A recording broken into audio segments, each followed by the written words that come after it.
going to tell you something that happened to me last year. And I need you to understand that I'm not proud of any of it. I was completely broke, right?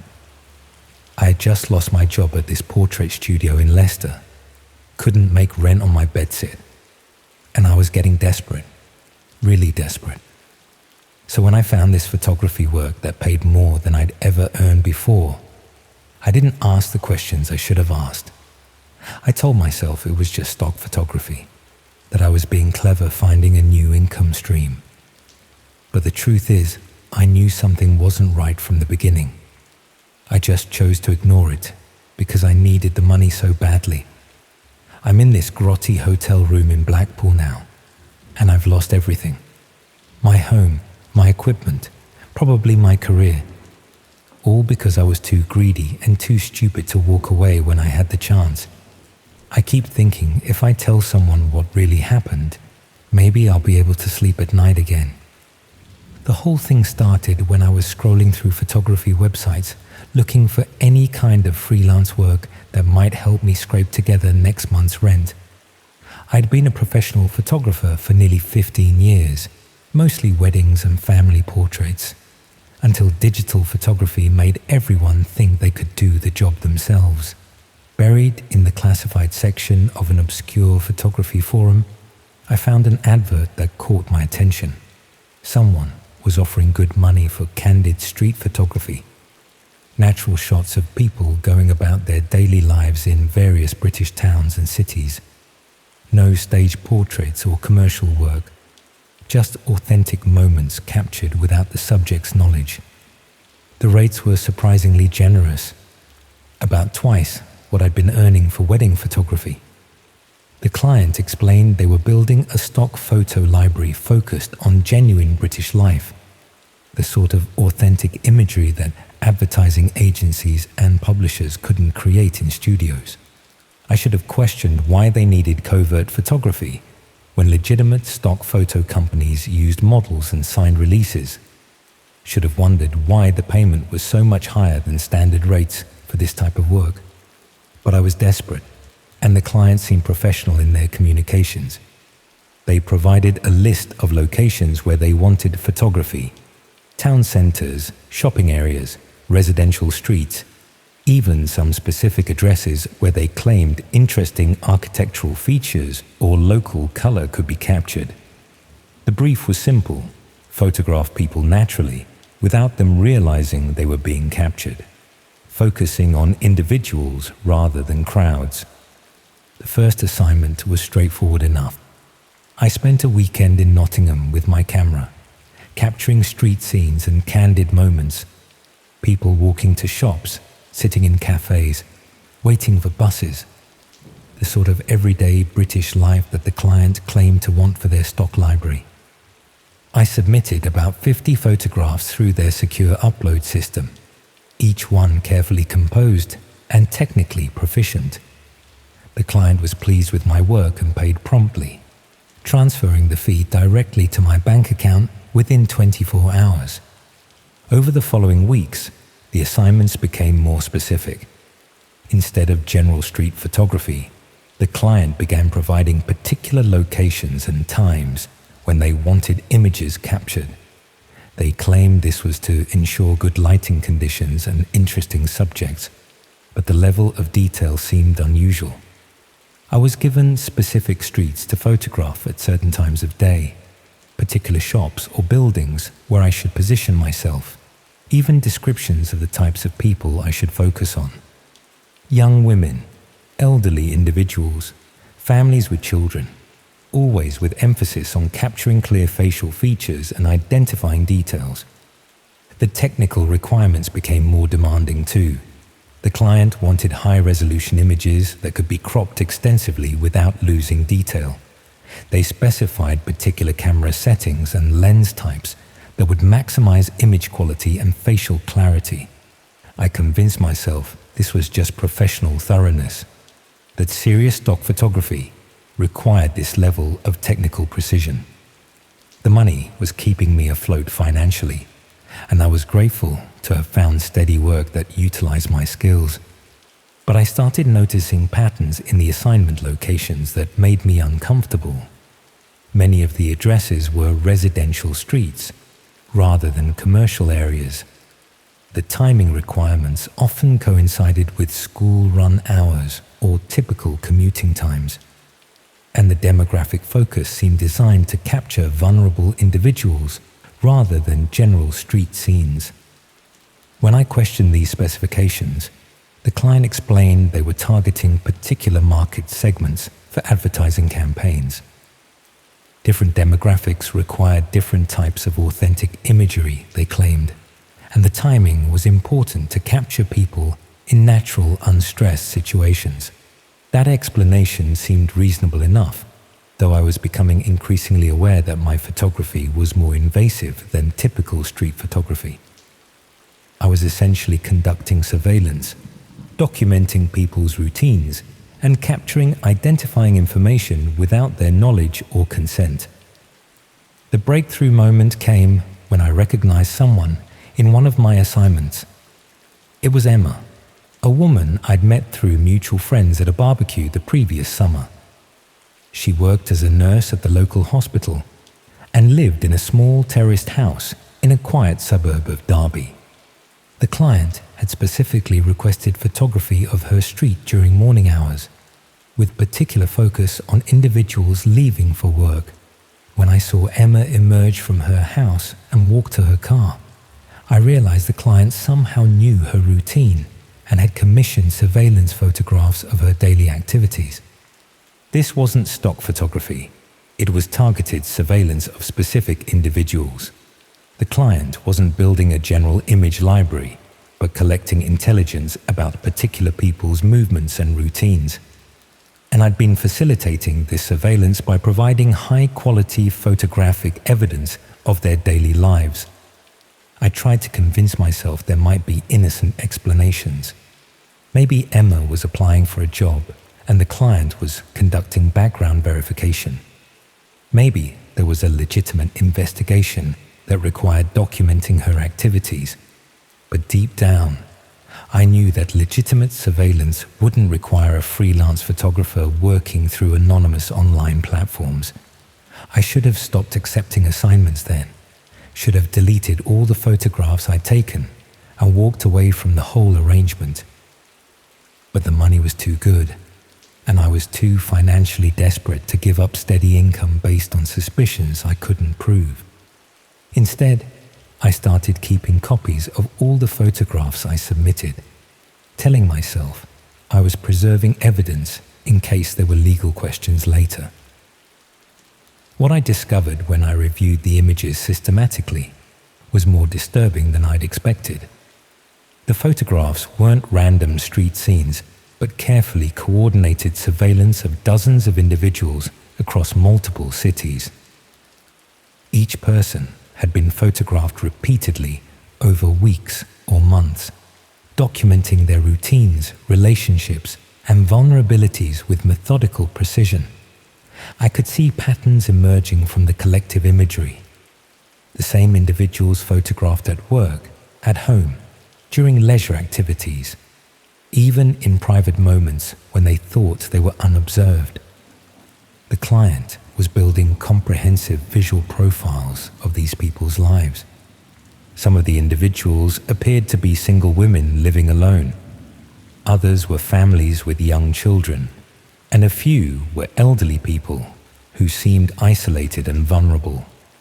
What connected them wasn't obvious from the photographs alone, but someone had identified them as targets worth systematic surveillance. I started researching the individuals I'd photographed, using social media and public records to understand who they were and why they might be of interest to my client. What I found was a collection of ordinary people living normal lives, with no apparent connection to each other or reason to warrant surveillance.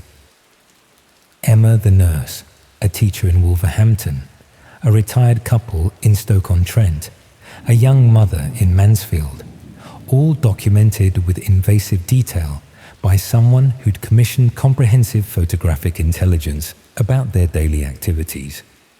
The most disturbing discovery was finding some of my photographs on hidden websites that I accessed using software the client had provided for secure file transfers. The images weren't being used for stock photography or advertising campaigns. They were being shared among communities focused on stalking and harassment.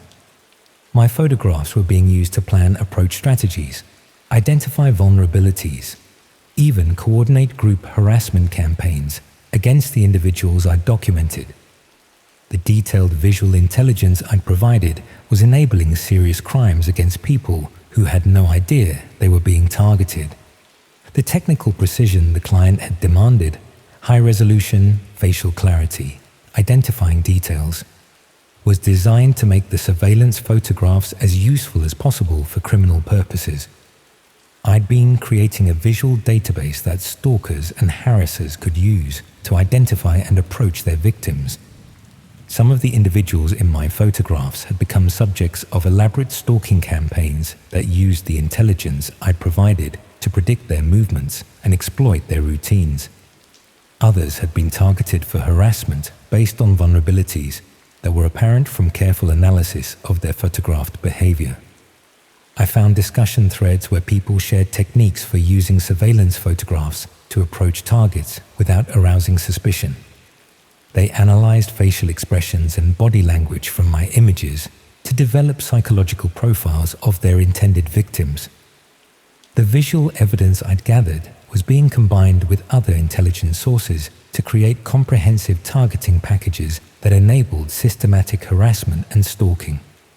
My photography had become part of an industrial-scale operation focused on identifying and exploiting vulnerable individuals. I tried contacting the client to demand that my photographs be removed from these criminal websites, but they disappeared as completely as if they'd never existed.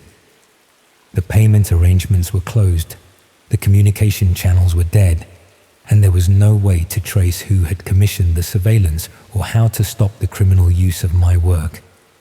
That's when I realized I was probably in danger myself.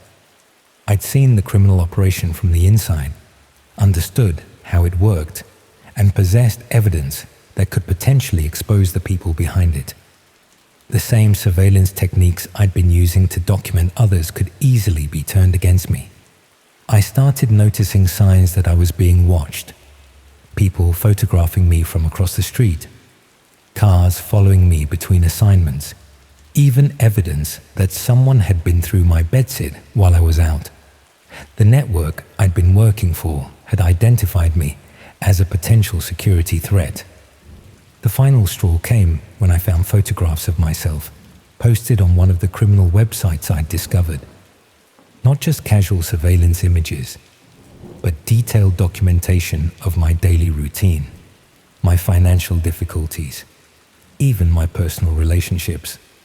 Someone was building the same type of targeting package about me that I'd helped create for others. I realized that freelance photographers like me weren't just independent contractors for this operation. We were also potential liabilities who needed to be monitored and controlled. The client had been documenting my activities as carefully as I'd been documenting their surveillance targets. That's when I decided to run, packed essential belongings, withdrew what money I could access, and drove to this seaside town where I hoped I could disappear for a while. Left behind my equipment, my home, even my car in a long-stay car park where it might not be found immediately. But I don't think distance will protect me from people who've industrialized surveillance and harassment. They have resources, connections, and techniques that far exceed anything individual victims can counter. They've turned stalking into a collaborative enterprise with professional standards and systematic methods. I keep thinking about Emma and all the other people I photographed, all the ordinary individuals whose privacy I violated without understanding the consequences. They're probably still being harassed and stalked based on intelligence I helped provide, still living in fear because someone decided their personal lives were worth commodifying. The photographs are still out there, still being used to facilitate crimes against people who did nothing except exist in public spaces where I happen to be pointing my camera. The visual evidence I created in exchange for money I desperately needed has become a permanent resource for people who treat others' safety as entertainment. Sometimes I wonder how many other photographers are out there, taking pictures for clients they don't really understand, providing the raw materials for criminal enterprises they can't see. How many of us are there, desperately trying to make a living in the gig economy, accepting assignments that seem too good to be true because we can't afford to ask uncomfortable questions? The most frightening thing is how easy it all was, how professional skills could be monetized for criminal purposes, how financial desperation could be exploited to facilitate serious crimes, how the desire to work could be turned into complicity with systematic harassment. I just hope Emma and the others have managed to stay safe despite the intelligence I helped compile about their lives. And I hope that whoever is now watching me will decide I'm not worth the trouble of eliminating as a witness to what they're doing. But I'm not optimistic about either possibility, because I've learned that in the digital age, privacy is an illusion, safety is temporary, and anyone with a camera can become an unwitting accomplice to crimes they never intended to facilitate.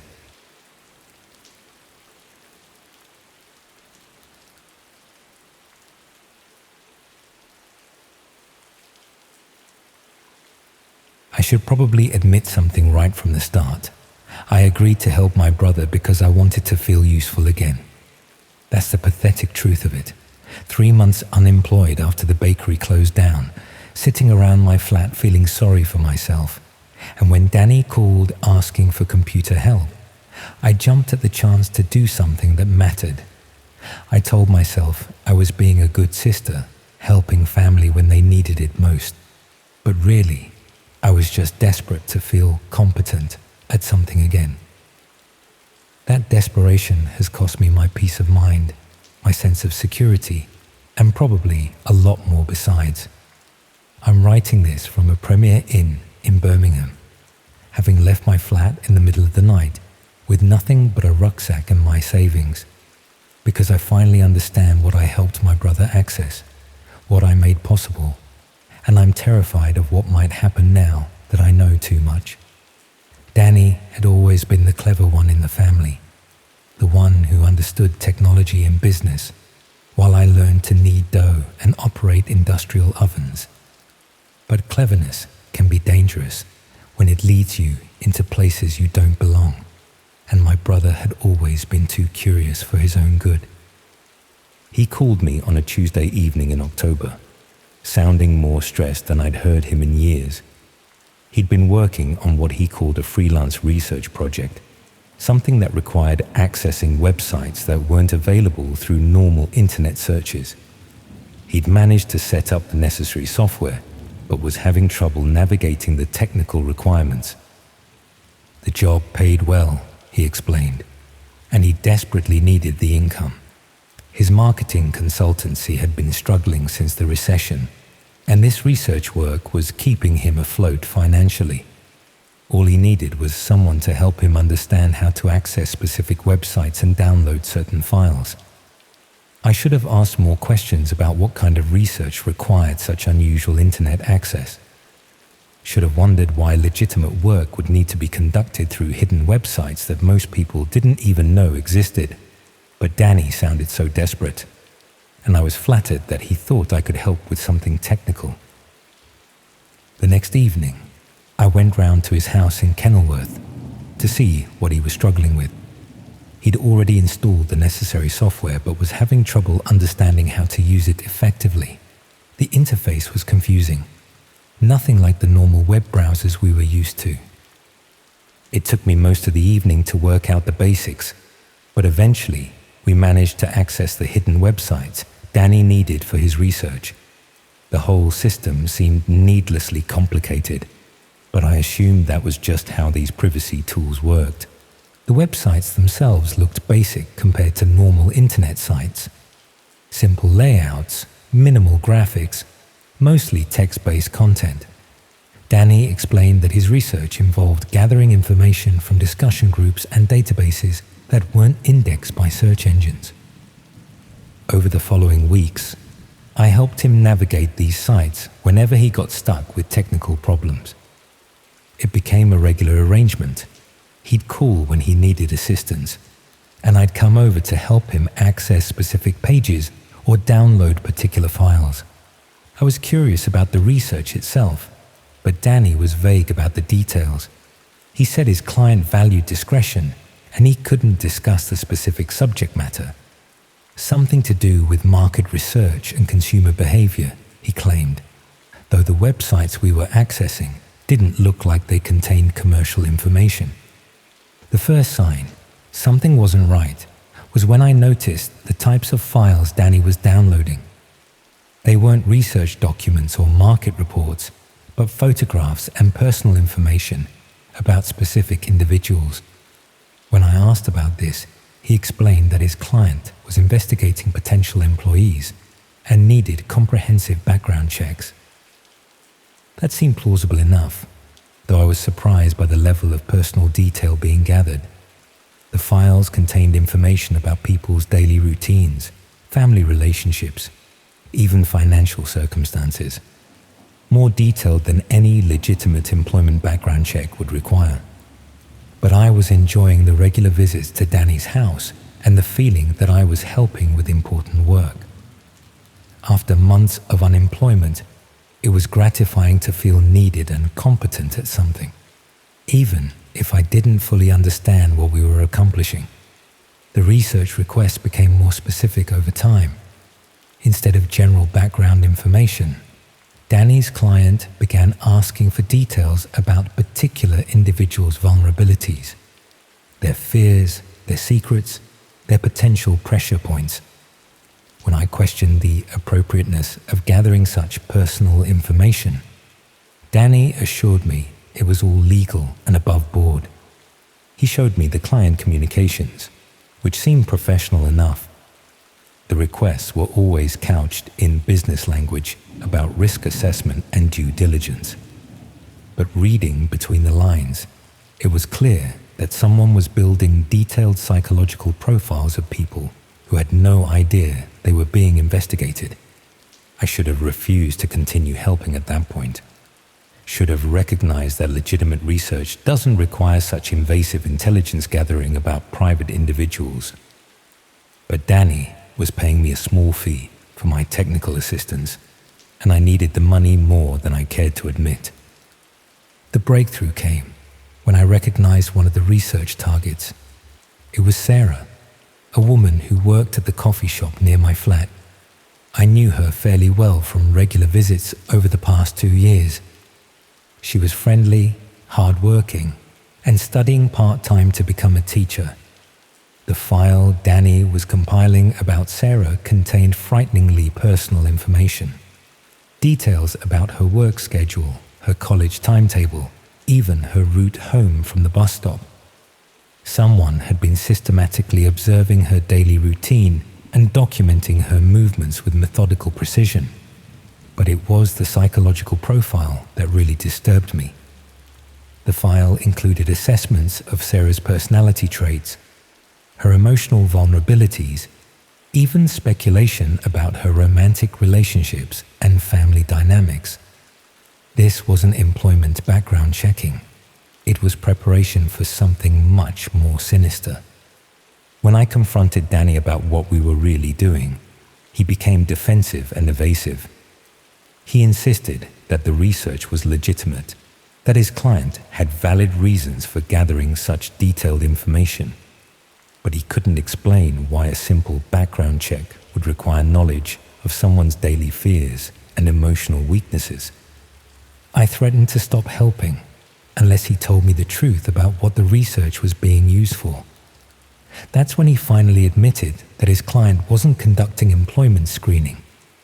They were providing intelligence services to people who wanted detailed information about specific individuals for unstated purposes. Danny claimed he didn't know what the client ultimately did with the research, but it was obvious he he suspected the information was being used for harassment or stalking. He justified his involvement by saying he was just gathering publicly available information, that he wasn't responsible for how it was used. But I knew that wasn't true. The information in these files could only have been obtained through systematic surveillance and investigation.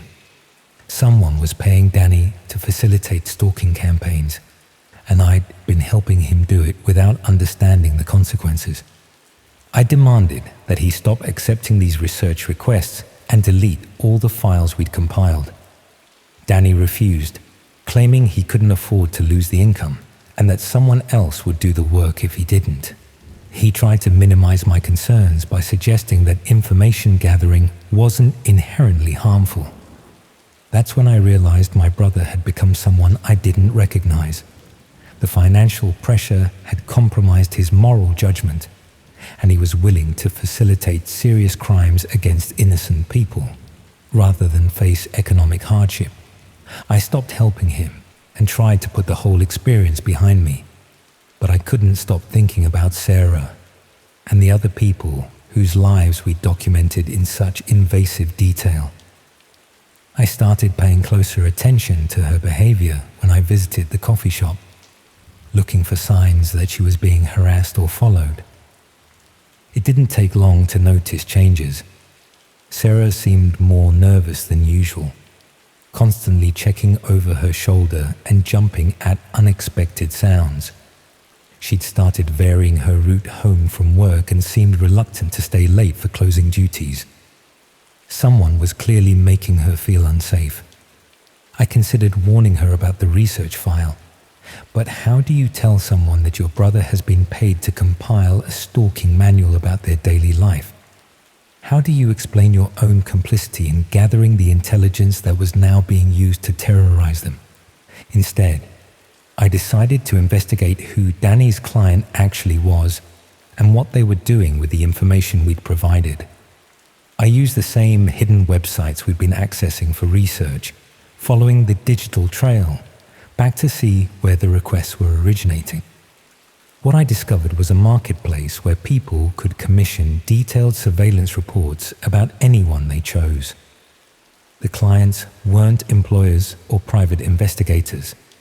They were stalkers, harassers, and worse. People who wanted to terrorize specific individuals but needed intelligence about their targets' routines and vulnerabilities.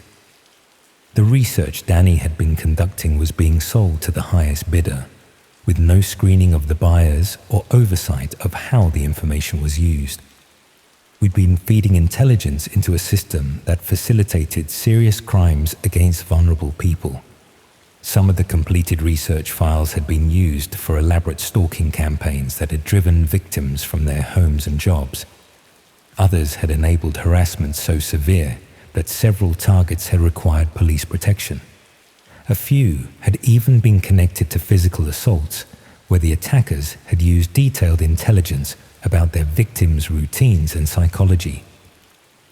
I tried contacting Danny to explain what I'd discovered, but he refused to discuss it further. He claimed he was just providing a service that was in demand, that he wasn't responsible for criminal misuse of information. When I threatened to report his activities to the police, he reminded me that I'd been complicit in gathering much of the intelligence myself. That's when I understood the trap I'd fallen into. My desire to feel useful had made me an accessory to systematic stalking and harassment. I couldn't expose Danny's activities without implicating myself, and I couldn't protect his victims without admitting my own role in facilitating their persecution.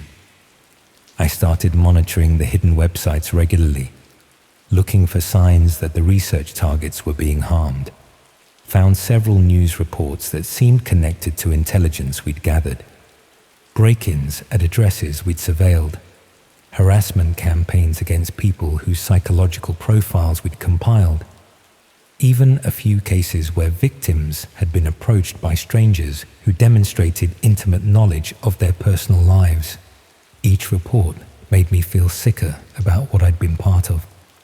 I'd thought I was helping my brother with legitimate research work, but I'd actually been enabling crimes against innocent people who had done nothing except catch the attention of someone willing to pay for detailed intelligence about their lives. The situation became personal when I found my own name on one of the research request lists. Someone had commissioned a detailed surveillance report about me, probably because they'd identified my connection to Danny's intelligence gathering operation. The request specified the same level of invasive investigation that we'd conducted on other targets: daily routine mapping, psychological profiling, vulnerability assessment. Someone wanted to know everything about my life, my habits, my weaknesses. I realized I was now in the same position as Sarah and the other people we'd researched. My privacy had been violated, my safety had been compromised, and there was nothing I could do about it through normal legal channels. That's when I decided to disappear. Not permanently, but long enough to break the surveillance pattern and hopefully discourage whoever was interested in my activities. I withdrew my savings, packed essential belongings, and left Coventry without telling anyone where I was going. The irony isn't lost on me. I've become a victim of the same system I helped create. The intelligence gathering techniques I learned while helping Danny are now being used against me by people who see me as a security threat or a source of information. I keep thinking about Sarah and wondering if she's managed to escape whatever harassment campaign was planned against her. About all the other targets whose files we compiled. All the innocent people whose lives we documented for criminal purposes. The hidden websites are still active, still facilitating the trade in personal intelligence that makes modern stalking so effective. Danny is probably still accepting research requests, still gathering invasive information about people who don't know they're being watched. And I'm sitting in this anonymous hotel room, afraid to go home, afraid to contact friends or family, afraid to establish any routine that might make me predictable to whoever has commissioned intelligence gathering about my life. The most frightening thing is how easy it all was, how a few hours of technical assistance could facilitate systematic violations of privacy and safety, how the desire to feel useful could be manipulated into complicity with serious crimes. I suppose this is what happens when technology outpaces our understanding of its implications, when the tools that were designed to protect privacy get turned into weapons for destroying it, when the interconnected world we've created becomes a hunting ground where anyone can become prey. All I wanted was to help my brother and feel competent at something again. Instead, I've learned that good intentions can be weaponized, that family loyalty can be exploited, and that sometimes the most dangerous thing you can do is try to be helpful without understanding the full consequences of your assistance. Now I just have to hope that whoever is researching me will lose interest before they gather enough intelligence to make me genuinely vulnerable. And I have to live with knowing that my desire to feel useful has probably contributed to the suffering of people I'll never meet. People whose only crime was existing in a world where privacy has become a commodity to be bought and sold.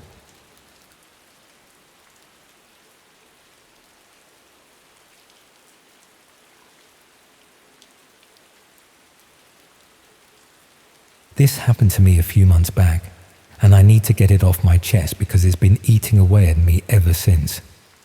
I used to write product reviews online for a bit of extra cash. Nothing fancy, just honest opinions about things I'd bought or tried. But then I got drawn into something much darker, and I didn't realize what I was really doing until it was too late. I'm sitting in my mum's spare room in Bournemouth now, having left my flat in Reading after discovering what my reviews were actually being used for. I thought I was just helping people make informed purchasing decisions, But I was wrong. Dead wrong. And now I'm scared to go back to my old life because I know too much about what these people are capable of. It all started when I was struggling financially after my hours got cut at the care home where I worked. I'd been doing 12-hour shifts looking after elderly residents, but the new management decided they could save money by hiring cheaper agency staff. Suddenly, I was down to 3 days a week, and I couldn't make ends meet on that. A friend mentioned she was earning decent money writing product reviews for various websites. Companies would send her items to test. She'd use them for a week or two, then write honest reviews in exchange for keeping the products plus a small fee. It sounded like easy money for something I was doing anyway.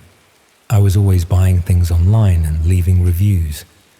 I signed up with several review companies and started getting regular assignments, mostly household items, beauty products, that sort of thing. The work was straightforward enough. Use the product as directed, take some photos, write a detailed review covering the pros and cons. Nothing complicated about it. The pay wasn't brilliant, but it helped bridge the gap between my reduced wages and my monthly expenses. I was earning about £200 a month, plus keeping products worth roughly the same again. For someone in my position, that extra income made a real difference. After a few months of standard product reviews, one of the companies approached me about a different type of assignment. They explained they were expanding into service reviews, restaurants, hotels, entertainment venues, that sort of thing. The pay was better, and they'd cover all expenses for visiting these places. I was sent to review a restaurant in Milton Keynes, given specific instructions about what to order, when to visit, even which table to request if possible. The level of detail seemed excessive for a simple restaurant review, but I assumed they wanted consistency across different reviewers. The restaurant was nothing special. Typical chain establishment with predictable food and generic decor. But I noticed something odd while I was eating.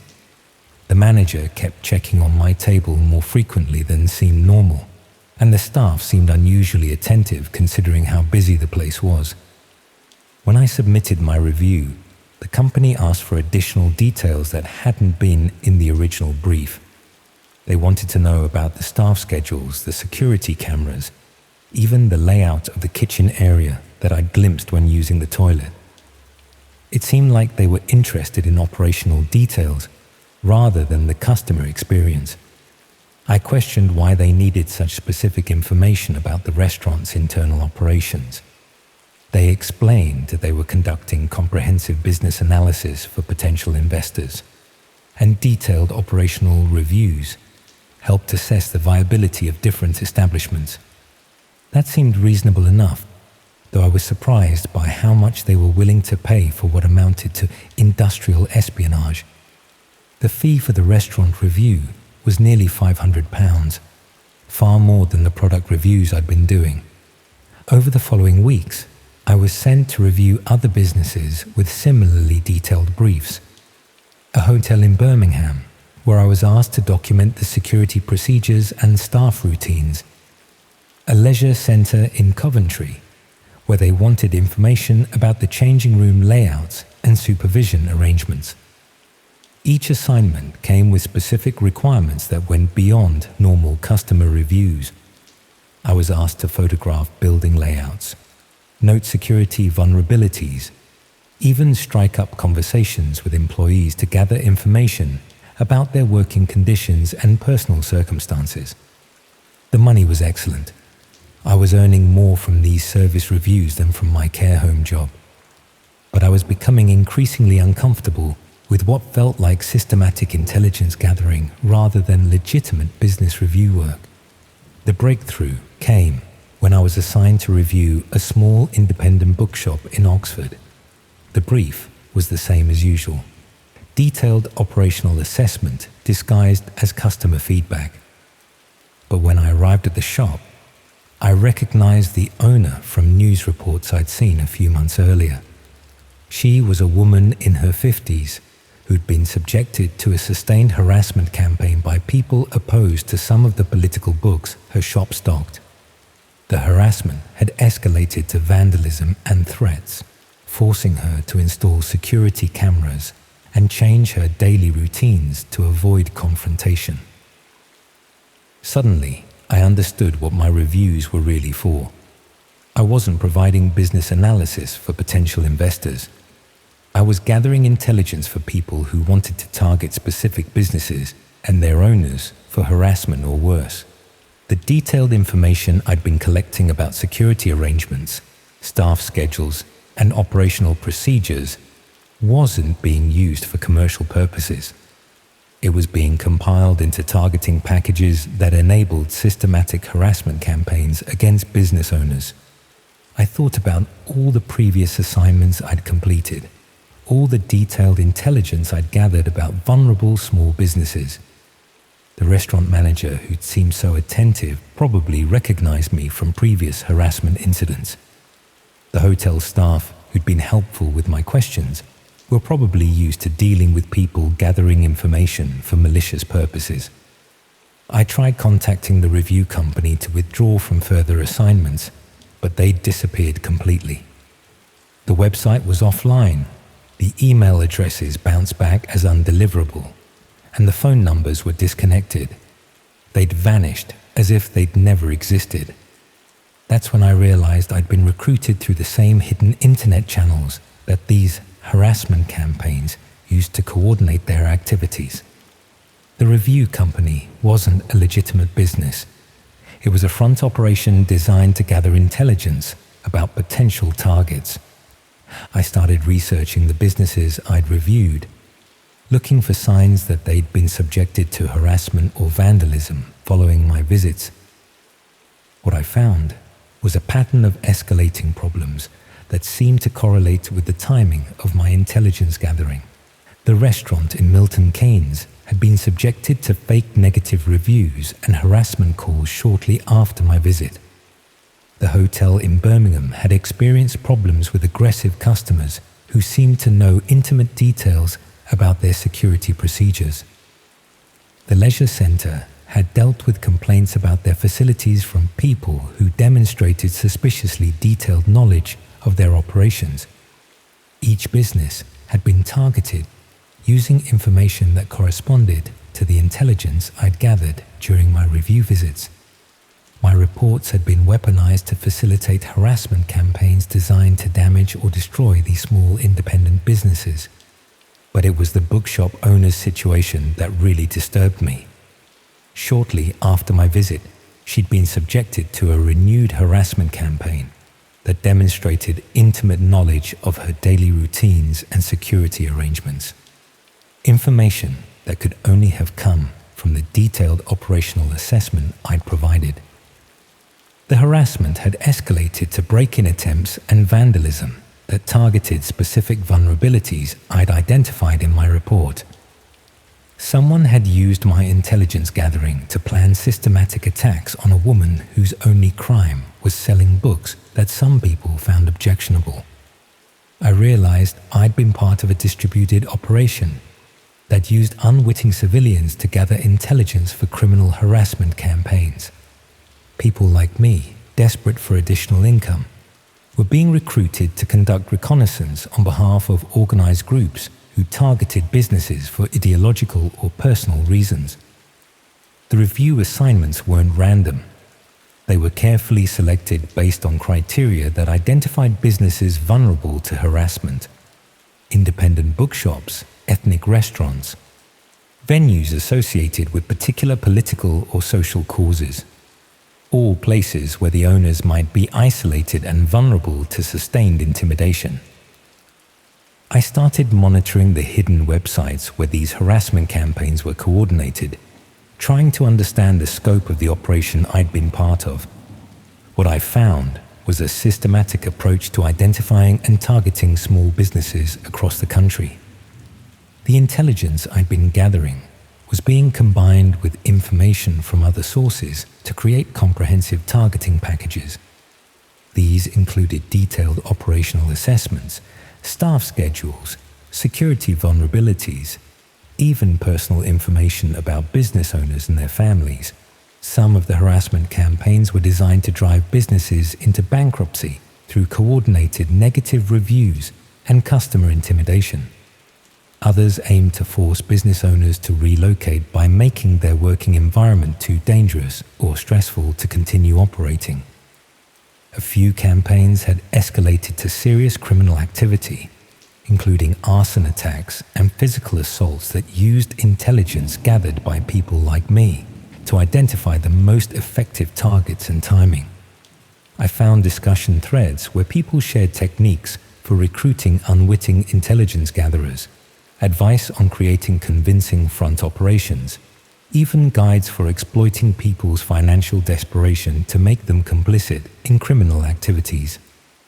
The review company I'd worked for was just one of dozens of similar operations, all designed to gather intelligence about vulnerable businesses and their owners. They'd created an industrial-scale reconnaissance system that enabled harassment campaigns across the country.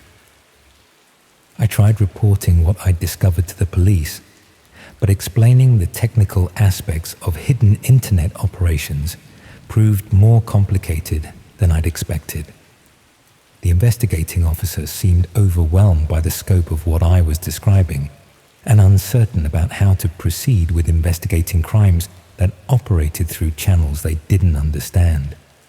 They took a statement and promised to investigate, but I got the impression this was beyond their usual expertise. Cybercrime involving hidden networks wasn't something local police were equipped to handle effectively. That's when I started noticing signs that I was being monitored. People photographing me from across the street, cars following me between errands, even evidence that someone had been through my flat while I was at work. I found my own details posted on one of the harassment websites I'd been monitoring, along with speculation about what I might have discovered during my time as an intelligence gatherer. They'd identified me as a potential security threat and were treating me the same way they treated their business targets. The final straw came when I received a package at my flat containing photographs of me conducting review visits at various businesses.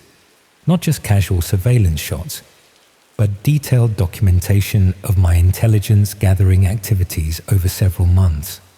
Someone had been monitoring my work from the beginning, documenting my visits and probably assessing whether I was becoming suspicious about the real purpose of my assignments. The package was both a demonstration of their surveillance capabilities and a warning about what might happen if I caused them any trouble. I realized I was now in the same position as the business owners I'd helped target. My privacy had been violated, my safety had been compromised, and I was being systematically intimidated by people who treated harassment as a collaborative hobby. That's when I decided to leave Reading and move in with my mum temporarily. I couldn't afford to maintain 2 addresses, but I also couldn't stay in a place where I was being actively surveilled by people who'd already demonstrated their willingness to escalate harassment into serious criminal activity. I keep thinking about that bookshop owner in Oxford and all the other business owners whose lives I helped make miserable without understanding the consequences of my actions. They're probably still dealing with harassment campaigns that use intelligence I provided, still living in fear because someone decided their businesses were worth destroying. The review websites are probably still active, still recruiting desperate people to conduct intelligence gathering, disguised as legitimate business assessment. The harassment campaigns are probably still ongoing, targeting new businesses and destroying more lives. Sometimes I wonder how many other people like me are out there, conducting reconnaissance for criminal operations without understanding what they're really doing. How many of us have been recruited through our financial desperation to become unwitting accomplices in systematic harassment campaigns? The most frightening thing is how professional the whole operation was. They understood exactly how to exploit people in precarious financial situations, how to make criminal intelligence gathering seem like legitimate work, and how to insulate themselves from consequences by using disposable front operations. I suppose I'm telling you this because I need someone to know how these harassment networks operate, how they recruit ordinary people to do their dirty work, and how they're systematically destroying small businesses across the country. If something happens to me, at least there'll be some record of what I discovered. But mostly, I just feel guilty about what I contributed to, without understanding the consequences. All those business owners who trusted me when I walked into their premises, who answered my questions and showed me around their operations, never knowing I was gathering intelligence for people who wanted to destroy their livelihoods. I can't undo the damage I helped cause, but I can at least warn other people about how easy it is to get drawn into these operations, how financial desperation can be exploited to make ordinary people complicit in extraordinary cruelty. And I can hope that someone with more resources and authority will eventually take action against these networks before they destroy more lives, before they perfect their methods even further, before they turn harassment into an even more efficient and systematic enterprise than it already is.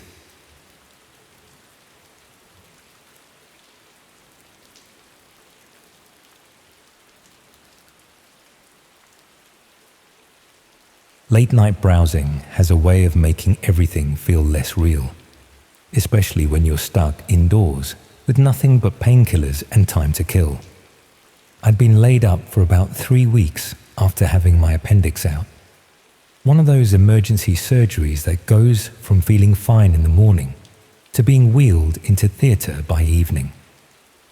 The operation went smoothly enough, but the recovery was taking longer than expected, and I was getting proper cabin fever being stuck in my flat in Brighton, with nothing to do but watch television and scroll through my phone. The first week was bearable. Plenty of people visiting, get-well cards to read, catching up on shows I'd been meaning to watch. But by the second week, the novelty had worn off, and I was getting restless. My sick pay was covering the basics, but there wasn't much money for entertainment, so I was spending more time online than usual just to have something to occupy my mind. It started with the usual social media time wasting, then moved to forums and discussion boards I'd never bothered exploring before. True crime communities, conspiracy theory groups, places where people shared unusual content that you wouldn't find on mainstream platforms. Nothing particularly extreme initially, just the sort of rabbit holes you fall down when you've got too much time and not enough to do. One forum I discovered was dedicated to investigating internet mysteries and urban legends. The participants took a scientific approach to debunking hoaxes and documenting genuine phenomena, treating it like collaborative research rather than entertainment. They had ongoing investigations into everything from viral videos to disappeared websites. That's where I first encountered detailed discussions about red rooms. The basic concept was straightforward enough. Live streams supposedly hidden on the dark web where viewers could watch real violence and murder happening in real time. Most participants dismissed them as technically unfeasible and economically unviable, but a few claimed to have encountered evidence suggesting they might actually exist. The discussions were more academic than sensational. People analyzed the technical requirements for hosting live violent content, discussed the legal and practical barriers to maintaining such operations, debated whether the demand was sufficient to justify the risks involved. What made me pay attention was how knowledgeable some participants seemed about the hidden parts of the internet. They discussed hosting infrastructure and content distribution with the sort of expertise that suggested real familiarity rather than theoretical speculation. One participant, who went by Document Keeper, claimed to have archived material from what appeared to be genuine Red Room streams. He was cautious about sharing details, requiring people to demonstrate serious research interest rather than morbid curiosity before he'd provide access to his collection. The verification process involved discussing other extreme content in enough detail to prove you weren't just fishing for sensational material. After about 2 weeks of conversation, Document Keeper finally shared some screenshots and video clips from his archive. The material was disturbing, but not conclusive. Dark rooms with industrial equipment, restrained figures, interface elements that suggested live streaming. It could have been elaborate fiction, created by someone with considerable technical skills, or genuine documentation of real events. What struck me as potentially authentic was the mundane details that would be easy to overlook if you were creating hoaxes. Background sounds that suggested specific environments, equipment brands visible in some shots, timestamps that corresponded to real dates when cross-referenced with other sources. Document Keeper explained that accessing live Red Room streams required more than just knowing where to look.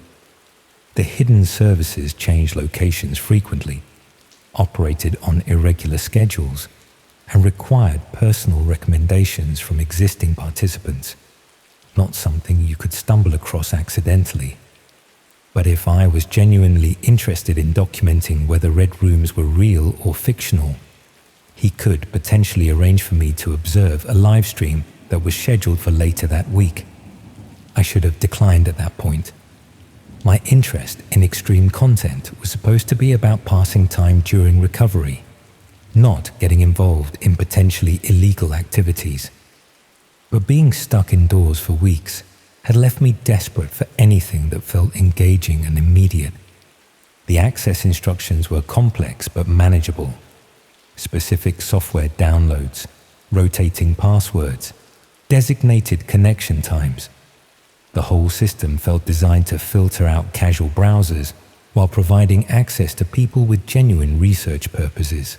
When I finally connected to the stream, the interface was disappointingly ordinary. A video player embedded in a basic web page, chat window below, viewer counter showing about 200 people online. Nothing sophisticated about the presentation.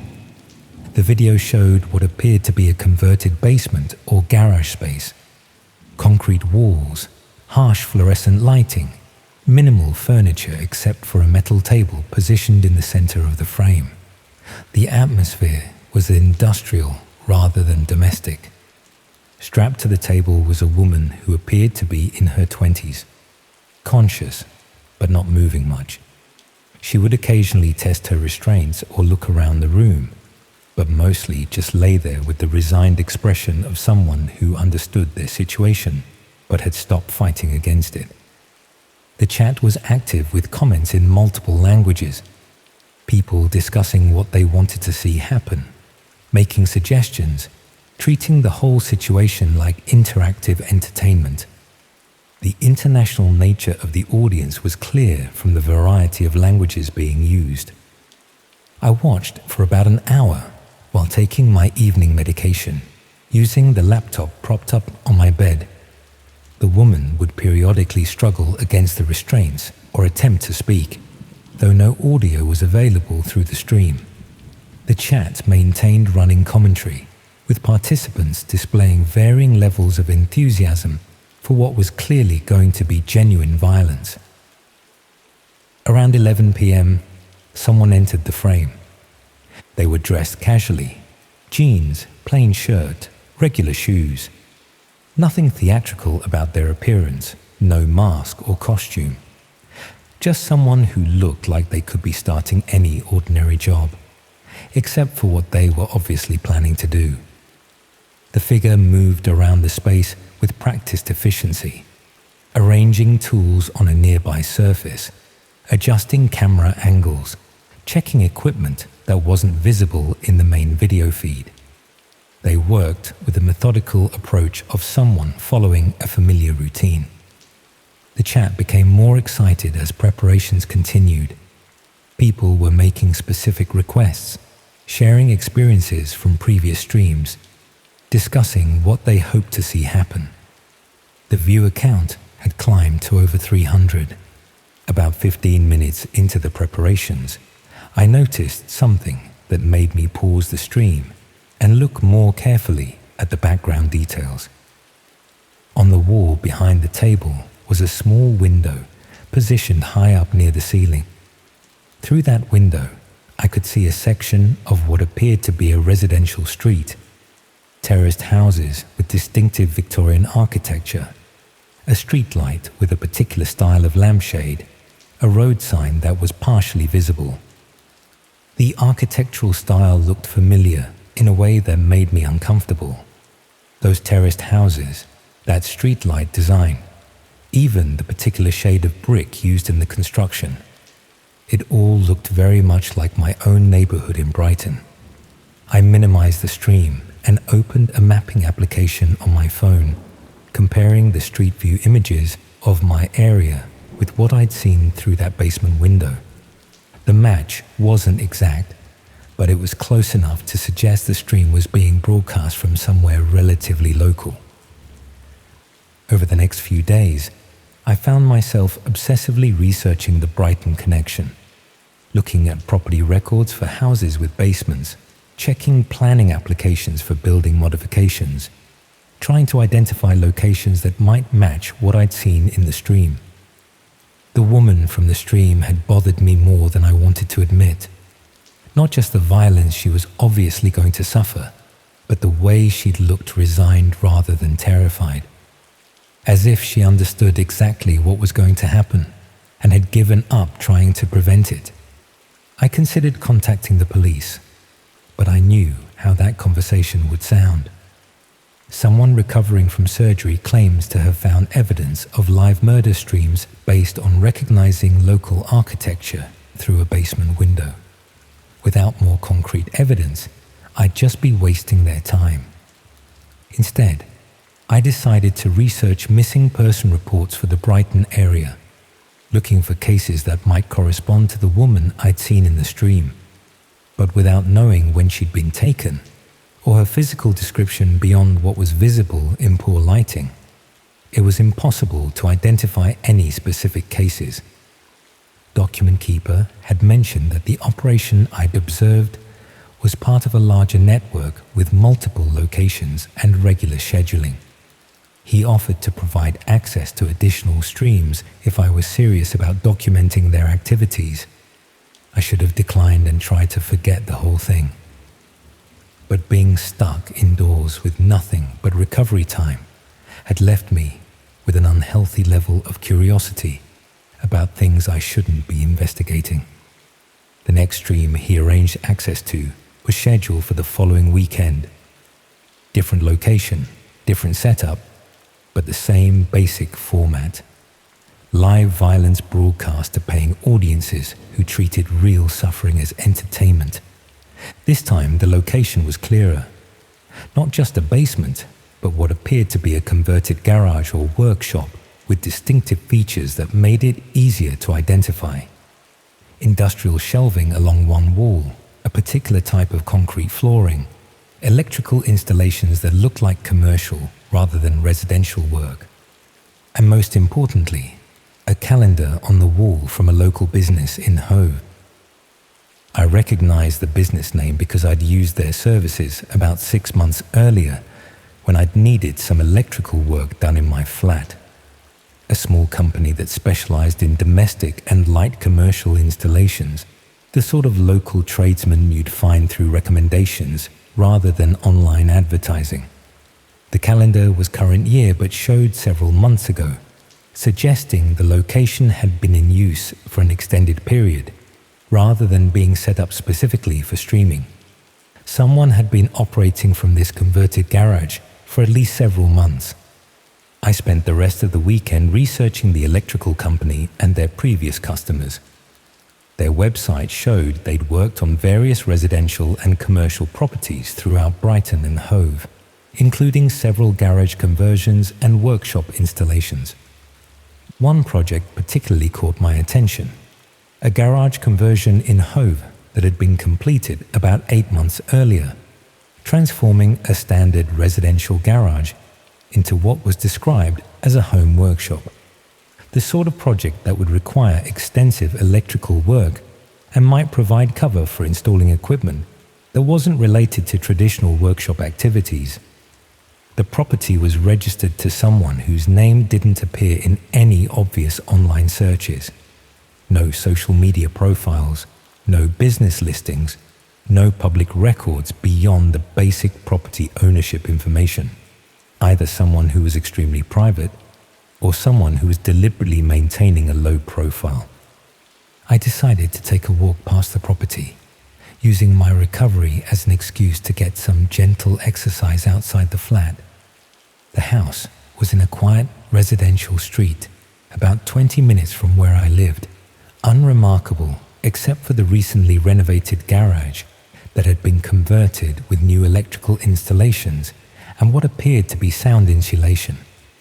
From the street, everything looked completely normal. Just another terraced house with a converted garage, the sort of home improvement project that happens all over Brighton every year. But knowing what I potentially knew about how that space was being used made it feel sinister in a way that was difficult to explain. I walked past several times over the next few days, varying my route and timing to avoid looking suspicious. Most of the time, there was no activity, but occasionally I'd see cars parked outside that weren't there regularly, suggesting visitors who didn't live at the property. One evening, I noticed that the garage had light visible around the edges of what appeared to be blackout curtains or covers over the windows. Not workshop lighting, but the harsh, bright illumination that would be needed for filming. That's when I realized I might be looking at the actual location where the Red Room streams were being broadcast. I should have contacted the authorities immediately. Should have reported my suspicions and let them investigate whether criminal activity was taking place at that address. But I was worried about how my story would sound and whether I'd be taken seriously. More importantly, I was concerned about what might happen if the people operating the Red Room discovered that someone had identified their location. They demonstrated they were willing to commit serious violence for the entertainment of paying audiences. What would they do to protect their operation from exposure? Instead, I decided to gather more evidence before making any reports. Document the activity at the property, record when lights were on in the garage, note which vehicles visited and when. Build a case that would be convincing enough for police to take seriously. But as I was conducting this informal surveillance, I noticed something that made me reconsider my approach. One of the regular visitors to the property was driving a van from the electrical company, whose calendar I'd seen in the stream. The same local business that had done work on my flat 6 months earlier, which meant they had my address, knew where I lived, and possibly had records of when I'd be at home recovering from surgery. I stopped walking past the property after that realization.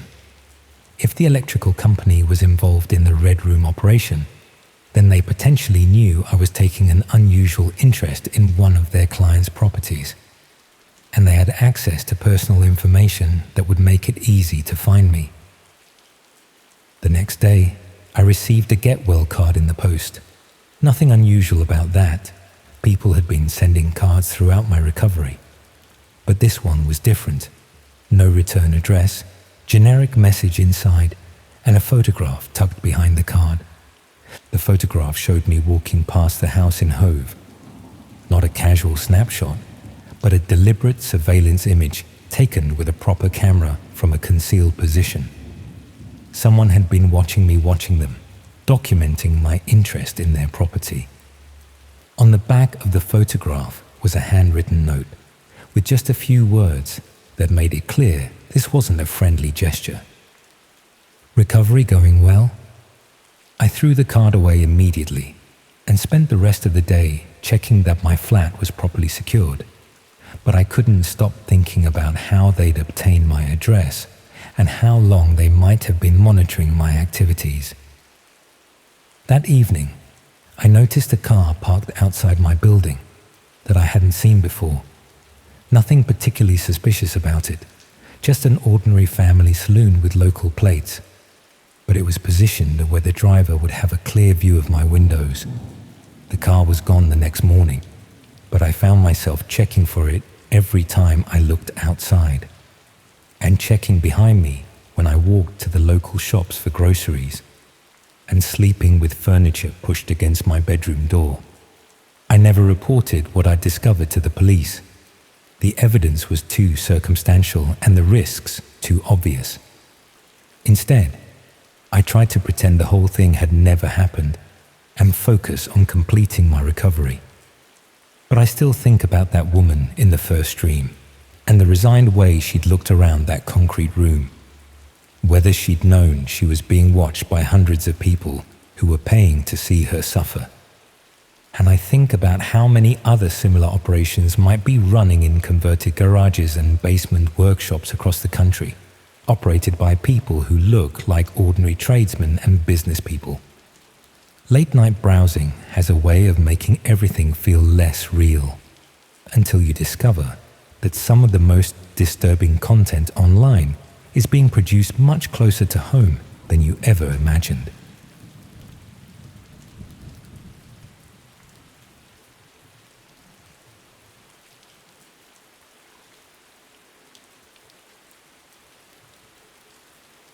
My parents hired me to house sit for the Williamses while they were on holiday in Spain, promising it would be easy money for watching an empty Victorian terrace in Bath for 2 weeks. But Mrs. Williams had left me instructions that made no sense for normal house-sitting duties. I was 24 and working part-time at a garden centre while trying to save enough money to move out of my parents' house in nearby Bristol, so £200 for essentially living rent-free in a beautiful period property seemed like perfect timing. The instructions Mrs. Williams had left were unusually detailed, covering not just the basics about watering plants and collecting post, but specific schedules for opening and closing curtains, times when I should leave lights on in particular rooms, and even requirements about which television programs to have playing at certain hours. She'd emphasized that maintaining normal household activity patterns was essential for security purposes, though the level of precision seemed excessive for deterring casual burglars. The house was exactly as impressive as I'd expected from the outside. 3 stories of original Victorian features, period furniture, and the sort of tasteful decoration that suggested comfortable middle-class prosperity.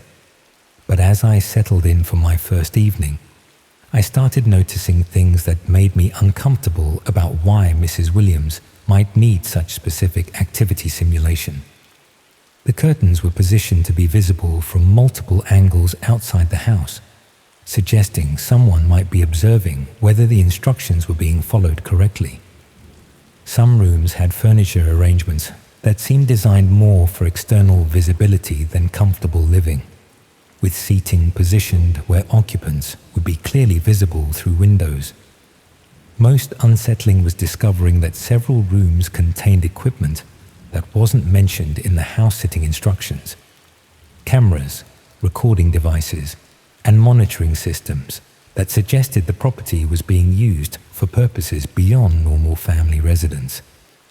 I found extensive networking equipment in a basement room that Mrs. Williams hadn't shown me during the initial tour, along with multiple computer systems that appeared to be running continuously, despite the family being on holiday. The basement setup looked more like a professional surveillance operation than home security, with equipment that would be expensive and technically complex for casual residential use. I started paying closer attention to the specific instructions Mrs. Williams had provided, trying to understand why normal household activities needed to be performed on such rigid schedules. The curtain timings corresponded to periods when external observation would be optimal. Lighting schedules ensured that occupied rooms would be clearly visible from outside, and television programming requirements created audio backgrounds that could mask other activities.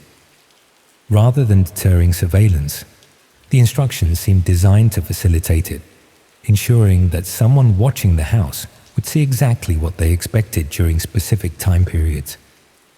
I researched the neighborhood and found that several other properties had been used for similar house-sitting arrangements, with local students and young people hired to maintain activity patterns, while homeowners were supposedly traveling.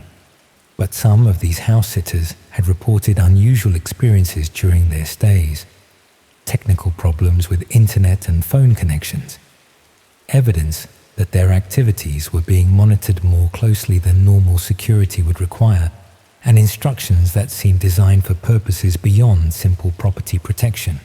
A few had discovered that the houses they were staying in contained equipment and activities that weren't related to normal residential use, but were too concerned about losing their house-sitting income to report these discoveries officially. I decided to investigate the basement equipment more thoroughly, hoping to understand what the Williamses were actually using their property for when they weren't supposedly on holiday. The computer systems were running software that I didn't recognize, but which appeared to be hosting services that were accessible through networks that weren't part of normal internet infrastructure. Some of the systems were streaming video content that seemed to originate from various residential properties, suggesting that the Williams house was part of a broader surveillance network rather than just individually monitored. The content being streamed included footage from inside homes where people were going about normal daily activities, apparently unaware that their private lives were being documented and broadcast to remote audiences. I found evidence that the Williams property itself was generating similar content, with cameras positioned throughout the house capturing activities that had been taking place during previous house-sitting arrangements. The detailed instructions I'd been given were designed to ensure that house-sitters performed predictable activities that would create interesting content for whoever was monitoring the surveillance feeds. I realized that I hadn't been hired to protect an empty house, but to provide live entertainment for people who were paying to watch unsuspecting young people go about their daily routines in what they thought was private residential space. The equipment in the basement was broadcasting my activities to audiences who were paying for access to voyeuristic content featuring people who had no idea they were being observed.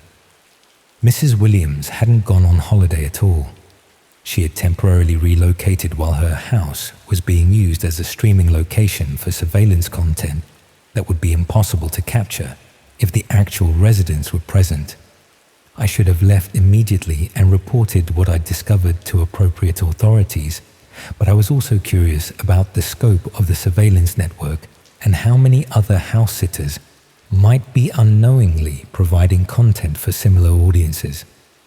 I researched the hidden internet services that the basement equipment was connecting to, trying to understand how residential surveillance content was being distributed and monetized.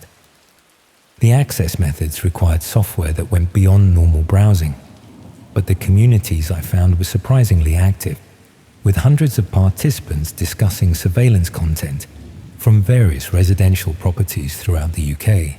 The house-sitting scheme was just one method for accessing private residential spaces, with other approaches including fake maintenance visits, temporary accommodation arrangements, and even legitimate rental properties that contained hidden surveillance equipment. The audiences were paying for access to authentic private behavior rather than staged performances, creating a market for content that could only be captured through systematic deception of unsuspecting individuals. My own activities in the Williams house were being discussed in real time by viewers who rated different house-sitters based on their appearance, daily routines, and entertainment value for surveillance audiences. Some discussions included detailed analysis of my personal habits, speculation about my private life, and suggestions for ways that future house-sitting arrangements could be structured to generate more compelling content. The participants treated house-sitters like unpaid performers in ongoing reality shows, discussing our activities with the sort of casual familiarity that suggested they'd been watching residential surveillance content for extended periods. I tried to investigate how many other properties in Bath might be part of similar surveillance schemes, looking for patterns in house-sitting advertisements and residential rental arrangements that might indicate systematic exploitation. The scope was larger than I'd initially understood, with multiple properties throughout the city being used for surveillance content generation through various deceptive arrangements. Some involved fake holiday rentals where guests unknowingly provided content for surveillance audiences. Others used maintenance access to install permanent monitoring equipment in legitimate residential properties. The network had developed sophisticated methods for accessing private residential spaces while maintaining plausible explanations that would protect the surveillance activities from official investigation. I realized that discovering the surveillance had made me a problem that needed to be managed, as my investigation could potentially expose the broader network of properties and compromise their ability to continue generating content through deceptive arrangements. About a week into my house-sitting stay, I started experiencing technical problems that seemed designed to isolate me from outside communication, while ensuring I remained in the property to continue providing surveillance content. Phone and internet connections became unreliable, making it difficult to research the surveillance network or contact people who might help me address what I'd discovered. The problems were sophisticated enough to suggest deliberate interference rather than routine technical difficulties, but subtle enough that reporting them wouldn't result in immediate investigation. I realized that the surveillance network had methods for managing house-sitters who discovered their activities, using technical manipulation to prevent exposure while encouraging continued participation through isolation and dependency. The house-sitting arrangement had been designed not just to generate surveillance content, but to trap participants in situations where they couldn't easily escape or report what they were experiencing. Mrs. Williams returned from her supposed holiday exactly when scheduled, acting as if nothing unusual had occurred, and thanking me for maintaining the property so well during her absence. But her knowledge of my activities during the house-sitting period was considerably more detailed than could be explained by normal security monitoring, including awareness of my investigation into the basement equipment and research into surveillance communities. She paid me the promised fee and mentioned that they might need house-sitting services again in the future, suggesting that my performance had been satisfactory for their actual purposes. The casual way she discussed my stay made it clear that she understood I'd discovered the surveillance activities, but wasn't concerned about potential consequences. I left the Williams house with £200 and the understanding that residential surveillance networks operated with sophistication and confidence that suggested minimal concern about official investigation or legal consequences. The house-sitting advertisements continue to appear in local publications, offering easy money for watching empty properties while homeowners travel, attracting students and young people who need income and housing flexibility. But I'm also aware that some of these opportunities involve providing unpaid entertainment for surveillance audiences who pay for access to authentic private behavior captured through systematic deception of people who think they're performing simple property protection services. The Victorian Terrace in Bath continues to host house-sitters who follow detailed instructions designed to generate compelling surveillance content, while Mrs. Williams continues to recruit young people who need money and don't ask too many questions about why normal house-sitting requires such specific performance schedules.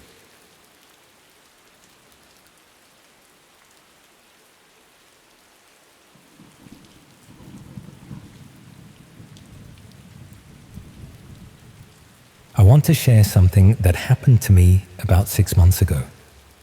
I've been debating whether to tell anyone, but after seeing a similar underground cinema club being advertised in another city, I feel obligated to warn people about what might be happening behind those unmarked doors.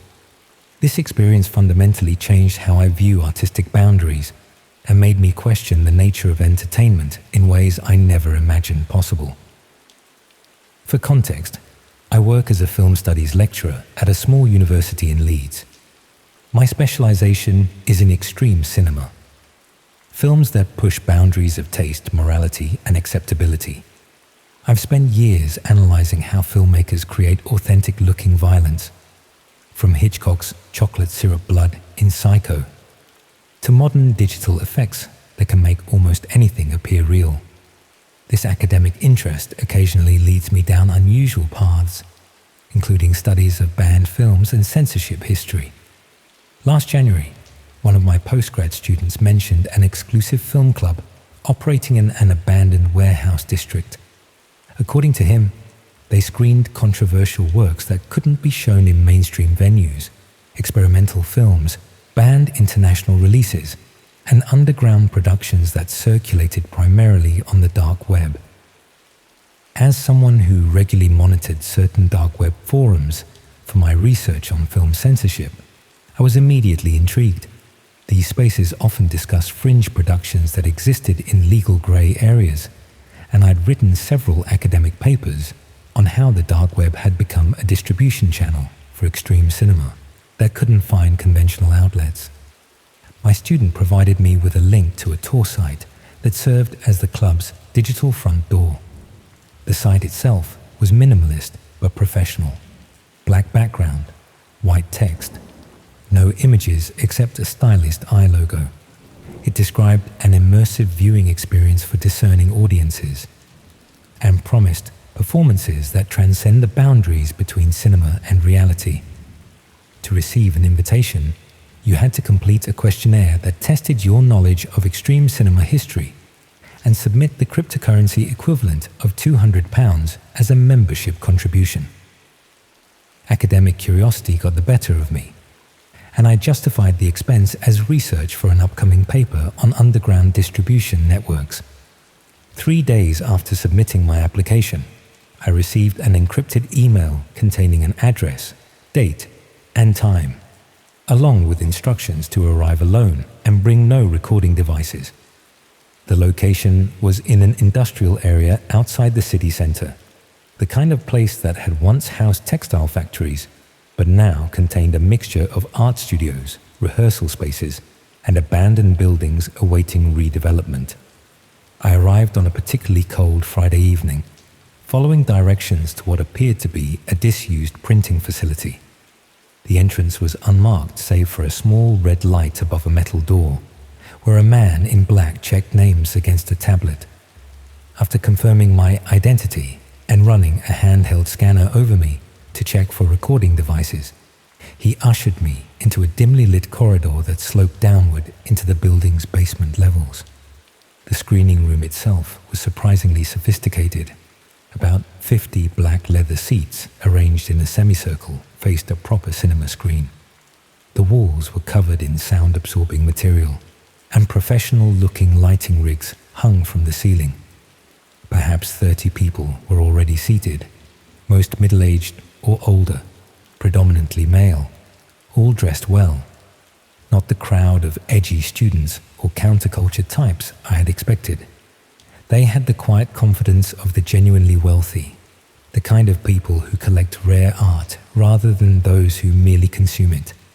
A woman in a tailored black suit distributed what appeared to be program notes, expensive paper, minimalist design, containing only titles and running times, no directors or cast information. The evening would consist of 4 short films collectively titled Veracity, each approximately 20 minutes long. The notes explained these were part of an ongoing series exploring the ultimate authenticity in performance. The lights dimmed, and the first film began without introduction. The production quality was immediately striking. This wasn't the shaky camera amateur work I'd expected from an underground screening. The cinematography was precise, the lighting meticulous, the sound design immersive. The content depicted what appeared to be an interrogation scenario. a person bound to a chair in a concrete room, being systematically tormented by an unseen questioner. What stood out was the performers' reactions. Their fear seemed unnervingly genuine, their pain responses physiologically accurate in ways that even the best actors typically can't replicate. I remember thinking how impressive the performance was, how the actor captured the subtle progression from defiance to terror to resignation. I noted technical details, how the camera never cut away during the most extreme moments, how the sound captured every labored breath and whimper with perfect clarity. As an academic who had studied cinematic violence for years, I appreciated the technical achievement while remaining emotionally detached. The second film featured a different setting, a sterile white room with medical equipment, but similar themes of confinement and suffering. By the third film, however, something began to feel deeply wrong. The consistency of the performances across different scenarios, the absolute commitment of the subjects to their roles, the complete absence of any cinematic relief or distancing techniques. It all began to suggest something beyond mere acting. I glanced around at the audience, expecting to see others sharing my growing discomfort.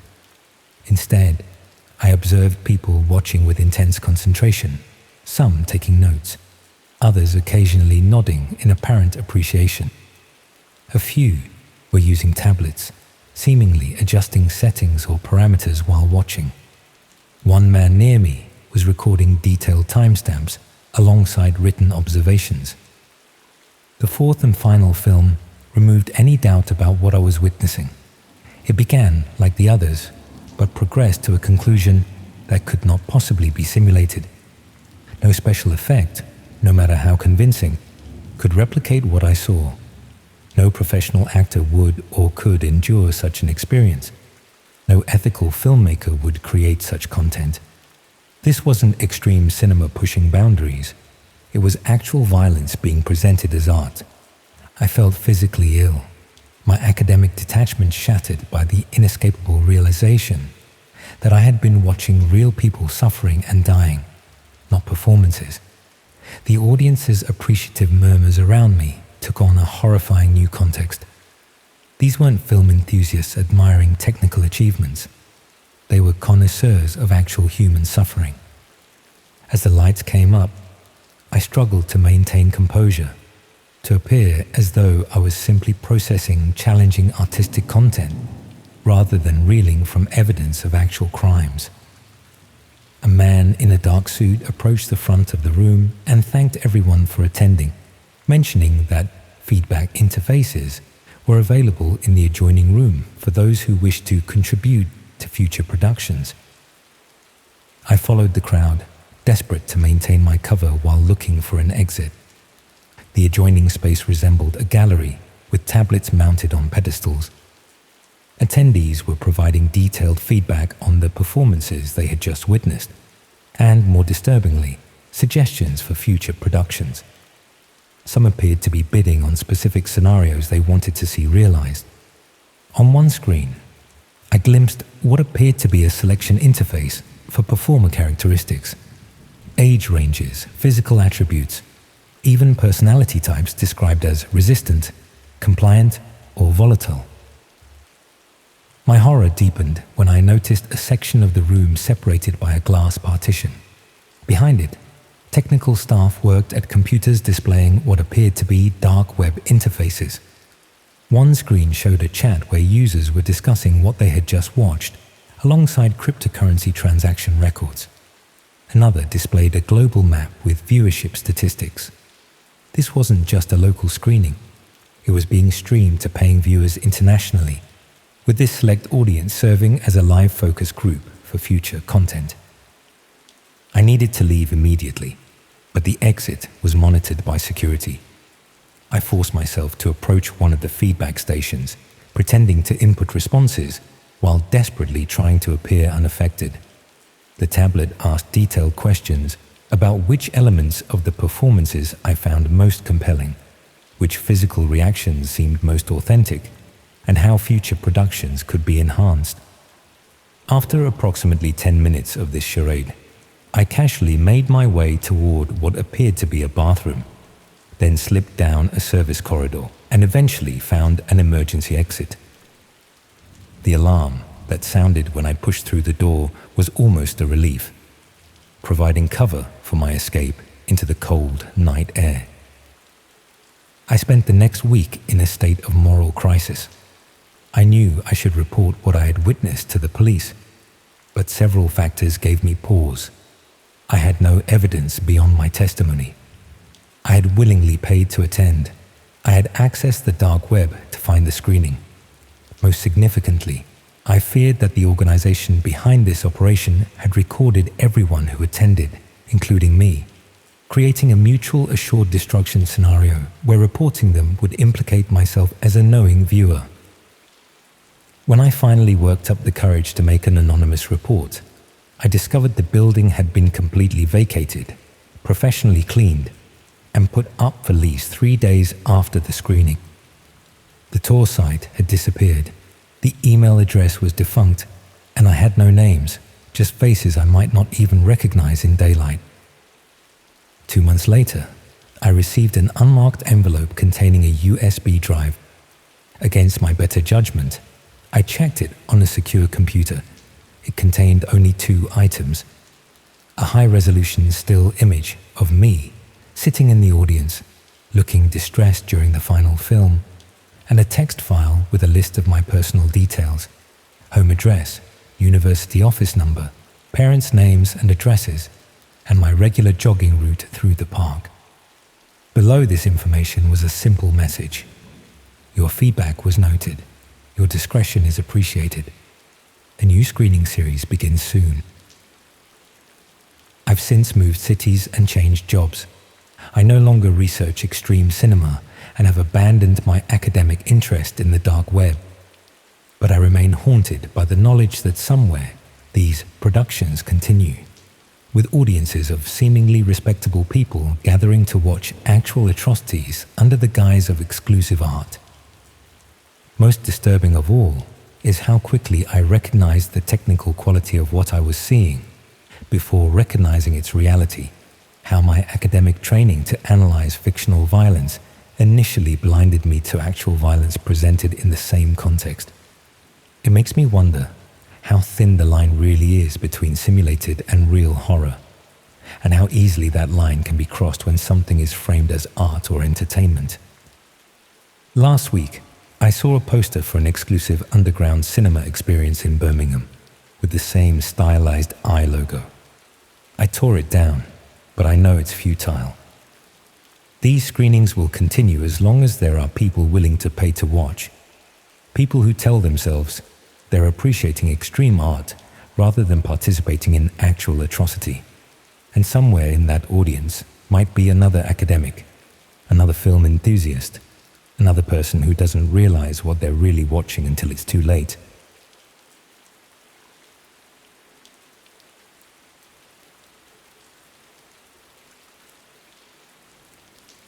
I shouldn't have applied for that job. Christ, I should have known something was off when they offered me an interview within hours of submitting my CV. In this crammed flat, I keep going over it all in my head, jumping every time I hear footsteps in the corridor, wondering if I could have done something different, if I could have spotted the warning signs earlier. But hindsight's a cruel thing, isn't it?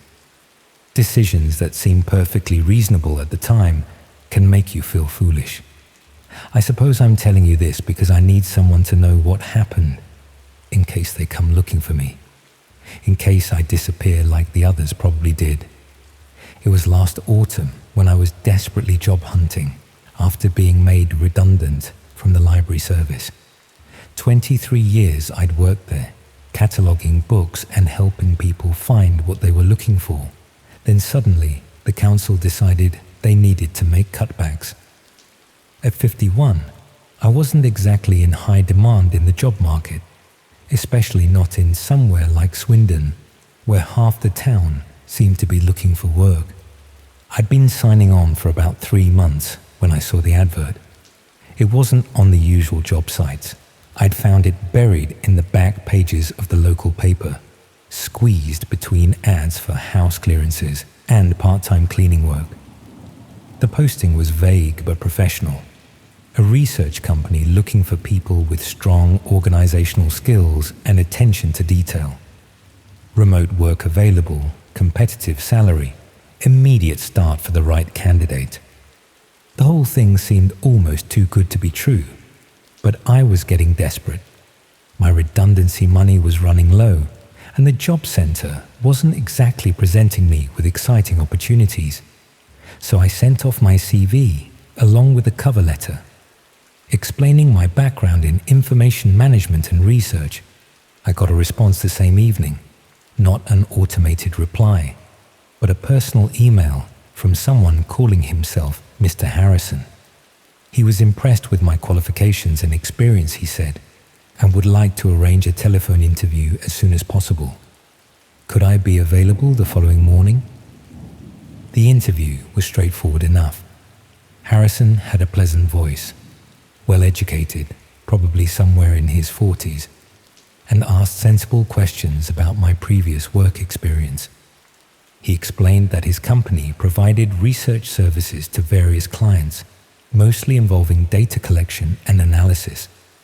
They needed someone who could work independently, follow detailed instructions, and maintain absolute confidentiality about their clients' projects.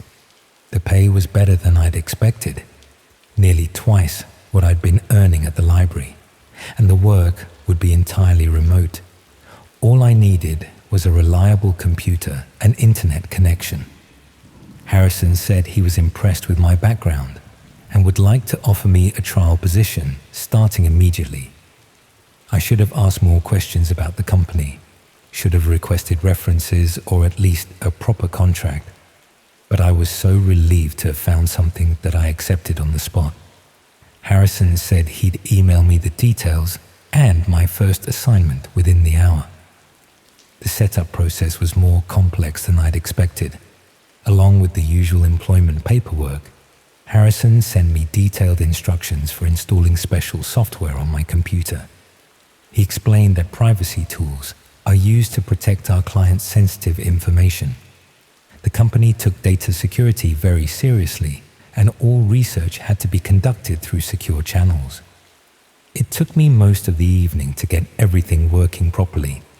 The software was unlike anything I'd used before. A different browser that looked oddly basic, almost like something from the early days of the internet.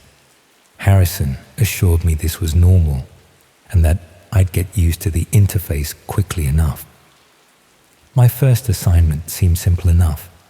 I was to compile biographical information about a list of individuals Harrison provided: names, addresses, employment history, family details, the sort of background research that lawyers or private investigators might need for various legitimate purposes.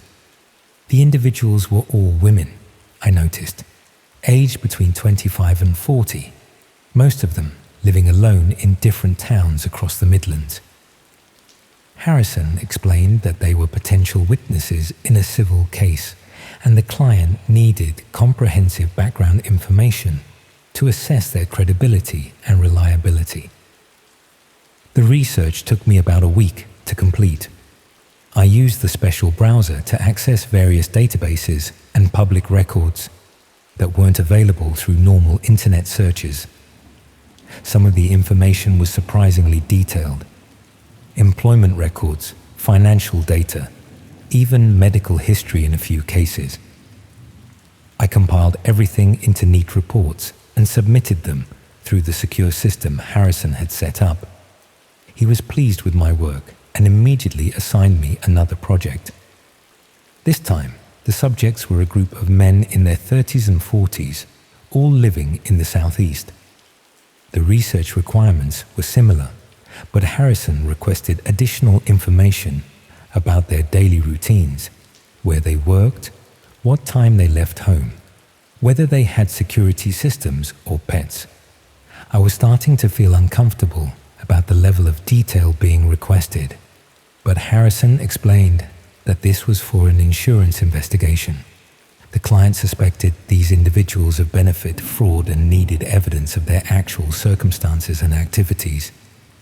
The work was time-consuming, but not particularly difficult. I'd always been good at research, and the special browser gave me access to databases that made the job much easier than it would have been using normal methods.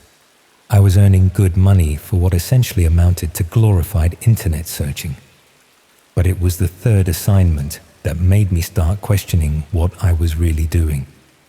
Harrison asked me to research a group of teenagers, sixth form students at various schools around Yorkshire.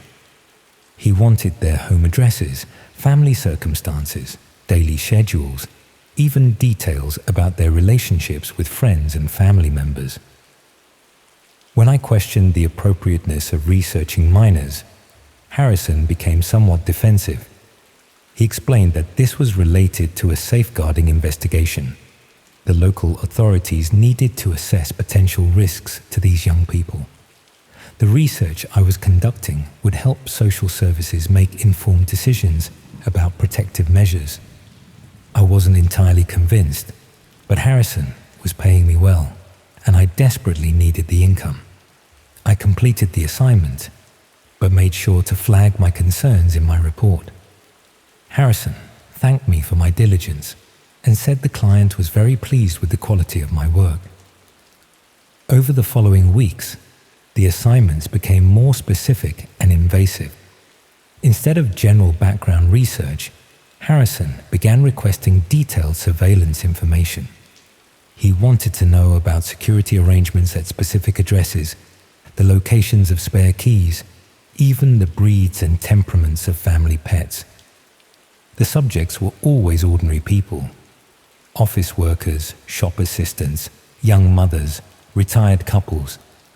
Nothing about them suggested they were involved in anything that would warrant this level of investigation.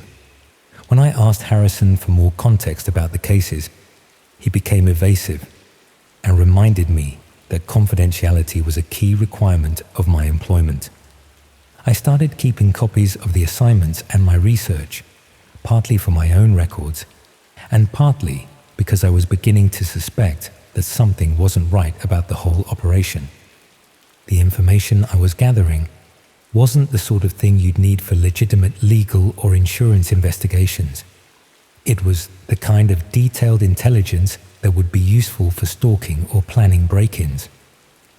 The breakthrough came when I recognized one of the names on a new assignment list: Sarah Mitchell, a woman in her early 30s who lived in a village just outside Bath. I knew Sarah because she'd been a regular visitor to the library where I used to work. She was a single mother, worked part-time at the local primary school, and came in most weeks to borrow books for herself and her daughter. Seeing her name on Harrison's list made everything click into place. This wasn't legitimate research. It was preparation for something much darker. I was helping to compile targeting information for people who meant these individuals harm. I spent that evening going through all the previous assignments, cross-referencing names with local news reports. It didn't take long to find what I was looking for. Several of the people I'd researched had been victims of break-ins or harassment in the months following my reports. One woman in Leicester had been stalked for weeks by someone who seemed to know her daily routine intimately. A family in Coventry had their home burgled while they were away on a weekend trip that had been mentioned in their social media posts. Posts I'd included in my research. The pattern was clear once I knew what to look for. My research was being used to identify vulnerable targets and plan attacks against them. I'd been working for criminals, helping them select victims and gather the intelligence they needed to exploit those victims effectively. I tried calling the number Harrison had given me for emergencies, but it was disconnected. His email address bounced back as undeliverable. Even the company name he'd provided turned out to be fake when I tried to look it up in the business registry. I'd been completely taken in by someone who didn't exist. working for an organization that was probably nothing more than a criminal enterprise operating through the dark web. All those privacy tools and secure browsers weren't about protecting legitimate research. They were about hiding illegal surveillance and planning activities. The worst part was realizing how perfectly I'd been selected for this role. My background in library science made me ideal for research work. My redundancy situation made me desperate enough to accept vague employment terms. And my lack of technical knowledge meant I wouldn't question the unusual software requirements. I reported everything to the police, but they seemed overwhelmed by the technical aspects of the case. The detective who took my statement was honest about the challenges they faced investigating crimes that operated through hidden parts of the internet. Without being able to identify Harrison or access the systems I'd been using, there wasn't much they could do beyond adding my information to their files. I deleted all the special software from my computer and tried to put the whole experience behind me. But I couldn't stop worrying about the people I'd researched, especially Sarah Mitchell. I'd compiled detailed information about her life, her vulnerabilities, her routines. Someone out there had that information and might be planning to use it against her. I started checking the local news obsessively, looking for reports of crimes against people whose names I recognized from my research. Found several that seemed connected, break-ins that showed intimate knowledge of the victims' schedules, harassment campaigns that targeted specific vulnerabilities I'd identified, even a few cases where people had been approached by strangers who knew suspiciously personal details about their lives. Each report made me feel sicker about what I'd been part of. I thought I was doing legitimate research work, earning honest money for skills I developed over decades of professional experience. Instead, I'd been facilitating crimes against innocent people who had no idea they'd been targeted. The paranoia started about a month later. I began noticing the same faces in different places. People who seemed to be around whenever I went shopping or visited the job center. Cars that appeared to follow me home from interviews or appointments. Phone calls that hung up when I answered. Emails from unfamiliar addresses that contained nothing but my full name and address. I told myself I was being irrational, that my guilt about the research work was making me see threats where none existed. But then I found evidence that someone had been in my flat while I was out. Nothing had been stolen, but small things had been moved. Books repositioned on shelves, papers rearranged on my desk. Even the position of ornaments on the mantelpiece subtly altered. That's when I decided to move, packed up my few belongings and relocated to Portsmouth, where I didn't know anyone and had no previous connections. Found this bedsit through a private landlord who didn't ask too many questions about references or employment history. But I don't think it's made any difference. The same cars seem to appear outside my building at odd hours. I get phone calls that ring twice and then stop, always at times when I'm likely to be alone. Someone's been through my rubbish bins. I can tell because the bags have been retied differently from how I left them. Maybe Harrison's people have decided I know too much about their operation.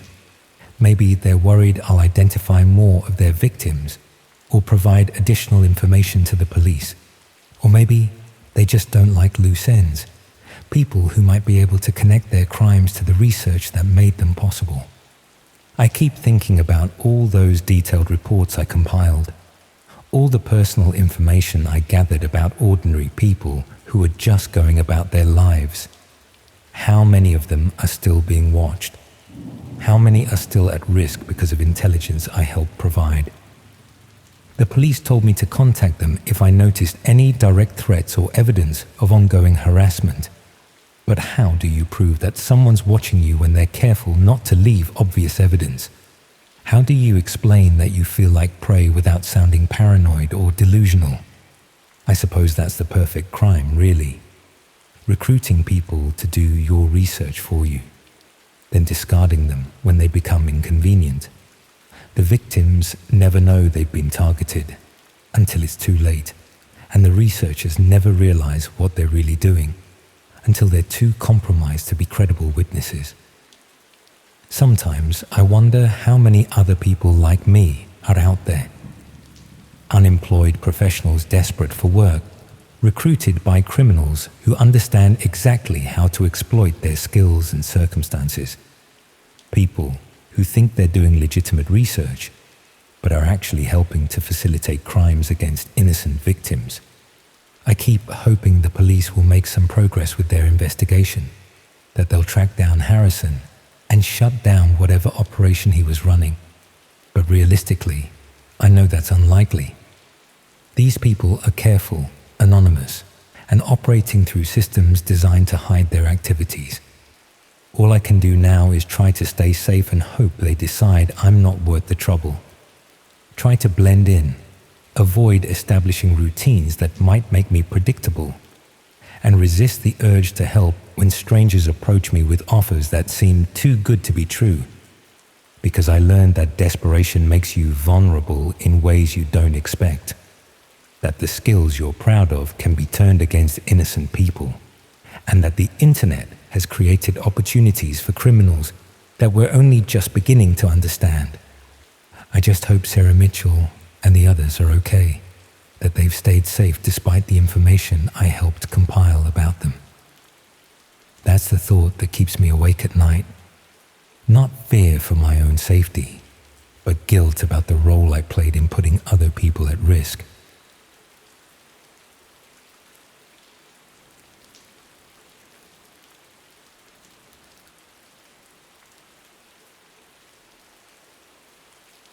I should have known that asking questions would get me into trouble. That's the thing about living the way I do. You forget that curiosity has consequences, that poking around where you don't belong can bring unwanted attention. I've spent the last 4 years barely leaving my flat in Manchester, ordering everything online, avoiding human contact whenever possible. It felt safe, predictable, controllable. But safety is just an illusion, isn't it? And I've learned that the hardest way possible. I'm sitting in this police station waiting room now, having just spent 20 minutes trying to convince 2 officers that strangers have been inside my home, and I can see in their faces that they think I'm delusional. Maybe I am. Maybe 4 years of self-imposed isolation have finally caught up with me. But I know what I heard, what I found, and I know that going back to that flat means facing whatever I've brought down on myself. The isolation started after I lost my job at the council offices. Nothing dramatic, just a restructure that made my position redundant, along with half the IT support team. I was 38, had some savings, and decided to take some time to figure out what came next. Weeks turned into months. Months turned into years, and somehow I'd created a life where the outside world felt increasingly foreign and threatening. I had everything delivered: groceries, clothes, even books and electronics. The flat was comfortable enough, with good internet and all the entertainment I could want. I told myself I was just taking a break from the stress of office politics and commuting, that I'd venture back out when I was ready. The problem with isolation is that it feeds on itself. The longer you stay inside, the more daunting the outside world becomes. What started as a temporary retreat became a permanent arrangement, and eventually I couldn't imagine living any other way. That's probably why I became so fascinated with the hidden parts of the internet. When your physical world shrinks to the size of a one-bedroom flat, the virtual world becomes infinitely more important. I spend hours exploring places that most people don't even know exist, communities and websites that operate outside normal boundaries. Most of it was harmless enough. Discussion groups about privacy and security, libraries of rare books, even underground markets selling things that weren't available through legitimate channels. I wasn't buying anything illegal, just browsing out of curiosity, trying to understand how these hidden communities operated. But curiosity can be dangerous when you don't understand the rules of the places you're exploring. I started asking questions in discussion groups, trying to understand the technical aspects of how certain services worked. Nothing that seemed threatening at the time, just the sort of questions any newcomer might ask when trying to navigate unfamiliar territory. The first warning sign came about 2 months ago. I'd been participating in a discussion about online security when someone sent me a private message suggesting I was asking too many questions about operational details that weren't my business. The message was polite but firm, advising me to stick to general discussions rather than trying to understand how specific services were implemented. I should have taken the hint and backed off. Instead, I became more curious about what I wasn't supposed to be asking about. I started paying closer attention to the structure of these hidden communities, trying to understand who ran them and how they maintained their secrecy. That's when I stumbled across something that changed everything. Buried in an obscure discussion thread, I found references to services that sounded genuinely criminal. Not just drug dealing or copyright infringement, but things that involved real harm to real people. When I asked for clarification about what these services actually provided, I was told, in no uncertain terms, to mind my own business. But I couldn't let it alone. The isolation had made me obsessive about online mysteries, and this felt like the biggest puzzle I'd encountered. I spent weeks following links, reading between the lines of coded discussions, trying to piece together what was really happening in the darker corners of these communities. What I discovered was a network of people providing services that I won't describe in detail, but which involved systematic harm to vulnerable individuals. They weren't just discussing theoretical crimes. They were actively coordinating activities that destroyed people's lives for profit and entertainment. I made the mistake of documenting what I'd found, taking screenshots and saving links as evidence of what these people were doing. I told myself I might report it to the authorities eventually, though I wasn't sure how to explain how I discovered it without admitting to extensive exploration of illegal websites. The first sign of trouble was a message that appeared on my desktop one morning when I woke up. Not an email or a chat notification, but a text file that had been created overnight while my computer was supposedly turned off. The message was simple. I'd been asking questions about things that weren't my concern, and I needed to delete everything I'd saved and stop my research immediately. The implication was clear. Someone had gained access to my computer remotely and was monitoring my activities. They knew what I'd been researching, what files I'd saved, even which websites I'd visited. My digital privacy, which I thought was protected by the same anonymity tools these communities used, had been completely compromised. I should have complied with their demand immediately, should have deleted everything and retreated back to harmless browsing. Instead, I became paranoid about my computer security and started taking additional precautions to hide my activities. I was treating it like a game, a technical challenge to outwit people who were clearly more skilled than I was. That's when the night visits started. The first time, I thought I was imagining things. I'd been lying in bed around 2 in the morning when I heard what sounded like someone moving around in the kitchen. Just soft footsteps and the occasional creak of floorboards, as if someone was trying to move quietly through the flat. I lay there frozen, listening intently, but the sound stopped after a few minutes. When I finally worked up the courage to investigate, I found nothing obviously disturbed.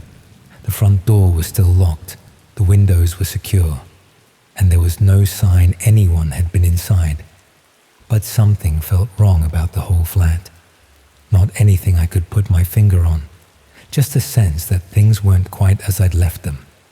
Books slightly out of place, kitchen chairs positioned differently. Even the angle of my laptop on the desk seemed to have changed. I convinced myself I was becoming paranoid, that 4 years of isolation were finally affecting my mental health. People who don't go outside develop agoraphobia, but maybe they also develop other delusions about threats that don't really exist. The second visit was more obvious. I woke up around 3 in the morning to find my laptop had been moved from the desk to the kitchen table. Not just moved, but opened and positioned as if someone had been using it.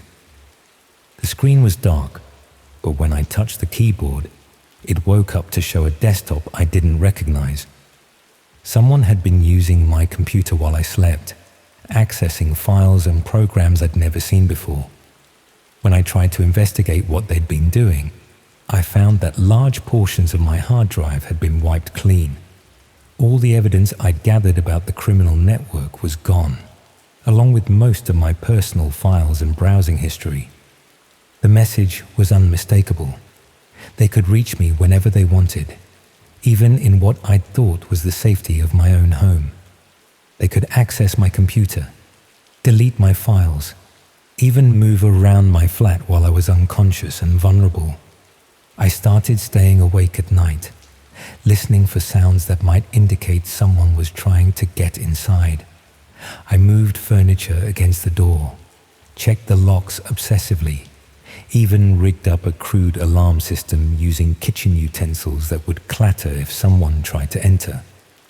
But they were too clever for my amateur security measures. On the third visit, I woke up to find they'd been in the flat again without triggering any of my alarms. This time, they'd left a more explicit message. A note on my pillow explaining that my continued curiosity was putting other people at risk and that more serious measures would be taken if I didn't stop my research immediately. The note included details about my daily routine that could only have been obtained through careful observation. They knew what time I usually went to sleep, what I ate for breakfast, even which online services I used for entertainment. They'd been watching me as carefully as I'd been trying to watch them. I realized I was completely outmatched by people who had resources and skills far beyond anything I could counter. They could enter my home at will, access my computer systems, and monitor my activities both online and offline. My isolation, which I thought provided security and privacy, had actually made me more vulnerable than if I'd been living a normal social life. The breaking point came on the fourth night, when I heard multiple people moving around the flat, not trying to be quiet anymore, but deliberately making noise to ensure I knew they were there. Footsteps in every room, doors opening and closing, even what sounded like furniture being moved around. I barricaded myself in the bedroom and called the police from my mobile phone, whispered that strangers were in my flat, that I needed immediate assistance, that I was in genuine fear for my safety. The response was quicker than I'd expected. 2 officers arrived within about 10 minutes, but by the time they gained entry to the flat, whoever had been inside was gone. The officers found no signs of forced entry, no evidence that anyone had been there except me. They were professional but clearly skeptical about my story. A man who admitted he hadn't left his flat in 4 years, claiming that strangers were breaking in during the night, but leaving no trace of their presence. It sounded like mental health issues rather than criminal activity. I tried to explain about the hidden websites and the criminal network, but I could see their eyes glazing over as I described online communities they'd never heard of and threats that existed only in digital spaces they didn't understand. They took a statement and promised to increase patrols in the area, but it was obvious they thought I was delusional. One of them suggested I might benefit from speaking to a doctor about anxiety and paranoia related to prolonged isolation. After they left, I sat in the flat knowing I couldn't stay there any longer. Whether the threats were real or imagined, I'd reached the point where I couldn't function normally in what had been my safe space for 4 years. That's when I realized I had to do something I hadn't done in all that time. I had to leave the flat and go somewhere public where there were other people around. Not because I thought it would solve anything, but because staying alone in that space had become impossible.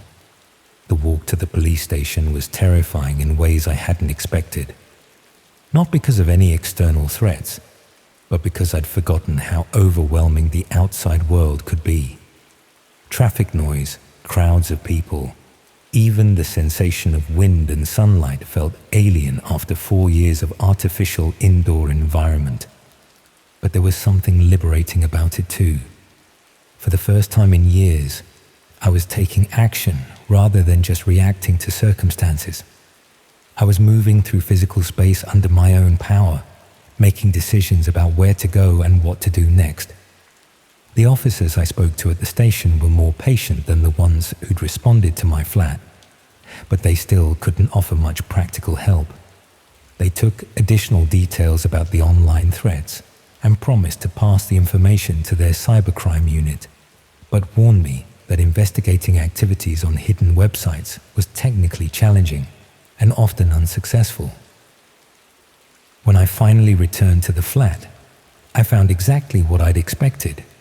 My laptop was gone. Not just moved or tampered with, but completely removed from the premises. They'd taken the one piece of evidence that might have supported my story, leaving me with nothing but my own testimony about threats that existed only in digital spaces. I should have been terrified by this final violation of my privacy and security. Instead, I felt oddly relieved. The laptop had been my primary connection to the hidden communities that had brought this trouble down on me. Without it, I was cut off from both the threats and the temptations of that digital underworld. Standing in my flat without the computer that had dominated my life for 4 years, I realized how much of my existence had been built around activities that ultimately brought me nothing but anxiety and isolation. The research, the endless browsing, the obsessive exploration of communities I didn't understand, none of it had improved my life in any meaningful way. The people who'd been threatening me had probably moved on to other concerns by now. I was no longer a threat to their operations because I no longer had the tools or access necessary to investigate their activities. They'd solved their problem by simply removing my ability to cause them trouble. I'm still scared, obviously, still jumping at unexpected sounds and checking the locks more often than necessary. But I'm also more aware of the outside world than I've been in years. The walk to the police station reminded me that there's a physical reality beyond my computer screen, populated by real people living normal lives. I don't know what happens next. I'll need to find new ways to occupy my time without the internet obsessions that consumed the last 4 years. Maybe I'll eventually work up the courage to apply for jobs again, to rebuild some sort of normal social life.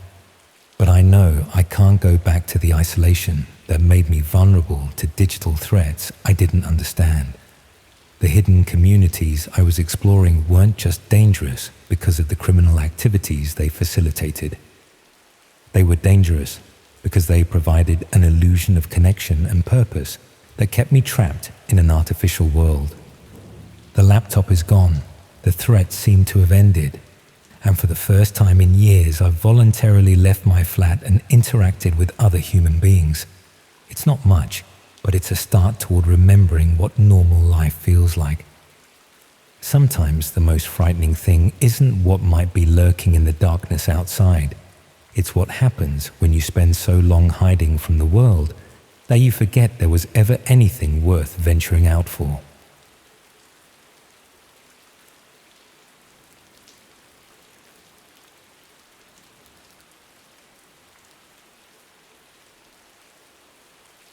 I keep wondering if I should have reported what I found at the pharmacy, but then I remember how normal everything looked on the surface and I start doubting myself all over again.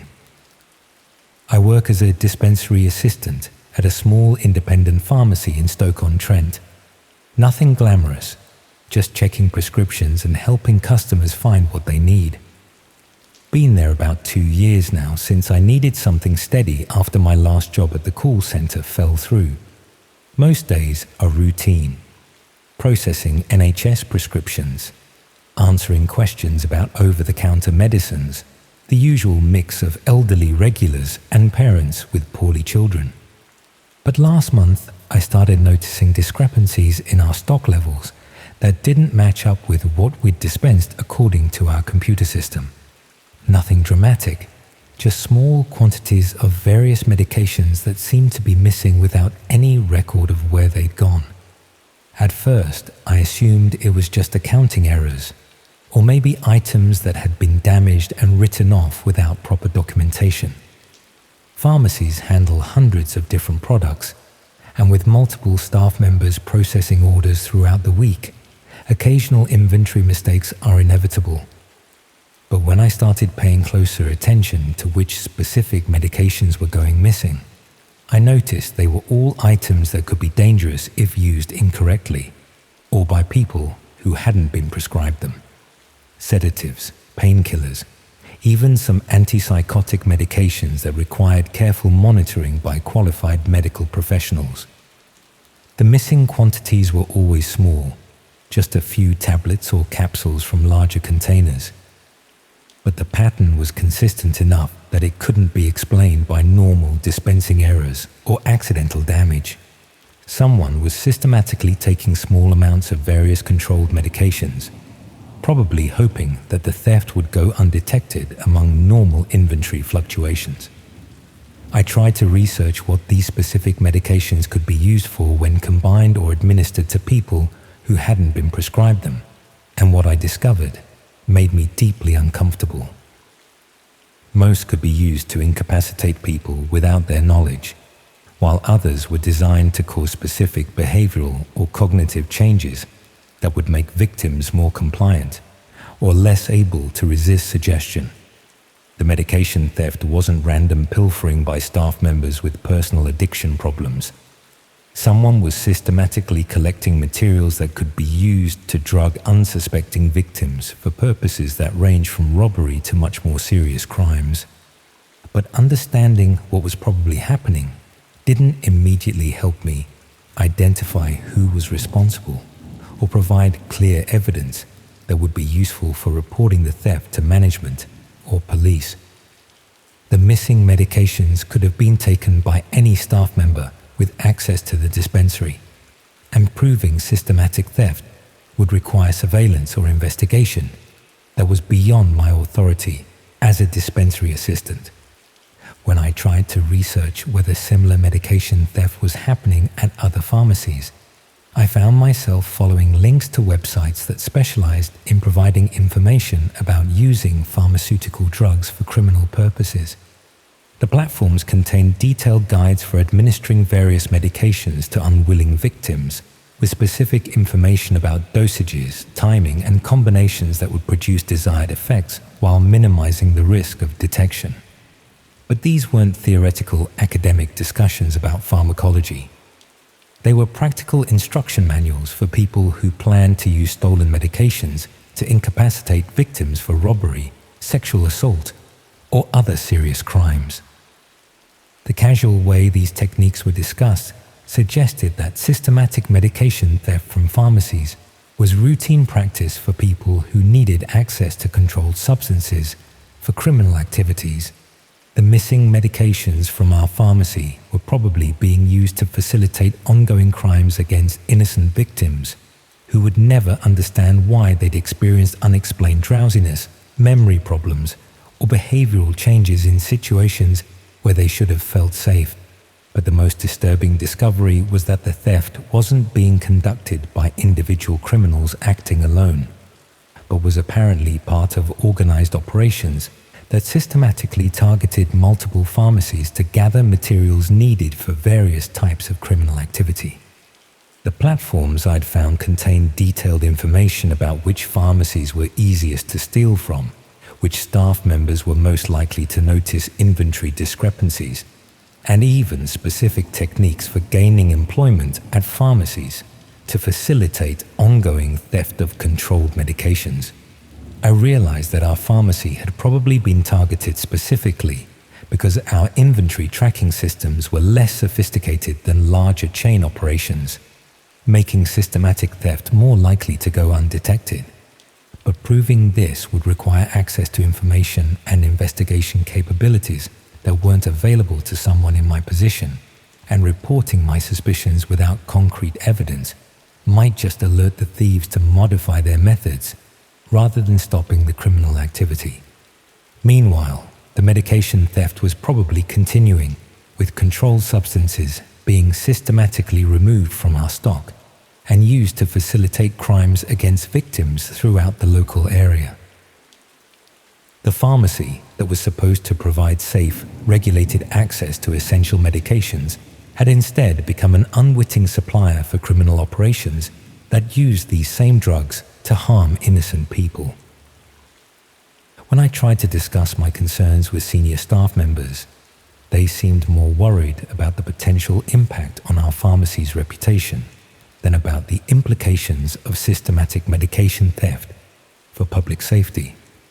The suggestion that our workplace might be facilitating criminal activity was treated as a problem with my attitude rather than a serious security issue that required investigation and preventive measures. But I remain convinced that the missing medications were being used for harmful purposes, and that our inadequate inventory controls were enabling ongoing criminal activity that affected people throughout the community.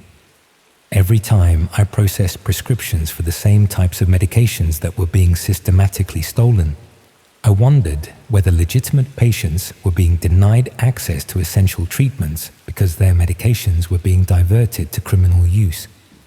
The medication theft that had seemed like minor inventory discrepancies had revealed systematic criminal operations that used pharmacy employment and insider access to facilitate serious crimes against unsuspecting victims. But proving the connection between missing medications and criminal activity would require investigation capabilities that were beyond what I could undertake safely, especially since the people responsible had demonstrated sophisticated methods for avoiding detection while maintaining legitimate employment. The controlled substances that were designed to provide safe, effective treatment for people with legitimate medical needs were being systematically diverted to facilitate criminal activities that caused serious harm to innocent victims who never suspected that their drinks, food, or environment had been compromised.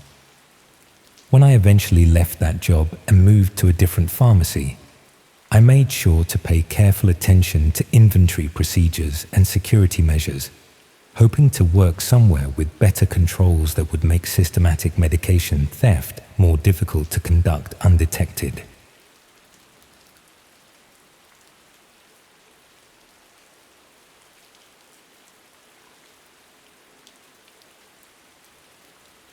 It only takes one bad click to end up somewhere you never intended to go. And once you're there, getting back out isn't always as simple as closing a browser window. I was working part-time security at an office complex in Nottingham, doing the weekend shifts that nobody else wanted. 12-hour days walking around empty buildings, checking doors that were always locked, watching CCTV screens that never showed anything more interesting than the occasional fox crossing the car park. The pay was decent enough for what it was, but the boredom was crushing. Most of the time, I'd bring books or magazines to help pass the hours, but eventually, you run out of things to read. That's when I started spending more time online, using the free Wi-Fi in the reception area to browse whatever caught my attention. News sites, social media, the usual time-wasting activities that everyone does when they're trying to make 8 hours feel like less than 8 hours. The progression to darker content was gradual. Started with true crime forums, then moved to places where people shared footage of accidents and incidents that mainstream media wouldn't show. Nothing particularly extreme initially, just the sort of material that gets removed from regular platforms for being too graphic or disturbing. But each forum led to recommendations for others, and the content kept getting more intense. Places where people discussed banned documentaries, leaked police footage, material that existed in the grey areas between legal and illegal, the sort of communities that felt like digital speakeasies, hidden from casual browsers but accessible if you knew where to look. One forum I found was dedicated to documenting what they called authentic extreme content. The participants claimed to verify whether violent videos were genuine or staged, approaching it like academic research rather than entertainment. They had detailed discussions about production techniques, geographic indicators, and technical analysis that seemed more professional than you'd expect from random internet users. That's where I first encountered serious discussions about red rooms. For those who don't know, red rooms are supposedly live streams hidden on the dark web where viewers can watch real torture and murder happening in real time. Most people dismiss them as internet mythology, too technically complex and legally risky for anyone to actually operate. But the forum participants had evidence that suggested otherwise.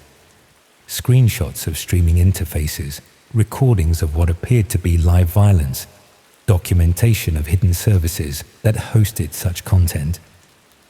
The material was disturbing enough that I initially assumed it was elaborate fiction created by people with too much time and too much imagination.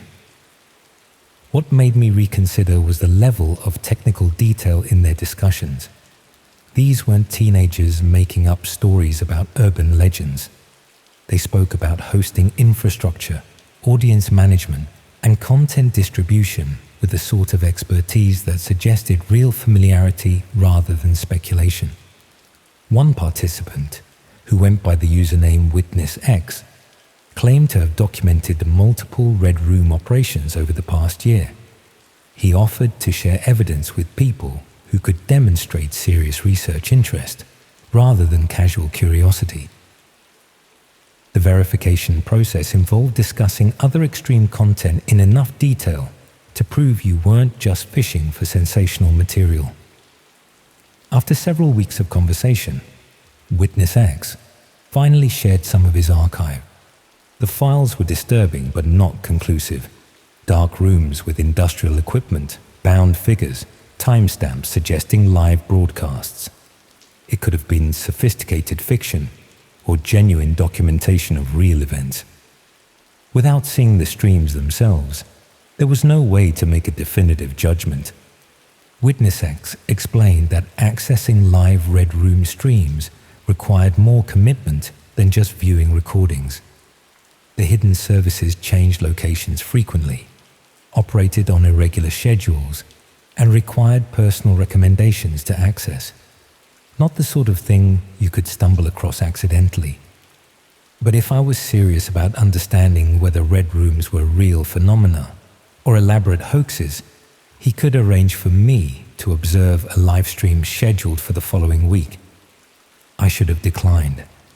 My interest in extreme content was supposed to be about passing time during boring security shifts, not getting involved in potentially illegal activities. But curiosity got the better of me, especially since Witness X assured me that observation didn't require any participation or payment. The access instructions were complex but manageable. Specific software to download, rotating passwords, designated connection times. The whole process felt designed to filter out casual browsers while providing access to people with genuine research interests. When I finally connected to the stream during one of my weekend shifts, the interface was surprisingly ordinary. A video player showing a feed from what appeared to be a basement or converted garage, with a chat window below where viewers could communicate. Nothing sophisticated about the presentation. The video showed a concrete-walled space with harsh lighting and minimal furniture. In the center was a metal table, and strapped to that table was a man who appeared to be in his 30s. He was conscious, but not moving much, occasionally testing his restraints or looking around the room with obvious confusion and fear. The chat was active with participants discussing what they expected to see happen. Comments in multiple languages suggested an international audience, though English appeared to be the primary language for communication. People were making suggestions, placing bets on various outcomes, treating the situation like interactive entertainment.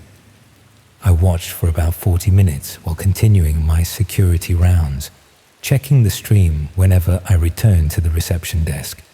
The man on the table would periodically struggle against his restraints or attempt to speak, though no audio was available.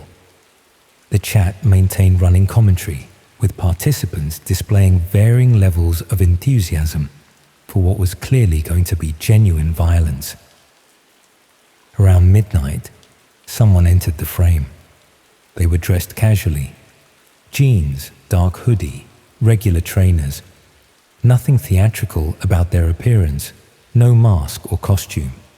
Just someone who could have been anyone, preparing to do something that definitely wasn't ordinary.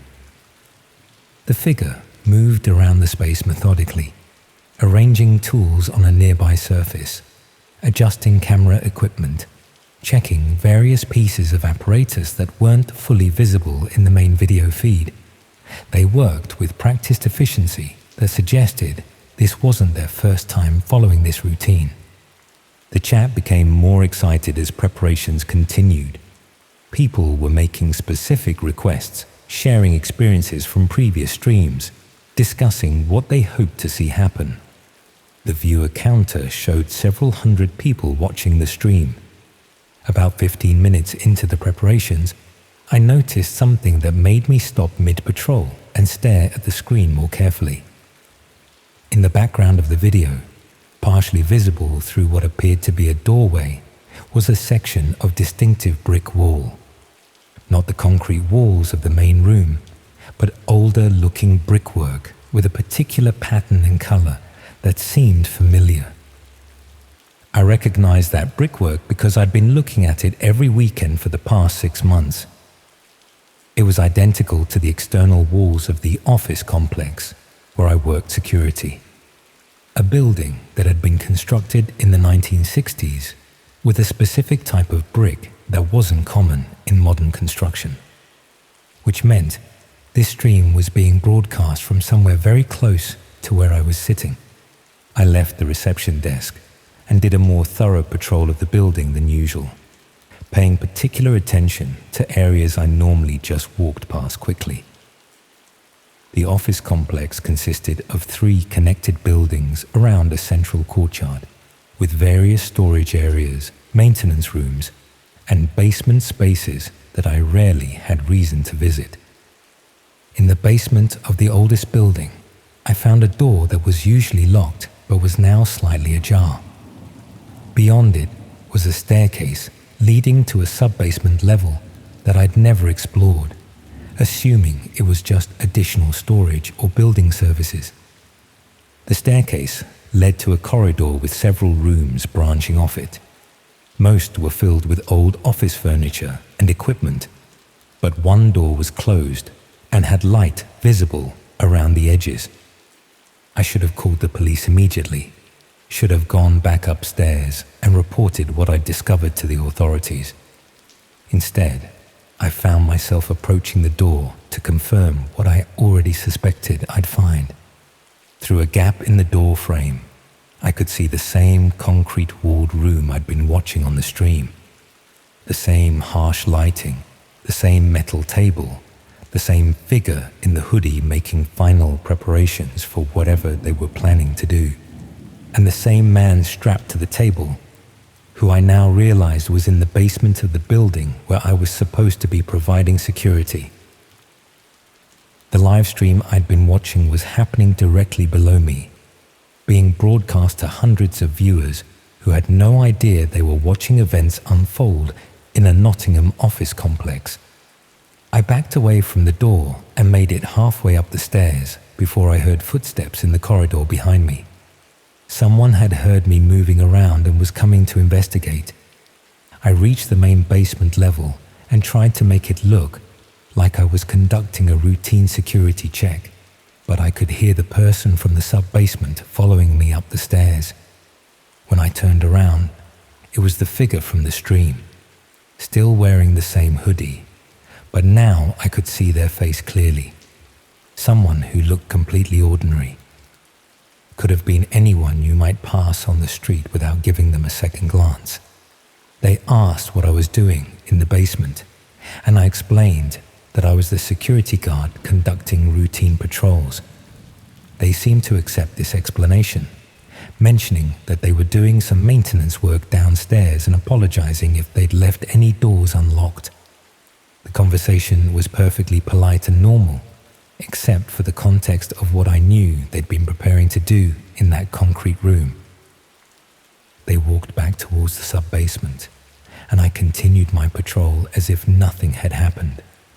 But I could hear them moving around downstairs, and I knew that whatever had been planned for the live stream was either being postponed or relocated. I finished my shift and left the building at the normal time, but I couldn't stop thinking about what I'd discovered. Someone was using the office complex to create Red Room content, broadcasting real violence to paying audiences, and I was the only person who knew about it. The logical action was to contact the police with what I'd witnessed, but explaining how I discovered it would require admitting to accessing illegal content online, and I wasn't sure they'd believe such a bizarre story anyway. More importantly, I was worried about what might happen if the people running the operation realized I knew about their activities. They'd seen me in the building, knew I worked there regularly, could easily find out my personal details from the security company records. Over the next few days, I researched whether there had been any missing person reports that might correspond to the man I'd seen in the stream. But without knowing when he'd been taken or where from, it was impossible to identify any specific cases.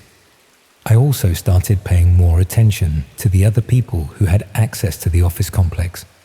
Maintenance staff, cleaning crews, building management personnel. Anyone who might have keys to areas that weren't normally accessible to security guards. The building management company had records of various contractors who'd worked in the basement areas over the past year. Electrical upgrades, plumbing repairs, installation of additional cabling for internet infrastructure.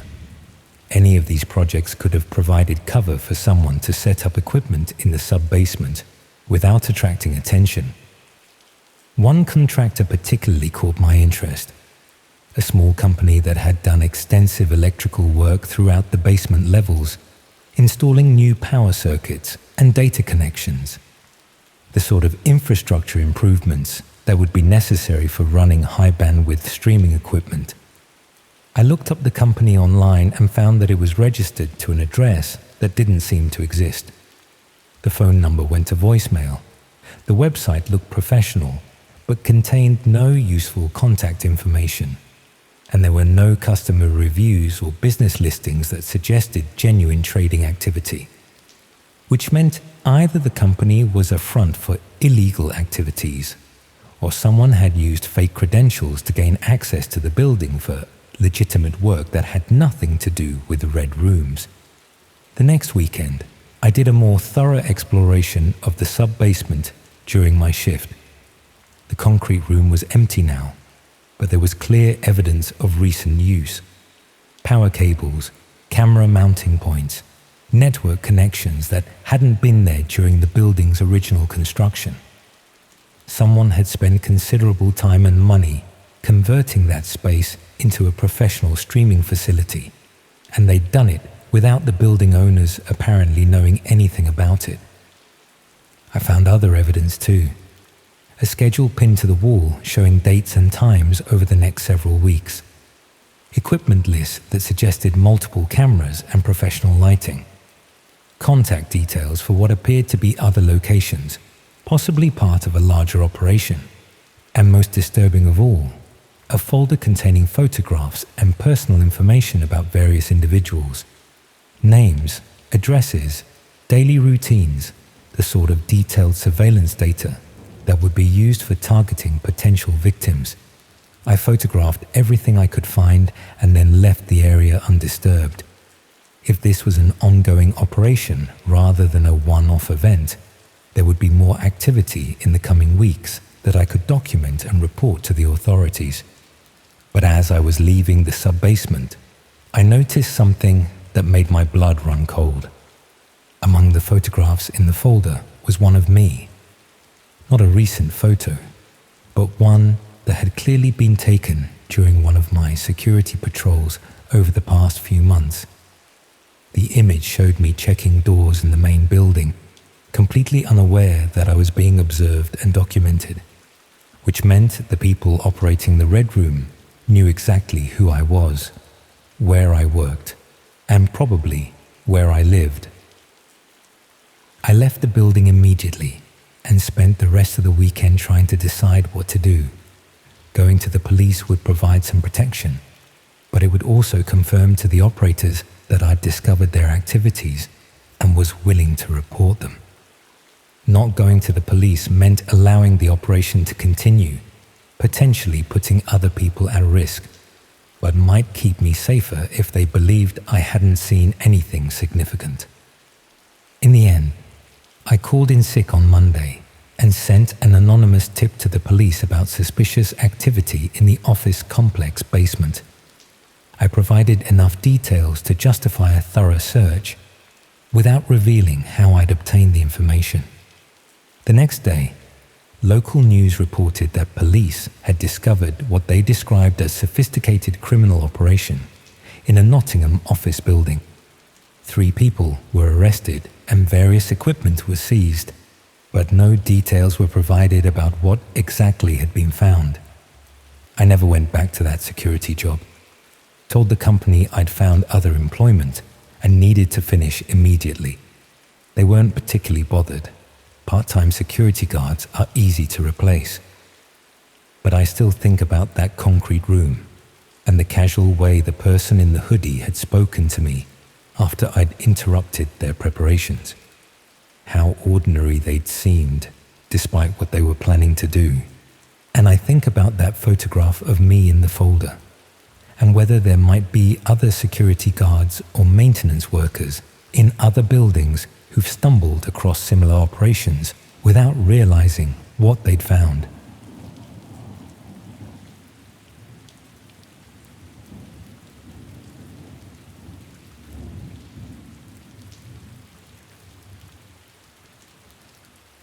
I probably shouldn't have kept that laptop.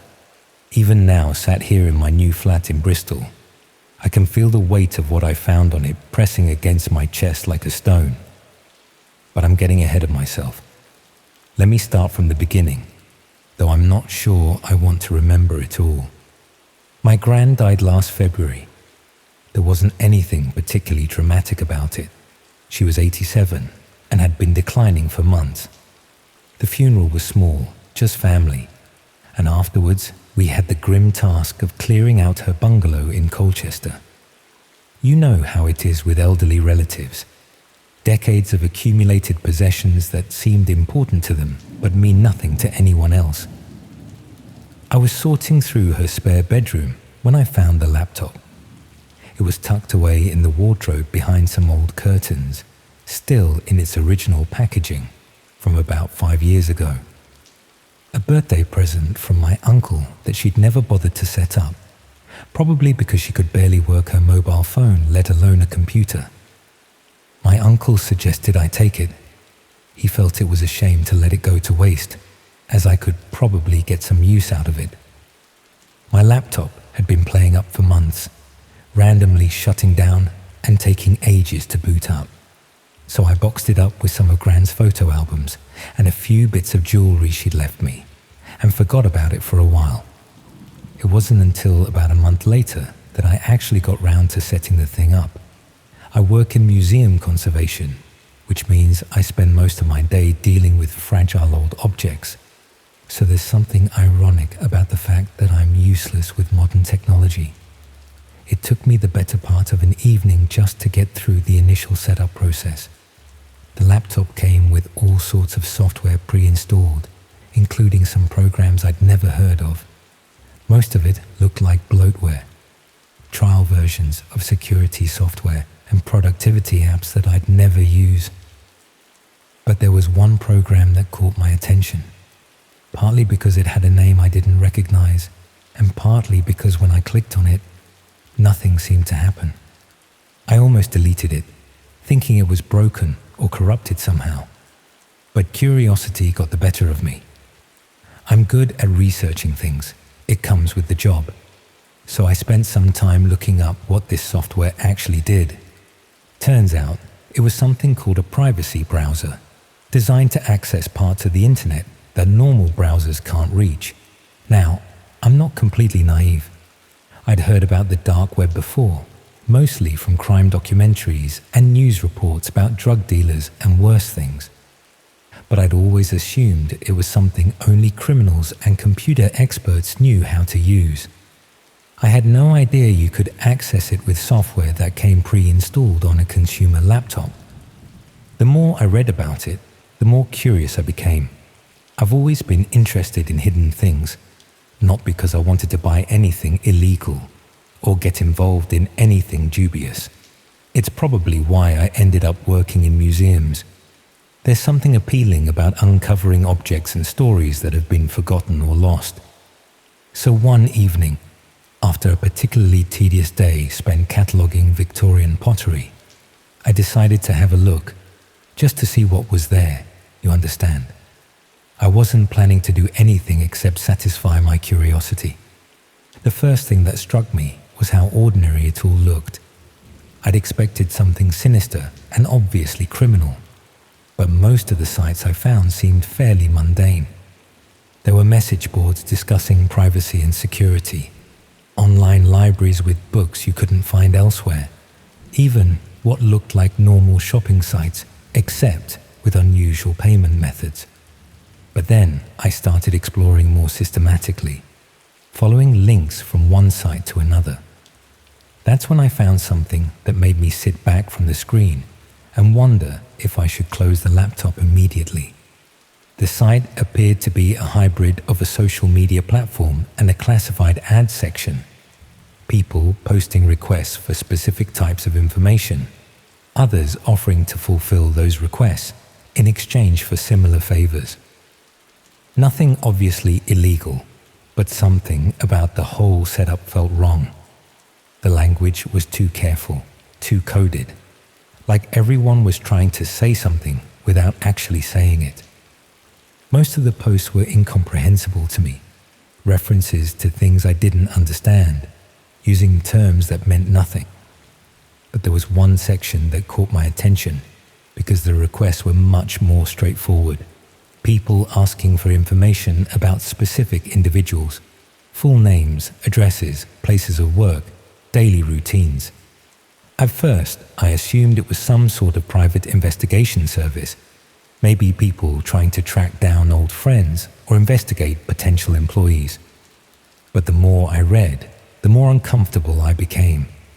The requests were too detailed, too invasive. People wanting to know what time someone left for work, which route they took, whether they lived alone. One post in particular stuck with me. Someone had uploaded what looked like a floor plan of a house, hand-drawn, but surprisingly detailed. They were asking for information about the person who lived there, a woman in her 30s who worked as a teacher in somewhere called Melton Mowbray. The post included her full name, her school, even the make and color of her car. The comments underneath were worse than the original post. People offering additional information about this woman, where she did her weekly shopping, which gym she went to, what time she usually got home from work. One comment even included photographs of her house taken from different angles, showing all the windows and entrances. I should have closed the browser then, should have deleted the software and pretended I'd never seen any of it. But instead, I found myself scrolling through more posts. each one more invasive than the last. People sharing detailed surveillance information about complete strangers, building up comprehensive profiles of their targets' lives. What disturbed me most was how organized it all seemed. This wasn't random harassment or casual stalking. It was systematic information gathering on an industrial scale.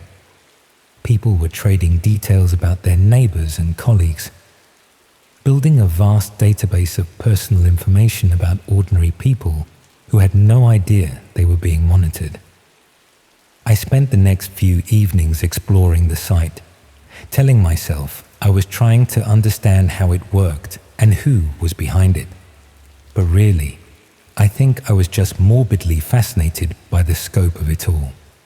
There were thousands of posts, tens of thousands of comments, all documenting the private lives of people across the country. Some posts focused on specific professions: teachers, nurses, social workers. Others targeted women living alone or families with young children. There were requests for information about people's work schedules, their relationships, their financial situations, all presented in the same matter-of-fact tone, as if this kind of surveillance was perfectly normal. Then I found the section that changed everything. It was called Local Collections, and it was organized by area. I clicked on the East of England section more out of idle curiosity than anything else, expecting to find the same sort of content I'd been seeing elsewhere on the site. Instead, I found a detailed profile of my gran, not just her name and address, but photographs of her bungalow taken from the street and the back garden. Details about her daily routine, what time she put her bins out, when she went to the shops, which days the home help visited. Someone had even documented her medical appointments, noting when she seemed particularly frail or confused. The post was months old, dating back to when she was still alive and living independently. Someone had been watching her, cataloguing her movements, sharing intimate details about her declining health with strangers on the internet. The comments underneath discussed how easy it would be to gain access to her house, speculating about whether she kept cash or valuables inside. My hands were shaking as I scrolled through the thread. There were dozens of photographs, taken over what looked like several weeks. My gran hanging washing on her line, struggling with her walking frame, even sitting in her front window doing crossword puzzles, all captured by someone with a long lens camera, someone who had made a project out of documenting her vulnerability. But it was the final comment in the thread that made me feel physically sick. Posted just a few days after Gran's funeral, it simply read, "Property now empty." The family continues to visit occasionally to organize their belongings. It might be opportunities for interior documentation.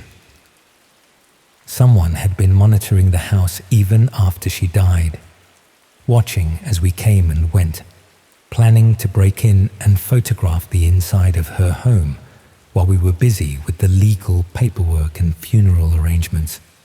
I slammed the laptop shut and walked away from it. Made myself a cup of tea with hands that wouldn't stop trembling, trying to process what I'd just discovered.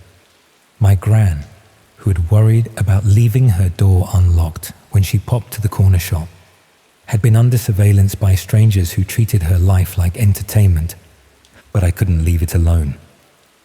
The next evening, I opened the laptop again and went straight back to the site. I told myself I needed to understand how widespread this was, whether other people I knew were being targeted. What I found was worse than I'd imagined. The local collections section covered the entire country. Every major city, most smaller towns, even rural villages. Countless profiles exist, each meticulously detailing an individual's personal life. I recognized some of the locations, places I'd lived, areas where friends and family still lived. I started searching for people I knew. My parents in their retirement bungalow in Devon. My sister and her family, in their semi-detached house in Reading. My ex-boyfriend, who still lived in the flat we used to share in Cambridge, I found profiles for all of them. My parents were listed under a section for vulnerable elderly targets. Someone had documented their routine visits to the local garden centre, noted that my father had mobility issues, even identified which days they left the house empty to visit my sister. The post included photographs of them loading shopping into their car and detailed observations about their physical limitations. My sister's profile was in a section focused on family surveillance opportunities. The post included photographs of her children walking to school, details about her husband's work schedule, even floor plans of their house that someone had apparently sketched while pretending to be doing market research door to door. But it was my ex-boyfriend's profile that made me realize the true scope of what I was looking at. The post wasn't just about him. It connected to dozens of other profiles, all people who lived in the same area or worked at the same company. Someone was building a comprehensive map of an entire community, documenting the relationships between different targets, identifying vulnerabilities that could be exploited. Each profile contained hundreds of photographs and observations, stretching back months or even years. This wasn't casual surveillance. It was a systematic intelligence gathering operation targeting ordinary people. And it was being carried out by what appeared to be a network of volunteers who treated the whole thing like a hobby. I spent the next week diving deeper into the site, trying to understand how it was organized and who was behind it. The more I learned, the more frightened I became. This wasn't just about information gathering. People were using the surveillance data to plan break-ins, to identify vulnerable targets, even to coordinate harassment campaigns. There were posts discussing the best times to approach certain targets, sharing techniques for gaining access to their homes, even coordinating group activities to maximize the psychological impact on specific individuals. They all spoke in a casual, matter-of-fact manner, giving the impression that they were organizing a charity event instead of conducting stalker campaigns. The worst part was discovering how they recruited new participants. The site had a section for community outreach, where experienced members offered to train newcomers in surveillance techniques. They provided guides on camera equipment, advice on following targets without being detected, even legal advice on how to avoid prosecution if caught. They were turning voyeurism and stalking into a social activity, building a community around the violation of other people's privacy. And they were doing it all on a part of the internet that most people didn't even know existed, making them effectively immune from normal law enforcement. I found myself checking the site compulsively, looking for new posts about people I knew, trying to understand the scale of the surveillance network. It was like watching a car crash in slow motion, horrifying but impossible to look away from. That's when I started noticing changes in my own behavior. I became hyper-aware of people around me, wondering if they might be part of the surveillance network. I started varying my routes to work, checking my windows for signs of tampering, even covering my laptop camera when I wasn't using it. But the paranoia got worse when I found my own profile on the site. It wasn't comprehensive like some of the others. Just a basic entry with my name, workplace, and a few photographs of me walking to the museum. But seeing my own life reduced to a surveillance target's profile made me realize that I wasn't just an observer of this network. I was also a potential victim. The post about me was recent, probably created after someone noticed me visiting the site regularly. The comments underneath discussed my search behavior and speculated about whether I might be a journalist or law enforcement officer. Someone had even identified the museum where I worked and suggested that my access to valuable objects might make me an interesting target for development. That was when I knew I had to stop. Not just stop using the site, but get rid of the laptop entirely and try to forget what I discovered. Because the longer I stayed connected to this network, the more likely I was to become a target myself. I deleted all the software from the laptop and sold it to a second-hand shop in town. Then I moved to Bristol, telling myself it was for a better job opportunity, rather than because I was running away from something I couldn't fight. But I still think about what I found on that site. All those ordinary people living their lives with no idea they're being watched, catalogued, discussed by strangers who see them as nothing more than sources of entertainment. My gran, my parents, my sister's children, all reduced to entries in someone else's collection of surveillance data. The worst part is knowing that the network is still out there, still growing, still documenting the private lives of people who trust that their homes are safe spaces.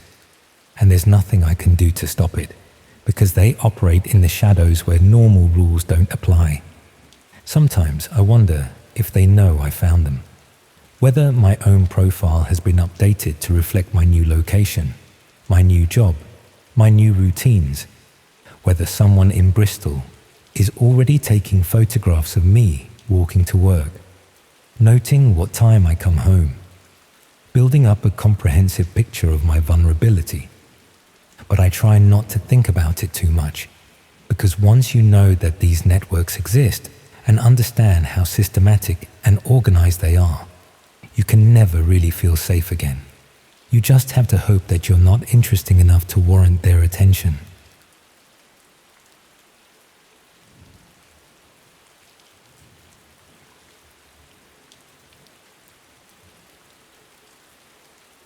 You know, when someone asks you for a favor and you say yes without really thinking about what you're agreeing to. That's exactly how I ended up helping my flatmate with what she claimed was university research, but turned out to be something that still makes me check my locks twice before bed. This happened about 18 months ago when I was living in Leeds with Sarah, who was doing some kind of postgraduate psychology course that seemed to involve a lot of late nights on her laptop and very little actual attendance at the university. I was working at a coffee shop and trying to figure out what to do with my life after dropping out of my English degree the year before. Sarah was always a bit secretive about her studies, but I assumed that was normal for postgrad work. She'd disappear for days sometimes, come back with expensive equipment I'd never seen before, and spend hours writing reports that she never talked about despite us being close enough that we usually shared everything. The favor she asked me was simple enough. She needed someone to help with data collection for her dissertation about online behavior patterns. Nothing complicated, just following some links she'd provide and documenting my reactions to different types of content. She'd pay me £50 for a few hours of work, which was decent money for someone living on coffee shop wages. I should have asked more questions about what kind of content I'd be looking at, but Sarah assured me it was nothing illegal or obviously disturbing, just research into how people respond to information that exists outside mainstream internet platforms, the sort of academic study that universities were always conducting about digital media and social psychology. She set me up with some software on her laptop that took ages to connect to anything, explaining that her research required accessing communities that weren't indexed by normal search engines. Academic research often needed to study spaces that weren't easily accessible to casual users, she said, to understand how information really moved through digital networks. The first few sites she directed me to were disappointing, if anything. Discussion groups about privacy rights, political communities that seemed focused on topics too controversial for mainstream social media, academic-looking resources about subjects I'd never heard of. Exactly the sort of dry, intellectual content you'd expect from university research. But as Sarah guided me through different areas of this hidden internet, the content started becoming more interesting in ways that made me uncomfortable.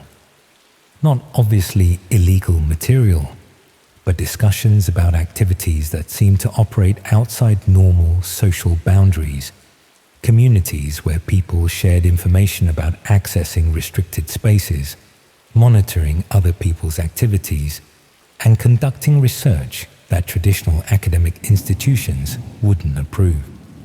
Some groups were focused on what they called social observation, systematic documentation of how people behaved when they thought they weren't being watched. Others discussed methods for accessing private information about individuals and using that knowledge for various research purposes. Sarah explained that understanding these communities was essential for her dissertation about the psychology of privacy in digital environments. She needed to document how people justified activities that most others would consider ethically questionable, analyzing the psychological mechanisms that allowed individuals to rationalize behavior that violated social norms. The academic context made sense, and I found myself genuinely interested in the psychological questions her research was exploring. How did people convince themselves that invasion of privacy was justified? What social conditions allowed communities to develop around activities that isolated individuals would recognize as inappropriate? Over several sessions, Sarah had me explore increasingly extreme communities, always with the same academic framework about understanding psychological rationalization and social boundary violation. But I started noticing that some of the communities weren't just discussing theoretical approaches to social observation and privacy violation. They were actively sharing specific information about real people, planning activities that seemed designed to cause genuine harm rather than gather academic insights. Some participants posted detailed personal information about individuals they'd been monitoring, including photographs taken without consent, records of daily routines, and even access to private communications that had been intercepted through various technical methods. The discussions weren't academic analysis of privacy violation, but active coordination of harassment campaigns against specific targets who had been selected for reasons that weren't always clear, but seemed to involve personal grudges or systematic targeting of vulnerable individuals. When I mentioned my concerns to Sarah, she explained that documenting active harmful behavior was unfortunately necessary for understanding how these communities functioned. Her research couldn't rely only on theoretical discussions, but needed to observe actual implementation of privacy violation techniques to provide meaningful academic insights.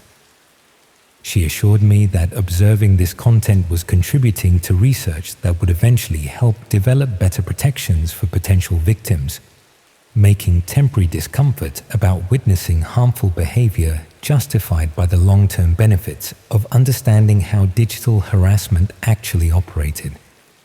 But I also started realizing that Sarah's research methods seemed to go beyond passive observation into something that looked more like active participation in the communities we were studying. She had established relationships with regular participants, contributed information that enhanced discussions about monitoring and harassment techniques, and seemed to have access to restricted areas of these communities that suggested long-term involvement rather than recent academic research. Some of the personal information being shared about harassment targets was local to Leeds, including details about people's daily routines in areas I recognized from around the city. This wasn't abstract research into distant communities, but active documentation of potential victims who lived in our immediate area. I realized that Sarah's dissertation research might be providing cover for activities that went considerably beyond academic study into active participation in harassment campaigns against real people in our own community. When I tried to research Sarah's university course and dissertation supervisor, I discovered that the postgraduate psychology program she claimed to be enrolled in didn't exist at Leeds University, and the research she described wasn't being conducted through any legitimate academic institution. Either she was involved in research through a different institution than she'd claimed, or her activities weren't actually academic research, but something else entirely, that required the sort of systematic privacy violation and harassment coordination I'd been helping her document. I started paying closer attention to Sarah's equipment and research materials, trying to understand what kind of work she was actually conducting, and whether it was connected to legitimate academic research or something more problematic. The technical setup in her room was considerably more sophisticated than typical university research would require, with equipment that seemed designed for systematic monitoring and data collection, rather than occasional academic projects. She had multiple communication devices, data storage systems that were running continuously, and networking equipment that suggested permanent installation rather than temporary research setup.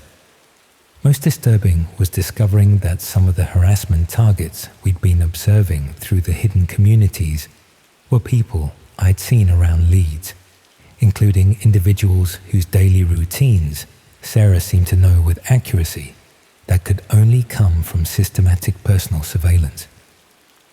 I realized that the research I'd been helping with wasn't academic study of online harassment communities, but active participation in harassment activities targeting real people in our local area. Sarah wasn't a postgraduate researcher studying digital privacy violation, but someone who was using academic research as cover for participating in systematic harassment and surveillance of specific individuals she'd selected for reasons I didn't understand. My assistance with her supposed dissertation had made me complicit in activities that were causing genuine harm to people who had no idea they were being monitored and targeted by someone living in their own community. I tried to confront Sarah about what I'd discovered, but she disappeared from the flat along with all her equipment, leaving behind only the basic furniture that had been there when she'd moved in months earlier. The landlord told me she'd paid rent through the end of the lease, but hadn't provided forwarding information, suggesting she'd planned to leave suddenly once her activities in Leeds were completed. I never found out what happened to the harassment targets we'd been observing, or whether Sarah's sudden departure meant their surveillance had ended, or simply been transferred to different methods that didn't require maintaining a local residence. The hidden communities continue to operate. The systematic harassment of vulnerable individuals continues to expand, and people continue to be monitored and targeted by individuals who present their activities as legitimate research while conducting systematic violation of privacy and personal safety.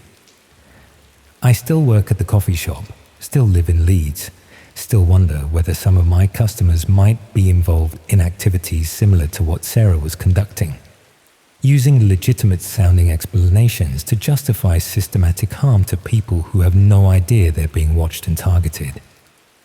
But I'm also aware that offers to help with academic research can be covers for activities that have nothing to do with legitimate study, and that people who need money and want to help with what sounds like important work can easily become complicit in systematic harassment disguised as scholarly investigation. The favor I did for my flatmate continues to make me uncomfortable every time I see someone who might have been one of the surveillance targets we documented, wondering whether my assistance contributed to ongoing harm that I helped facilitate without understanding what I was really agreeing to do.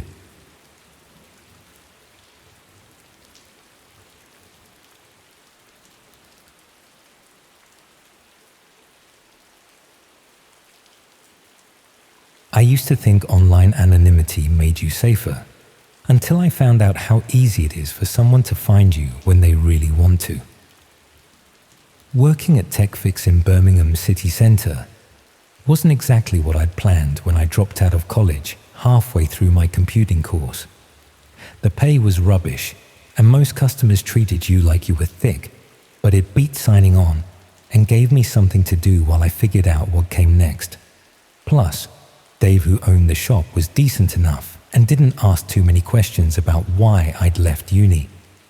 The work was mostly straightforward: virus removals, hardware upgrades, data recovery for people who'd managed to delete their holiday photos. Nothing that required the sort of advanced knowledge they'd been trying to teach us at college. Just basic technical skills and patience with people who couldn't tell the difference between their desktop and their hard drive. It was a Tuesday afternoon in November when the woman came in with the laptop that changed everything. She was probably in her 50s, well-dressed but nervous, the sort of customer who clearly didn't feel comfortable in computer shops. Her laptop had crashed completely, wouldn't boot up at all, and she needed some files recovered before a business meeting the following day. Standard data recovery job.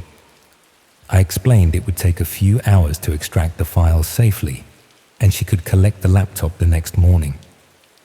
She seemed relieved and left after paying the deposit. I didn't start working on it until later that afternoon. When I opened up the laptop case to check the hard drive, I found a USB stick wedged inside, not properly inserted into a port, just loose in the casing like it had fallen out of someone's pocket during a previous repair. It wasn't the customer's. She'd been very specific about what files she needed recovering, and they were all work documents stored on the main drive. This USB looked older, more worn, like it had been used heavily over several years. I should have just put it in the lost property box and forgotten about it. But curiosity got the better of me, especially during a quiet spell when Dave had popped out to the bank. I plugged it into my work computer to see if there was anything that might identify the owner. The USB contained a single folder labeled with a string of random letters and numbers. Inside that folder were more folders, each named with dates going back about 18 months. And inside those folders were video files. The first few I opened were obviously downloaded from streaming sites. Poor quality, generic content, nothing particularly unusual. But as I worked through the folders chronologically, the content became progressively more disturbing. These weren't random downloads from public sites. Someone had been systematically collecting footage of real violence, organized by date and location. Police body cam footage from crime scenes. Security camera recordings from incidents that had never been reported in the news. Mobile phone videos shot by witnesses to events that looked genuinely traumatic. The timestamps suggested the material was recent, some of it from just weeks before. Either someone had remarkable access to law enforcement databases, or they were connected to the people creating this content in the first place. Buried deeper in the folder structure, I found something that made my hands shake as I scrolled through the files. Live stream recordings, multiple files, each several hours long, showing what appeared to be real-time violence happening in various locations. The video quality was better than the other content, suggesting professional equipment rather than security cameras or phone recordings. These weren't just recordings either.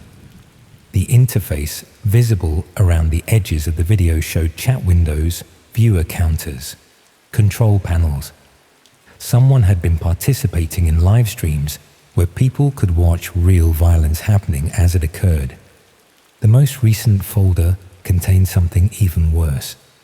Rather than just recordings of streams, there were planning documents, schedules, location details, equipment lists. Someone wasn't just watching this content, they were involved in organizing it. One document caught my attention because it mentioned Birmingham specifically, a location I recognized from the address, a warehouse district about 20 minutes from the city centre, where several businesses had closed down over the past year, leaving empty buildings that would be perfect for activities people wanted to keep private. According to the schedule, Something was planned for that location the following evening. I should have contacted the police immediately, should have handed over the USB and let them investigate whatever criminal operation was documented on it. But I knew how that conversation would sound. College dropout claiming to have found evidence of live murder streams on a random USB stick that may or may not have belonged to a customer. Instead, I copied some of the files to my personal laptop and spent the evening researching the locations mentioned in the documents. Most were commercial properties that had been empty for months, the sort of places where unusual activity might go unnoticed for weeks. The Birmingham warehouse was owned by a company that had gone into administration 6 months earlier. According to the business listings, it had been used for food storage, but satellite images showed it was now clearly abandoned, perfect for someone who needed a secure location away from residential areas. The planning documents suggested the operation was more sophisticated than I had initially assumed. Multiple camera positions, streaming equipment, backup systems. This wasn't amateur content. Someone was running what amounted to a professional production, just with considerably more disturbing subject matter than typical broadcasts. I found myself checking the documents obsessively over the next 24 hours, looking for more details about what was being planned. The scheduling information suggested regular events rather than one-off incidents, with different locations used on a rotating basis to avoid detection. By Wednesday evening, I'd convinced myself that I needed to see for myself what was happening at the warehouse, not to get involved or intervene, just to confirm whether the documents were describing something real or elaborate fiction. I drove out there around 8 o'clock, parking several streets away and approaching on foot through the industrial estate. Most of the businesses in the area closed early, leaving the roads empty except for the occasional lorry heading to the motorway. The warehouse was at the end of a cul-de-sac, separated from the other buildings by a car park that had been abandoned long enough for weeds to grow through the tarmac. From the outside, it looked completely derelict. Broken windows, graffiti on the walls, the sort of place teenagers might use for underage drinking. But there were fresh tire marks in the car park, and one of the loading bay doors was slightly ajar, despite looking secured from a distance. I circled the building looking for a vantage point where I could see inside without being noticed. The rear of the warehouse had several broken windows at ground level, covered with boards that had gaps large enough to see through. What I saw inside confirmed everything from the documents. The warehouse had been converted into a filming space. Professional lighting, equipment, multiple cameras positioned around a central area, computer stations along one wall. It looked like a television studio, except for the restraint equipment and the metal table positioned where you'd normally expect to see chairs or a sofa. There were 3 people setting up equipment, all dressed in ordinary clothes, like they were preparing for any normal work shift. Nothing theatrical or sinister about their appearance. They could have been setting up for a corporate video or product demonstration. The casual nature of their preparation was somehow more disturbing than if they'd been wearing masks or costumes. These were just people doing a job, even though that job involved creating content that would traumatize anyone with a functioning conscience.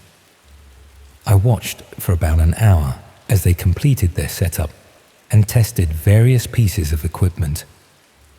Around 9:30, a van pulled up outside and 2 more people entered the building. One of them was carrying what appeared to be camera equipment. The other was supporting someone who seemed barely conscious. That's when I realized I wasn't just witnessing preparation. I was about to see the actual filming of whatever those documents had been planning. I should have called the police then, should have run back to my car and driven straight to the nearest station to report what I was seeing. Instead, I stayed at the window, telling myself I needed more evidence before making accusations that could ruin innocent people's lives. The unconscious person was positioned on the metal table while the others made final adjustments to their equipment. Computer screens came alive showing what looked like streaming interfaces, though I couldn't make out the details from my position outside. Then one of the camera operators looked directly at the window where I was watching. Not in my general direction, but specifically at the gap in the boards where my face was visible. Our eyes met through the broken glass, and I saw him say something to the others while pointing towards my location. I ran, made it back to my car, and drove home as quickly as possible without breaking every speed limit in Birmingham. Once I was safely back in my flat, I tried to process what I'd witnessed and decide what to do about it. The logical action was to contact the police with everything I'd seen and copied from the USB. But I knew how weak my story sounded. I'd essentially been stalking people based on files I'd stolen from a customer's property, then trespassing on private land to spy on what might have been legitimate business activity, and now someone had seen me watching them. I spent the rest of the evening checking that my flat was properly secured and trying to convince myself that the person at the warehouse had no way of identifying me.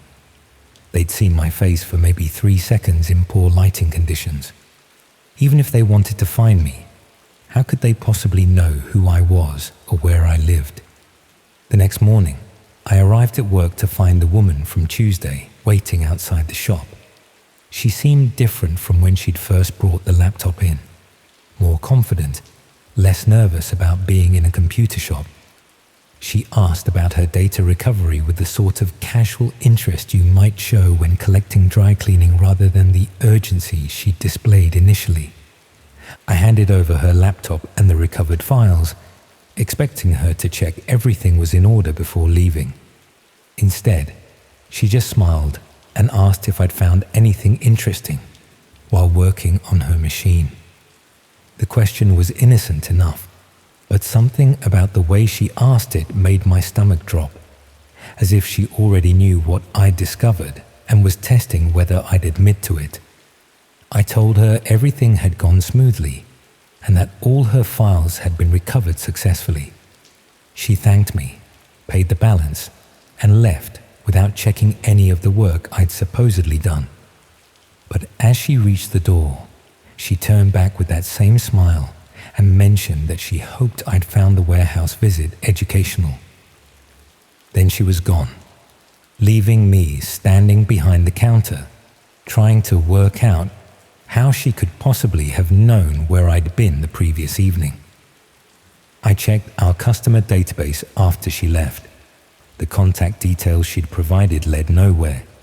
Disconnected phone number, fake address, credit card that had been declined when I tried to process the final payment later that day. She'd never been a legitimate customer at all, which meant the entire laptop repair had been a setup to get the USB into the shop, knowing that whoever worked on the machine would eventually find it and look at the contents. Someone had wanted me to see those files, wanted me to go to the warehouse, wanted me to witness what was happening there. The question was why. Over the next few days, I became increasingly paranoid about being watched. Every customer who came into the shop seemed suspicious. Every person who looked in my direction on the street felt like a potential threat.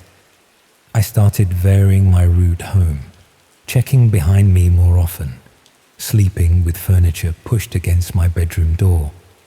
But nothing obvious happened. No threatening messages, no suspicious phone calls, no obvious signs that I was being followed. Just the persistent feeling that someone knew more about my daily routine than they should. A week later, I found another USB stick. This one was left on the counter at work while I was helping a customer in the back room. When I returned, it was sitting next to the till with a small note attached that simply said, "Next episode." I should have thrown it away immediately, or handed it to the police, or quit my job and moved to another city. Instead, I took it home and plugged it into my laptop. The files were similar to the first USB, but more recent. New locations, new scheduling documents, new recordings of events I didn't want to see, but couldn't stop watching. And buried in the folder structure was something that made my blood turn cold. Photos of me, not just from the warehouse. Dozens of images taken over the past week showing me walking to work, shopping for groceries, sitting in my flat with the curtains open. Someone had been documenting my daily routine with the systematic thoroughness of a professional surveillance operation. The final folder contained a single document with an address and a time. Tomorrow evening, 8 o'clock. The location was another abandoned warehouse, this one on the other side of Birmingham. And at the bottom of the document, a single line of text that made it clear this wasn't an invitation. Your turn. I'm writing this now because I don't know what else to do. The police won't believe a story this bizarre without evidence I can't provide without incriminating myself. Moving away won't help if these people have the resources to track me down once already. Tomorrow evening, I'll have to decide whether to go to that warehouse or spend the rest of my life wondering when they'll decide to come and find me instead. Either way, I don't think online anonymity is going to keep me safe much longer.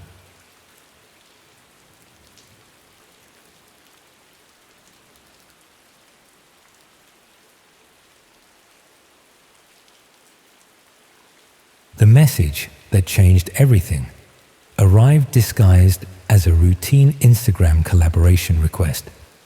But whoever wrote it knew details about my content that I'd never shared publicly.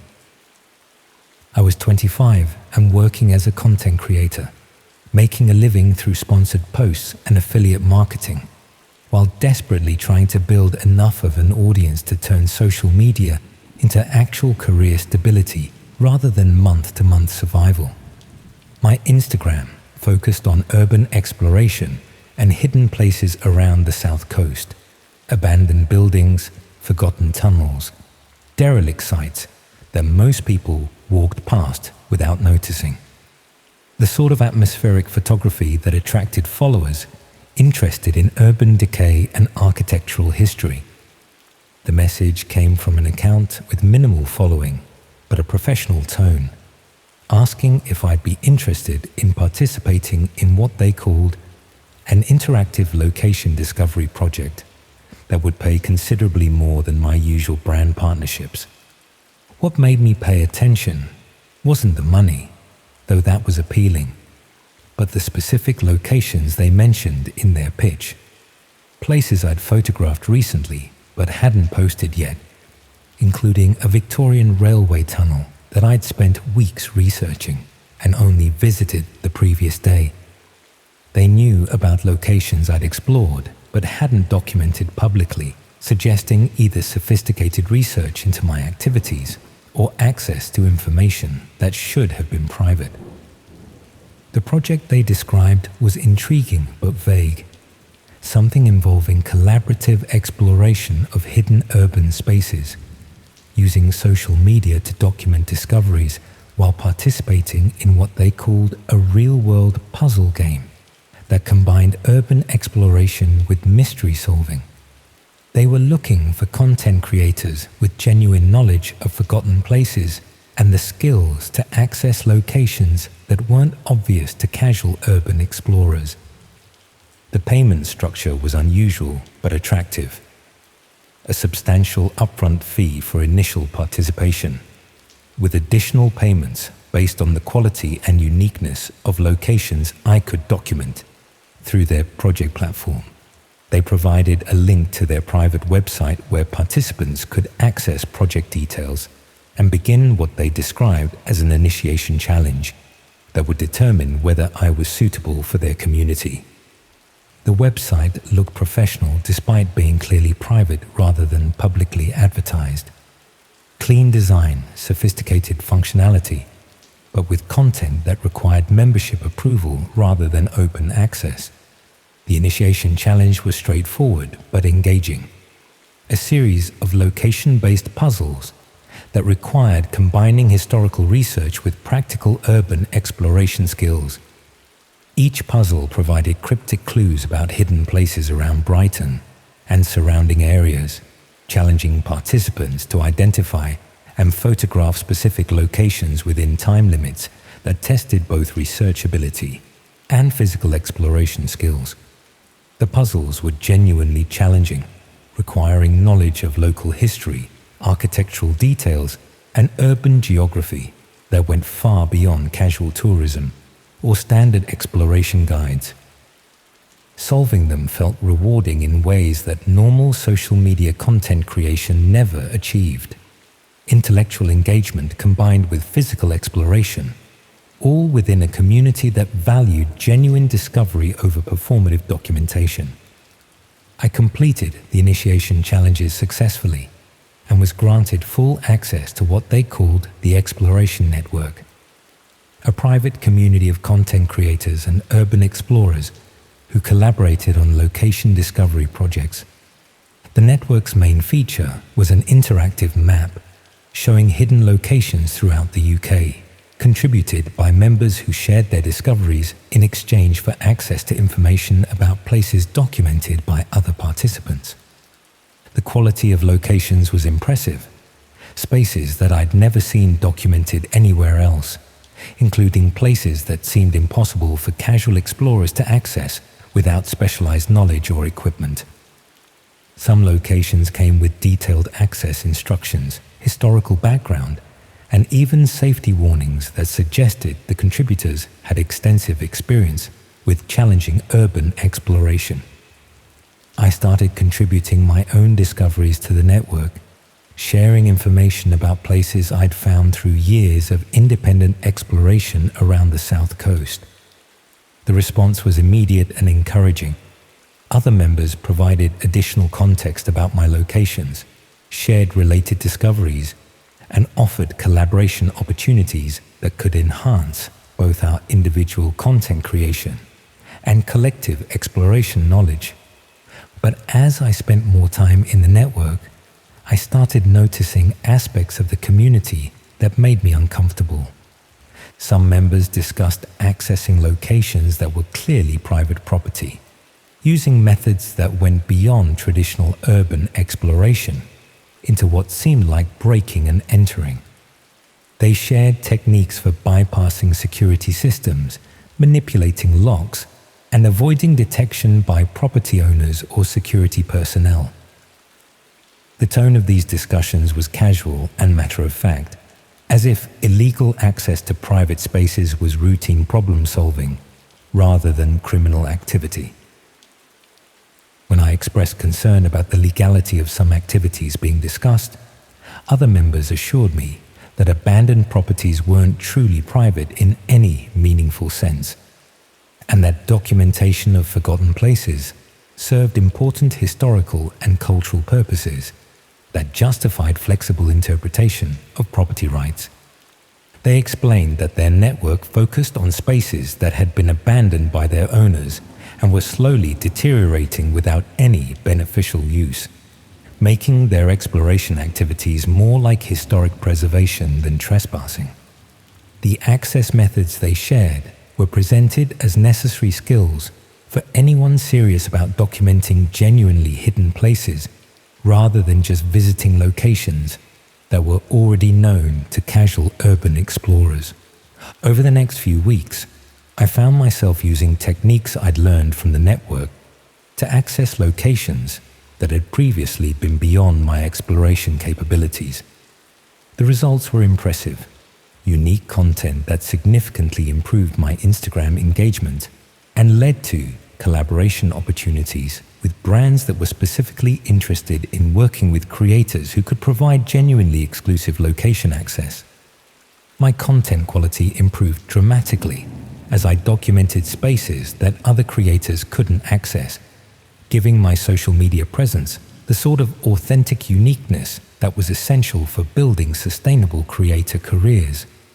But I also started noticing that some network members were discussing activities that went beyond exploration into what seemed like deliberate violation of private spaces. Rather than simply documenting abandoned locations, some participants were accessing occupied buildings, private residences, and even commercial properties that were clearly not meant for outside exploration. They shared information about people's daily routines, security weaknesses in residential areas, and methods for accessing private spaces without detection by inhabitants.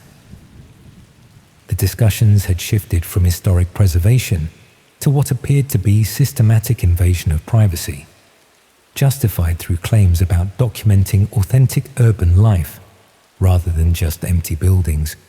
Some members posted content that appeared to have been captured inside people's homes, offices, and other private spaces that were definitely not abandoned or forgotten.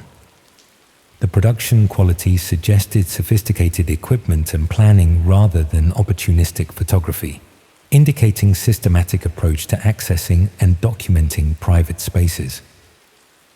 When I questioned the ethics of this type of content, other network members explained that they were conducting important social research into how people actually lived in urban environments, as opposed to the curated presentations that people shared through their own social media.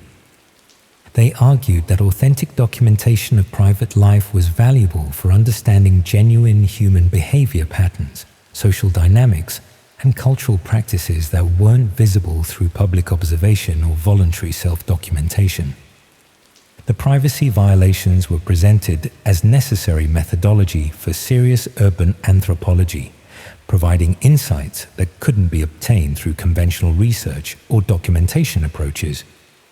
Their justifications sounded sophisticated, but I was uncomfortable with participating in what seemed like systematic surveillance disguised as academic exploration. I tried to focus on legitimate abandoned locations while avoiding discussion threads that involved private property access, but the network's recommendation algorithms seemed designed to gradually expose members to more extreme content based on their participation patterns. Even when I restricted my activities to clearly abandoned buildings, the platform would suggest related content that included increasingly invasive documentation of occupied spaces. The progression seemed deliberate, designed to normalize privacy violations by gradually introducing them alongside legitimate exploration content that members had initially accessed for innocent purposes. I realized that my participation in the network had made me part of a community that was systematically violating people's privacy while presenting these activities as legitimate exploration and documentation. But I also understood that my Instagram growth had become dependent on the unique locations I'd accessed through network resources, and abandoning that community would mean returning to generic content that wouldn't sustain my creator career. The network had provided exactly the sort of exclusive access that differentiated successful creators from those who struggled to build sustainable audiences. About 3 months after joining the network, I received a private message that changed my understanding of what I'd been participating in. Rather than another collaboration opportunity, it was a detailed analysis of my content creation patterns, location research methods, and social media audience demographics. The analysis was thorough and professional, compiled with the sort of marketing research sophistication that major brands used for campaign planning.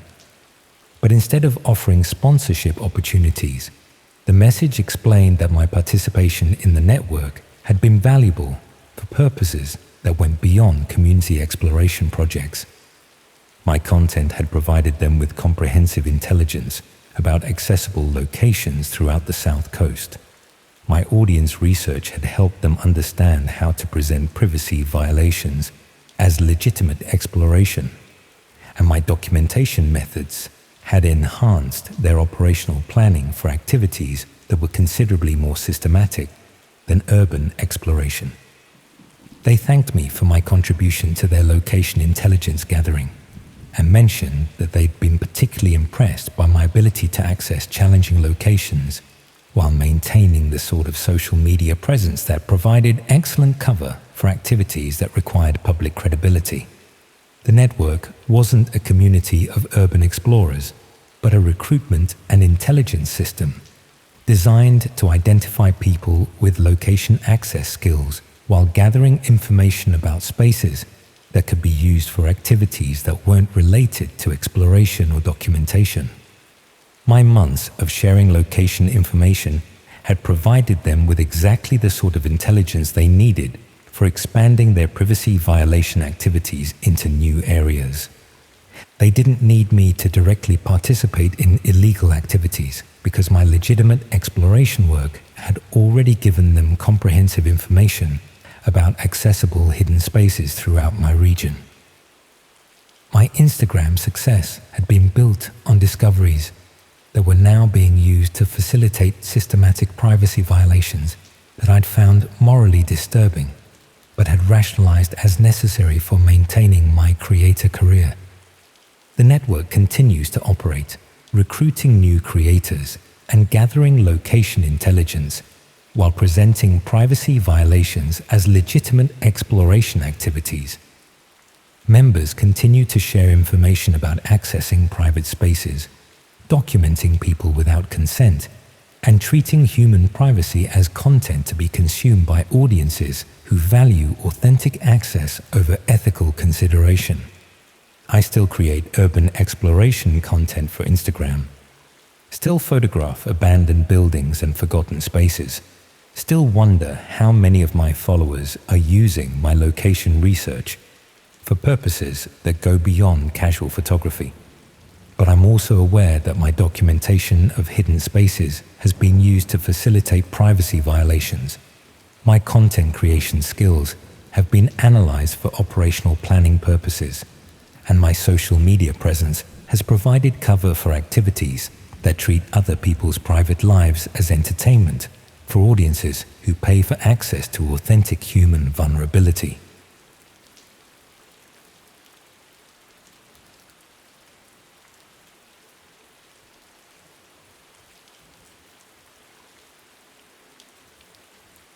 I shouldn't be telling you this, really.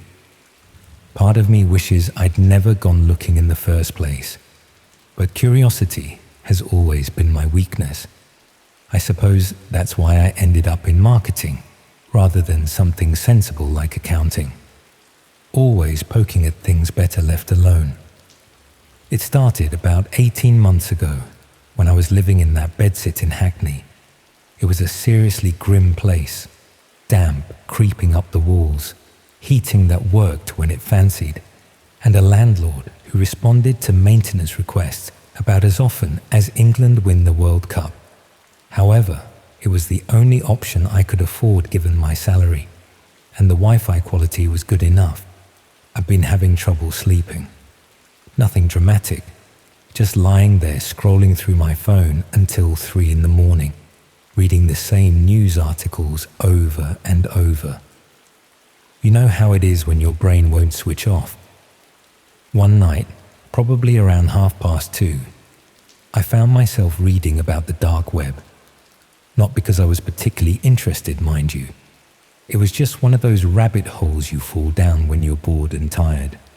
Most of it was the usual sensationalist nonsense from journalists who clearly didn't know what they were talking about. Hitmen for hire, illegal organ markets, that sort of tabloid fodder. But there was one article, buried in some obscure tech blog, that mentioned something called neighborhood watch sites, places where people could share information about their local areas that they couldn't post anywhere else.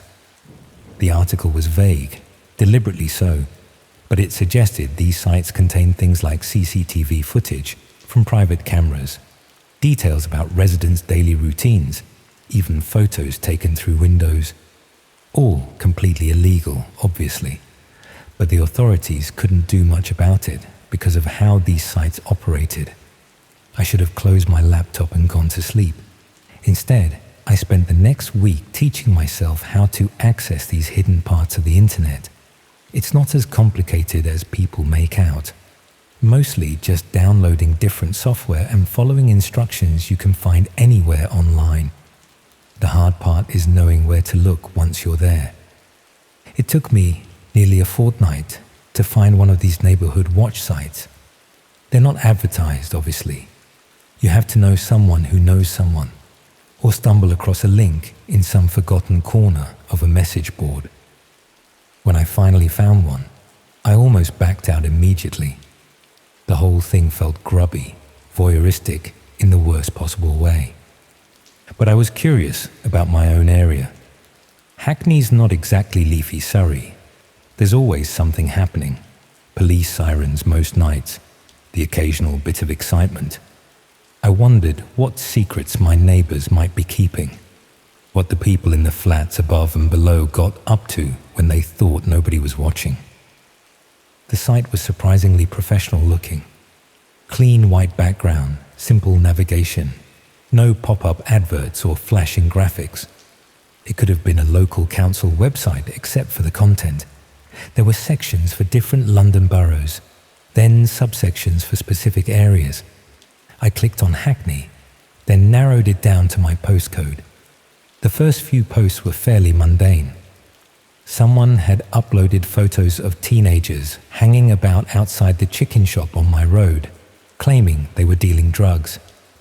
Another post showed a man in his 50s walking his dog at unusual hours, with speculation about what he might be up to.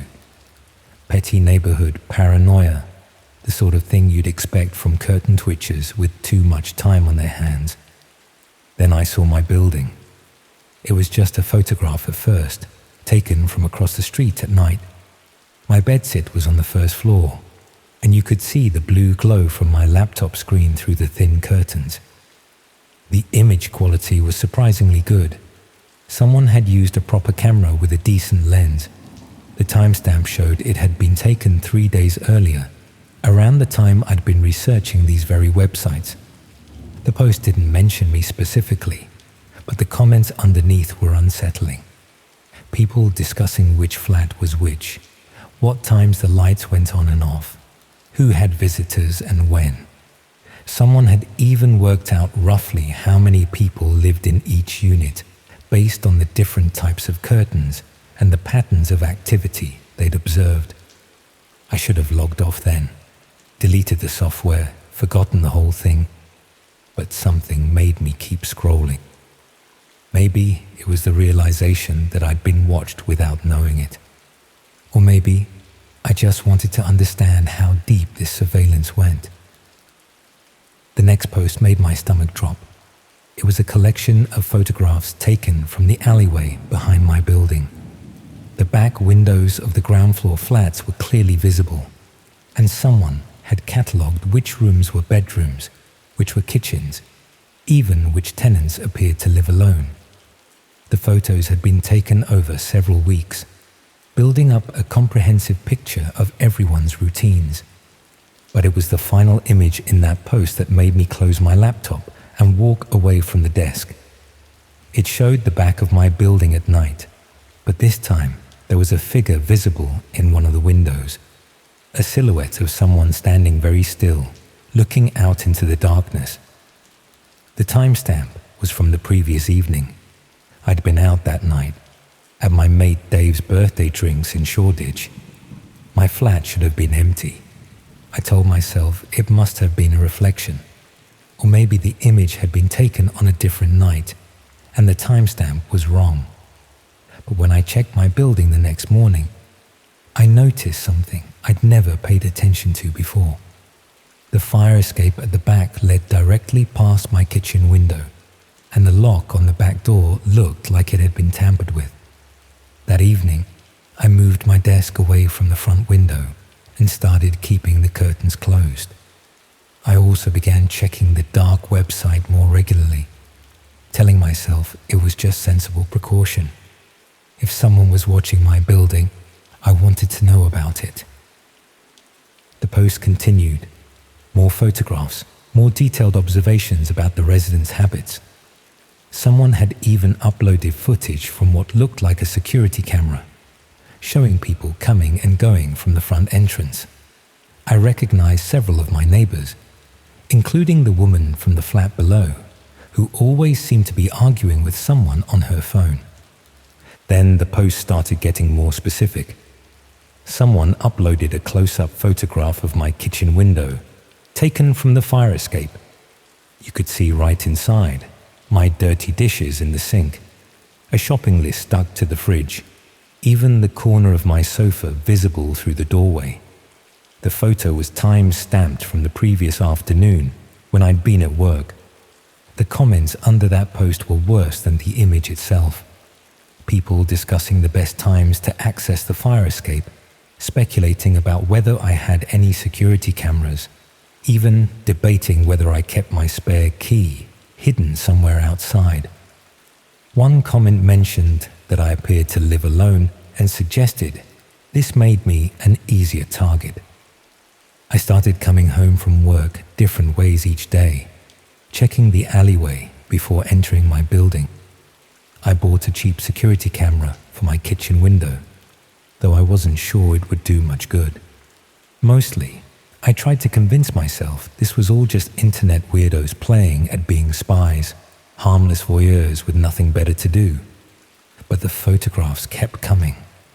Someone had taken pictures of me through my bathroom window. Just my silhouette, thankfully, but clear enough to identify me. Another post showed my morning routine, captured through the gap in my bedroom curtains. Times when I left for work, what I wore, which direction I walked to the tube station. The worst part wasn't the invasion of privacy, though that was horrible enough. It was the realization that multiple people were involved.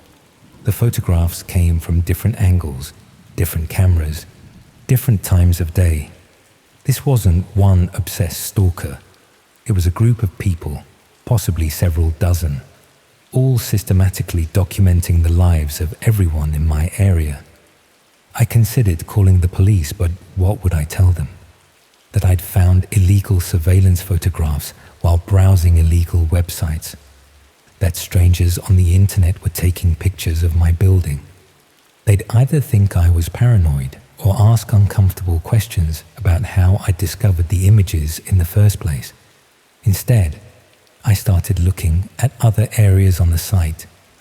Maybe this was just something that happened in my particular corner of Hackney, an unfortunate coincidence of geography and opportunity. But no, there were sections for Islington, Camden, Southwark, even some of the posher areas like Kensington and Chelsea. Thousands of photographs, hundreds of posts, all documenting the private lives of ordinary people who had no idea they were being watched. Some of the posts were worse than others. I found images of children playing in their gardens, elderly people getting undressed with their curtains open, couples having arguments in their kitchens, all uploaded without consent, shared between strangers, commented on like they were characters in some twisted reality show. The site had a section for requests too, people asking for specific information about particular addresses, offering to trade photographs of their own neighborhoods in exchange for surveillance from other areas. Some of the requests were chillingly specific, asking for details about women living alone or wanting to know the routines of families with young children. I found myself checking the site obsessively, looking for new posts about my building. Part of me hoped the interest would move elsewhere, that whoever was taking these photographs would get bored and focus on someone else.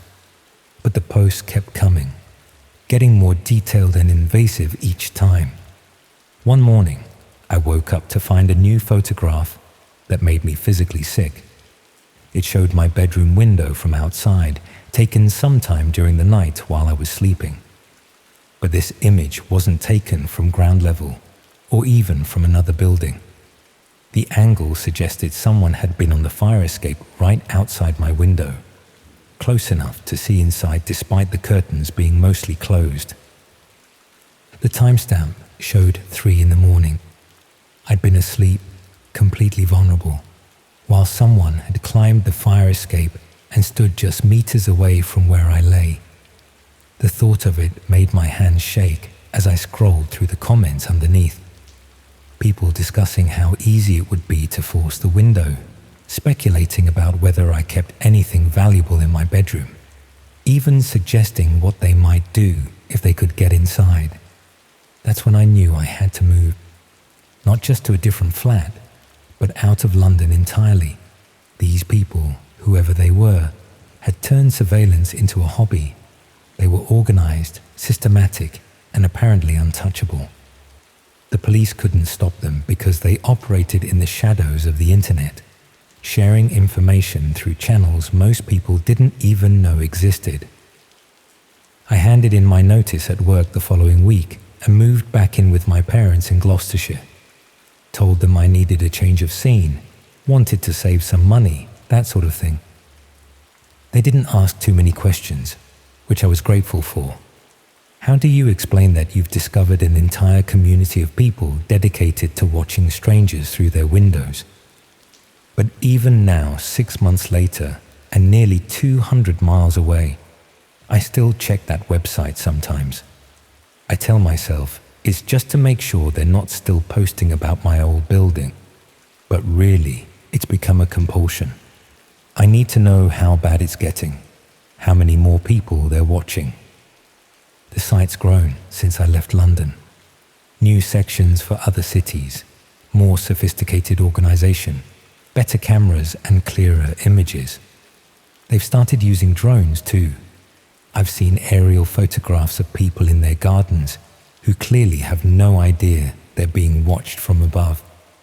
Sometimes I wonder if they know I used to look at their site, whether they've somehow tracked me down to this small market town where nothing interesting ever happens. I keep the curtains closed most of the time now, even during the day. I've started checking the locks twice before bed and looking over my shoulder when I walk down quiet streets. Because the thing that really bothers me, the thing that keeps me awake at night, is how ordinary these watchers seem to be. They're not criminal masterminds or dangerous extremists. They're just people who've discovered they can spy on their neighbors with almost complete impunity, and they've decided that other people's privacy doesn't matter as much as their own entertainment. They could be anywhere. Your neighbor's the person sitting across from you on the bus, someone walking their dog past your house every evening. All it takes is a decent camera, a willingness to ignore basic human decency, and access to a website that the authorities can't seem to shut down. I still get nightmares about that silhouette in my kitchen window, the one from that first photograph. Someone standing in my flat while I was out, going through my things, maybe even waiting for me to come home. I never did work out who it was or how they got in. But sometimes, in the small hours of the morning when sleep won't come, I wonder if they're still out there, still watching, still waiting, just not from inside my flat anymore.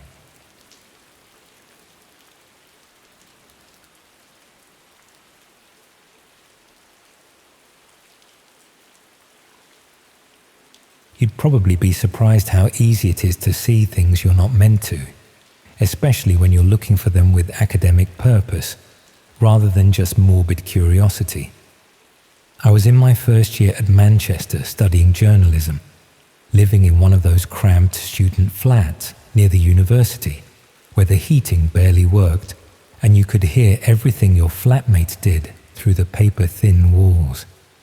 The course was mostly what you'd expect: media law, ethics, how to structure articles properly. But our lecturer for digital journalism had given us an assignment that seemed more interesting than the usual fare. We were supposed to investigate an internet urban legend and write a piece debunking or confirming it. Most of my coursemates picked safe options like whether those viral videos of people doing impossible stunts were real or staged. I wanted something with more substance, something that would actually demonstrate proper investigative skills. Red rooms seemed like the perfect topic. For those who don't know, The basic premise is that there are live streams hidden somewhere on the dark web, where viewers can watch real torture and murder happening in real time. Most articles about them online were clearly written by people who had never bothered to look for themselves, just repeating the same urban legend details without any actual investigation. I figured I could spend a few weeks doing proper research, maybe find some evidence that they were technically impossible or economically unfeasible, then write a solid debunking piece, the sort of thing that might actually get published somewhere beyond the student newspaper. The research started in the university library, going through academic papers about dark web marketplaces and hidden services. Most of the scholarly work focused on drug sales and financial fraud, rather than violent content, but there were enough references to suggest that if someone wanted to host illegal streaming content, the infrastructure certainly existed. From there, I moved to online forums where people claimed to have encountered red rooms. Most of the stories were obviously fictional, full of dramatic details that sounded like they'd been lifted from horror films. But a few accounts had the mundane specificity that usually indicates someone describing something they've actually experienced rather than invented. The breakthrough came through a contact I made on a forum dedicated to investigating internet mysteries.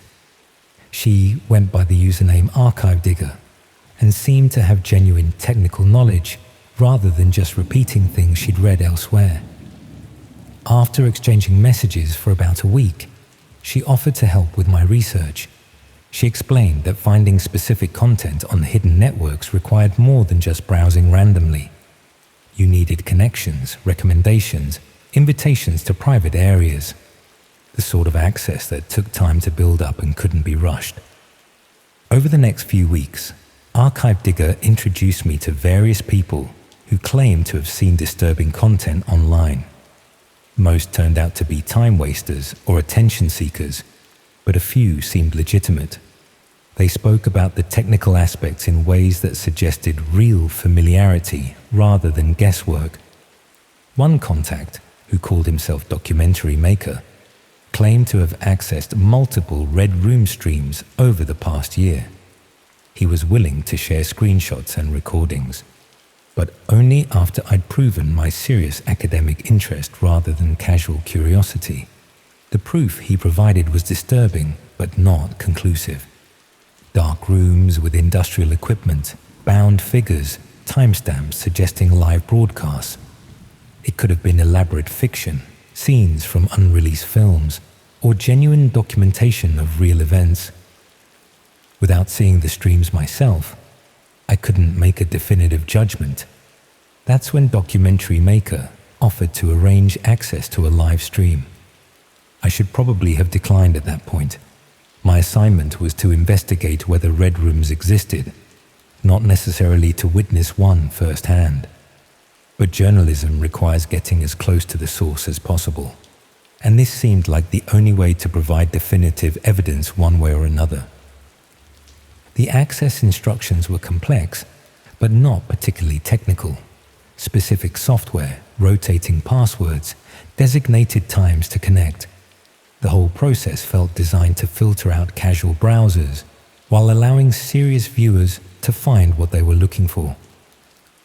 When I finally connected to the stream, the interface was disappointingly ordinary. A video player embedded in a basic web page, chat area below, viewer counter on the side showing about 400 people online. Nothing sophisticated or mysterious about the presentation. The video showed what appeared to be a basement or warehouse space. Concrete walls, fluorescent lighting, industrial atmosphere. In the center was a metal table, and strapped to that table was a woman who appeared to be in her 20s or 30s. She was conscious but not moving much. Occasional struggles against the restraints, periodic attempts to look around the room, but mostly just lying still with the resigned expression of someone who understood their situation but had stopped fighting against it. The chat was active with comments in multiple languages, people discussing what they wanted to see happen, making suggestions, placing what appeared to be bets on various outcomes. The international nature of the audience was clear from the variety of languages being used. I watched for about 30 minutes before anything significant happened. The woman would occasionally test her restraints or try to speak, though no audio was coming through the stream. The chat maintained a running commentary, treating her like entertainment rather than a person. Then someone entered the frame. They were dressed casually, jeans, plain shirt, nothing distinctive or theatrical. No mask or costume, though the camera positioning meant I never got a clear view of their face. Just an ordinary person moving around the space with practiced efficiency. What followed was methodical preparation. The figure arranged tools on a nearby surface, adjusted camera angles, checked equipment that wasn't visible in the main feed. They seemed to be following a routine that suggested this wasn't their first time doing whatever they were about to do. The chat became more excited as the preparations continued. Comments appeared more frequently, with people making requests and suggestions. The viewer count had climbed to over 500. I realized I needed to stop watching before things went further. This was clearly going to become genuine violence, and witnessing it would cross ethical lines that no university assignment could justify. I was about to close the browser when something in the video made me pause. The camera had panned slightly, showing more of the room's background. On the wall behind the table was a section of wallpaper, an outdated floral pattern in faded blues and greens. It was the sort of decorative choice you might find in an older house that hadn't been renovated in decades. I recognized that wallpaper, not from anywhere recent, but from childhood memories. My grandmother's house in Stockport, where we'd visit every few months when I was growing up. The same pattern had been in her spare bedroom, the room where I'd sleep when we stayed overnight. Gran had died 3 years ago, and the house had been sold to cover care home costs. I'd helped clear it out, remembered stripping that wallpaper from the spare room because the new owners wanted everything neutralized before they moved in. But here it was, in a video supposedly showing a live stream from somewhere on the dark web. Either this was an incredible coincidence, or something was wrong with what I was seeing. I took screenshots of the wallpaper pattern and compared them to photos I had from helping clear Gran's house. The match was exact. Same design, same fading, even the same small tear near the ceiling where the paper had started peeling away from the wall, which meant either the stream wasn't as live as claimed, or it was being broadcast from my grandmother's old house. I checked the property records online. The house had been sold to a couple from London who'd planned to renovate it as a rental property. But according to the electoral register, no one had actually moved in yet. The property appeared to be standing empty. The next day, I took the train to Stockport. Gran's old street looked the same as I remembered. Terraced houses built in the 1930s, small front gardens, the sort of respectable working-class neighborhood where everyone knew each other's business. Her house was about halfway down, distinguishable by the newly installed double glazing and front door that the buyers had fitted before apparently abandoning their renovation plans. I walked past several times, trying to see if there were any signs of occupancy. No cars in the drive, no lights visible through the windows, no indication that anyone was living there. But that didn't necessarily mean the property was empty. Someone could be using it without officially living there. The rear of the house backed onto an alley that ran behind the entire terrace. From there, I could see the spare bedroom window where that distinctive wallpaper had been. The curtains were drawn, but there was a faint glow visible around the edges that suggested lights were on inside. I should have contacted the police at that point. If I was right about what I'd seen, there was serious criminal activity happening in that house, but I had no concrete evidence beyond a wallpaper pattern that could have been coincidental, and I knew how that conversation would sound to a duty officer. Instead, I decided to watch the house for a few hours to see if anyone came or went. I positioned myself in a cafe across the street with a clear view of the front door and settled in with a book and several cups of tea. For the first 2 hours, nothing happened. No movement, no visitors, no signs of life from inside the property. Then, around 4 in the afternoon, a car pulled up outside. 2 people got out, a man and woman in their 30s, both dressed in ordinary clothes that wouldn't have attracted attention anywhere. They looked like the sort of couple you might see in any supermarket or walking through any town centre.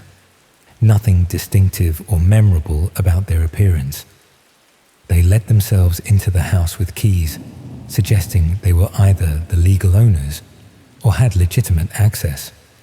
I watched for another hour, but they didn't come back out. That evening, I checked the streaming site again. The same room was visible, the same wallpaper in the background, but the table was empty now, and the lighting was different. Someone had clearly cleaned the space and reset it for future use. The chat was active with people asking when the next session would begin. Comments suggested this was part of a regular schedule rather than a one-off event. People were discussing previous streams, comparing what they'd seen, making requests for future content. I should have left it there, reported what I'd found to the authorities, and let them handle whatever was happening in that house. My assignment was supposed to be about investigating internet myths, not getting involved in potential criminal activity.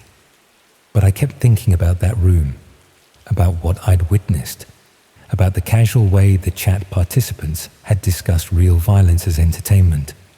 Someone needed to document what was happening, to provide evidence that couldn't be dismissed or ignored. I decided to go back to the house.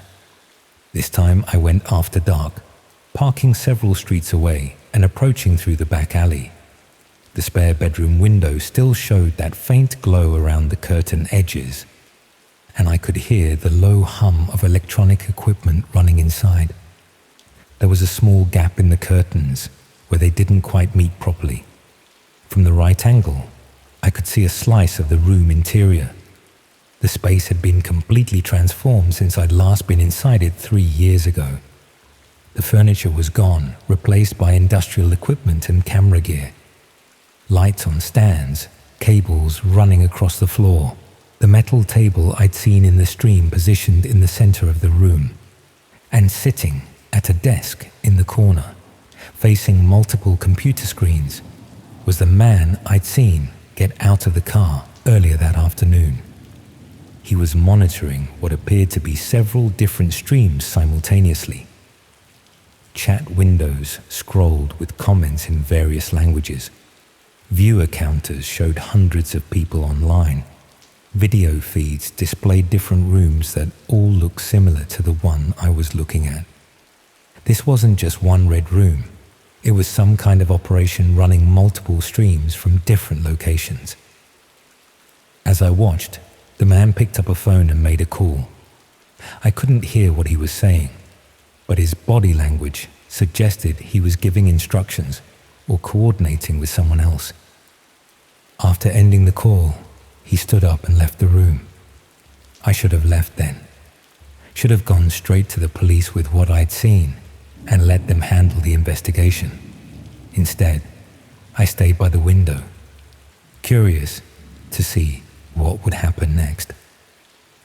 About 10 minutes later, the man returned with someone else, a woman who appeared to be in her early 20s, walking unsteadily as if she'd been drugged or was injured. They positioned her on the metal table, and the man began setting up camera equipment for what was clearly going to be another live stream. That's when I realized I wasn't just witnessing the aftermath of criminal activity. I was watching it happen in real time. I fumbled for my phone to call the police, but as I moved, my foot slipped on the wet ground and I knocked over a dustbin in the alley. The noise echoed between the houses, and I saw the man in the room look up sharply towards the window. Our eyes met through the gap in the curtains. For a moment, neither of us moved.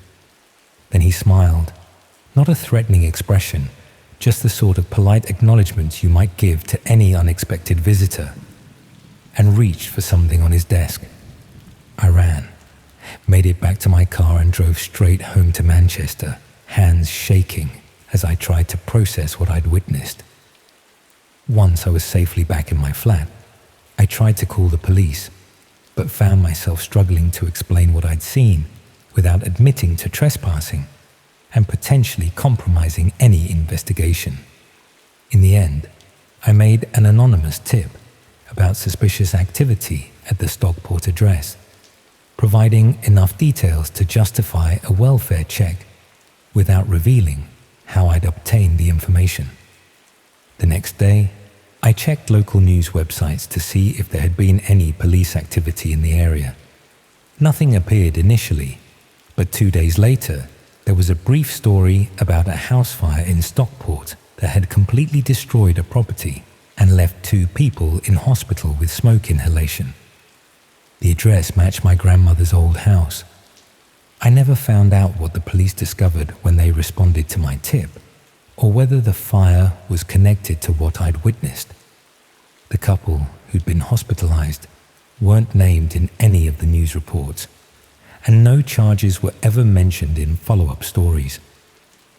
The streaming sites I'd accessed went offline within a week of the incident, whether that was due to police action or the operators simply moving their activities elsewhere. I couldn't determine. I ended up writing my assignment about the technical feasibility of red rooms, rather than claiming to have found definitive proof of their existence. Got a decent grade for the research methodology, though my lecturer commented that the conclusion seemed somewhat evasive given the depth of investigation I'd apparently conducted. I never mentioned the Stockport house in my final essay. Sometimes I wonder whether I should have done more to investigate what happened after the fire, whether there were other locations, other victims who could have been helped if I'd been braver about providing detailed information to the authorities. But mostly, I try not to think about that night at all, about the casual way the man had smiled when he saw me watching, about how many other people might have been in that room, in other rooms, in other houses that look perfectly ordinary from the outside.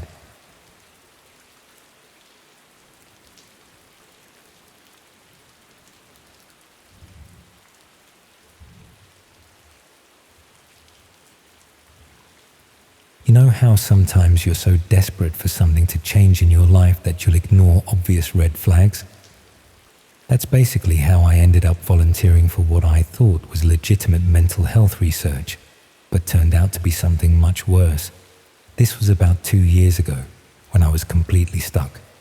27 years old, living in Manchester, working as a teaching assistant, because I couldn't get a proper counselling job, despite having a psychology degree. I was sending out applications constantly, getting nowhere, watching my university friends build actual careers, while I helped teenagers with their homework. So when I saw this advert for volunteer research positions with something called MindBridge Research, it felt like exactly what I needed. Mental health charity, looking for people with psychology backgrounds, the sort of experience that might finally make employers take my CV seriously. I should have realized something was off when they got back to me so quickly. Their website said they had a 6-month waiting list for volunteer positions, but I heard back within 3 days. They said my qualifications were particularly suitable for their current research needs. The charity operated from a converted office building near the university, focusing on what they described as innovative approaches to understanding psychological trauma and developing new therapeutic interventions.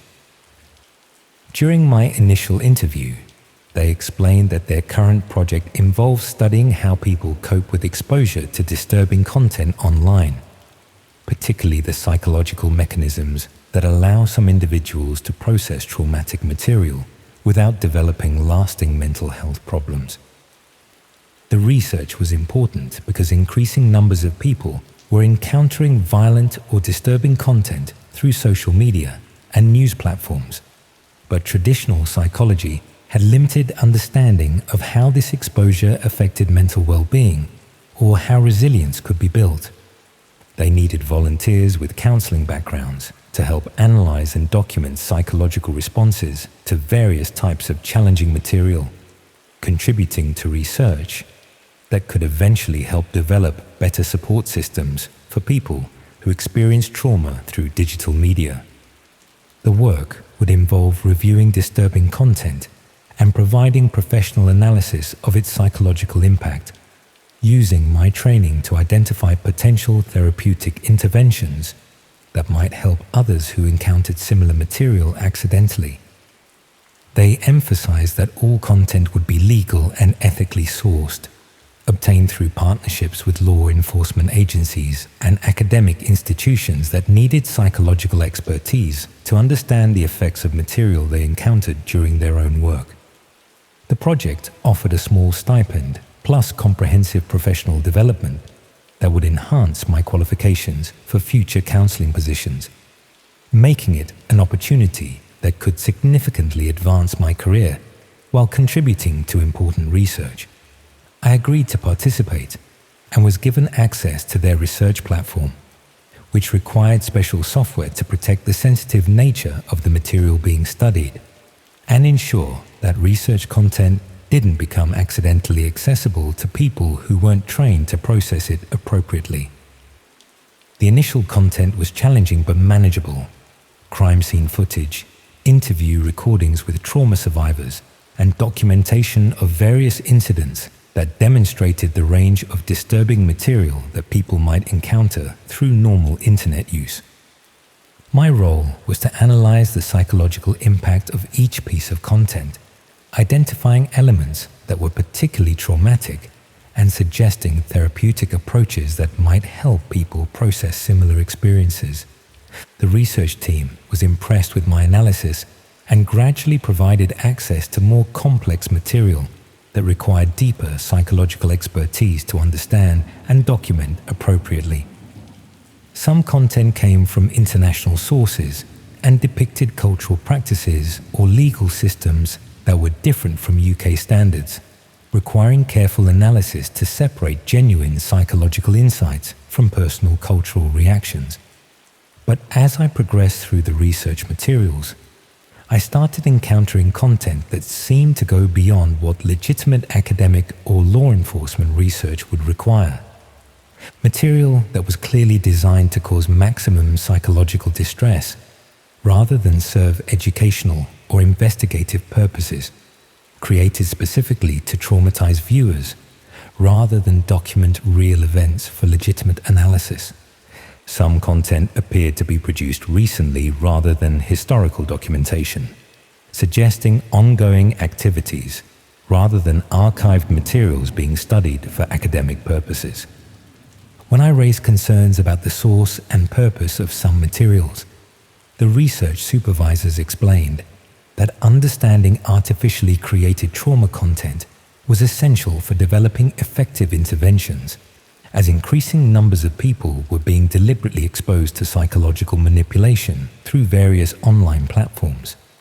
The content I was analyzing represented the sort of material that was being used to cause psychological harm to vulnerable individuals, making it crucial to understand how these materials worked so that appropriate therapeutic responses could be developed. They assured me that all materials were obtained through legitimate channels and that my analysis was contributing to protective research rather than harmful activities. But I also started noticing that the research platform provided access to materials that weren't part of my assigned analysis, suggesting a broader collection of disturbing content that went beyond what would be necessary for the psychological research project I'd agreed to participate in. Some of this additional material appeared to be organized by psychological impact rather than academic category, with content grouped according to the type of trauma it was designed to create rather than its source or legal status.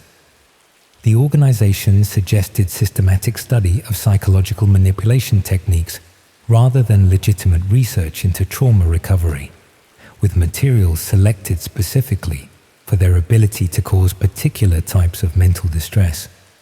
I realized that MindBridge research might not be the legitimate academic charity I'd assumed, but an organization that collected and studied traumatic material for purposes that weren't related to therapeutic development. I tried to research the charity more thoroughly, looking for independent verification of their academic credentials and connections to legitimate mental health organizations. What I discovered was disturbing. MindBridge research had minimal presence in academic psychology communities, no published research that could be verified through normal scholarly channels, and funding sources that weren't transparent through standard charity oversight mechanisms. Their office building housed multiple organizations with similarly vague purposes, all focused on research projects that required access to sensitive or disturbing materials for reasons that weren't clearly documented in public records. I started investigating the special software they'd provided for accessing research materials, trying to understand what kind of network I'd been given access to through my volunteer work. The software connected to parts of the internet that weren't accessible through normal browsing. Communities where people shared and discussed the same types of disturbing content I'd been analyzing for the research project. These communities weren't focused on academic research or therapeutic development, but on collecting and consuming traumatic material for entertainment purposes, with participants rating content based on its psychological impact and requesting specific types of disturbing material. My analysis work for MindBridge research had apparently been contributing to these communities, providing professional psychological assessment that helped them understand and improve the traumatic effectiveness of content they were collecting and sharing. The research project wasn't studying trauma to develop therapeutic interventions, but to enhance the psychological impact of material being distributed to people who consume traumatic content as a form of entertainment. My counseling expertise had been used to make disturbing material more effective at causing psychological harm, rather than helping people recover from trauma exposure. I tried to stop participating in the research project, but discovered that my volunteer agreement included clauses about completing assigned work and maintaining confidentiality about materials I'd accessed during the research period. The charity's legal department contacted me when I attempted to withdraw, explaining that premature termination of my volunteer commitment could result in legal consequences related to breach of confidentiality agreements and misuse of sensitive research materials. They suggested that completing the remaining research assignments would be considerably less complicated than attempting to withdraw from commitments I'd already undertaken through signed agreements. The legal pressure was subtle but effective, making it clear that continued participation was considerably safer than attempting to expose what I'd discovered about the true nature of their research activities. Over the next few weeks, I continued analyzing disturbing content while understanding that my professional expertise was being used to enhance psychological manipulation techniques rather than develop therapeutic interventions. The materials became increasingly extreme, clearly designed to cause maximum psychological trauma to viewers who encountered them through the hidden internet communities that were using my analysis to improve their content effectiveness. Some content appeared to be produced specifically for psychological research purposes, created with systematic attention to elements that my analysis had identified as particularly traumatic or disturbing. I realized that my research contributions weren't just helping existing content become more harmful, but were being used to guide the creation of new material designed specifically to cause psychological damage to vulnerable people.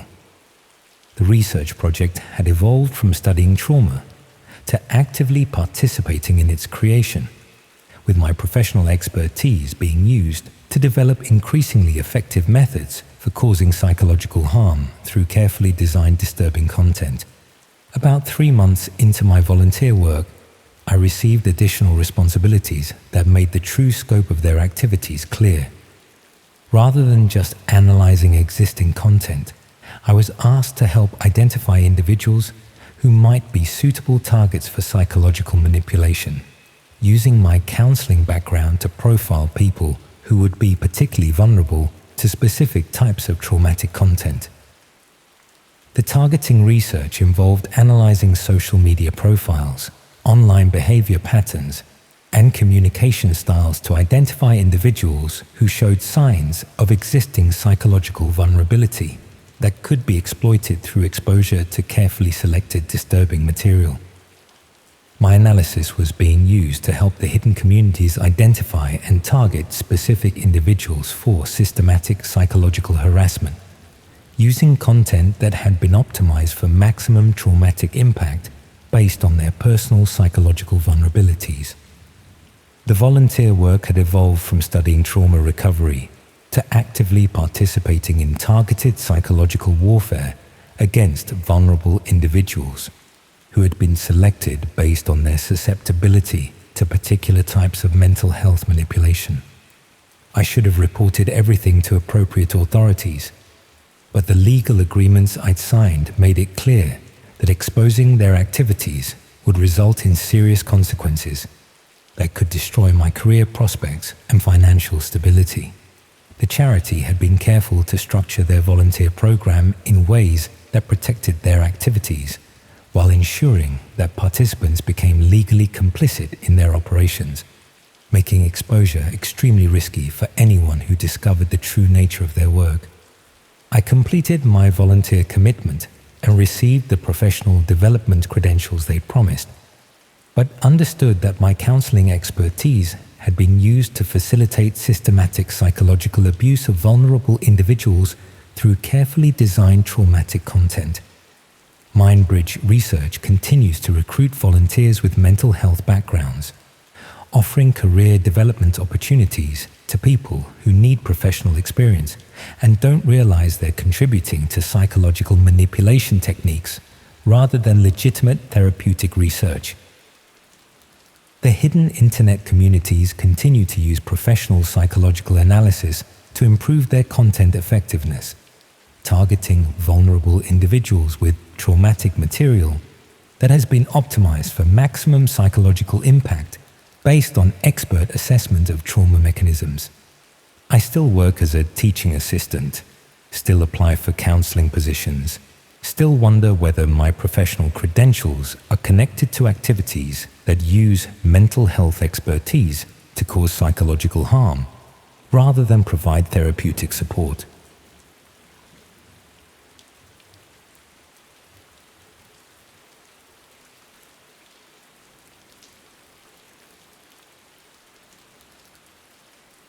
I should never have tried to help that woman. God knows I regret it now.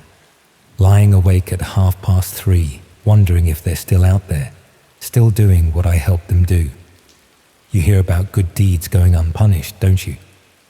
Well, that's bollocks. Sometimes trying to do the right thing is the worst mistake you can make, and I've got the sleepless nights to prove it.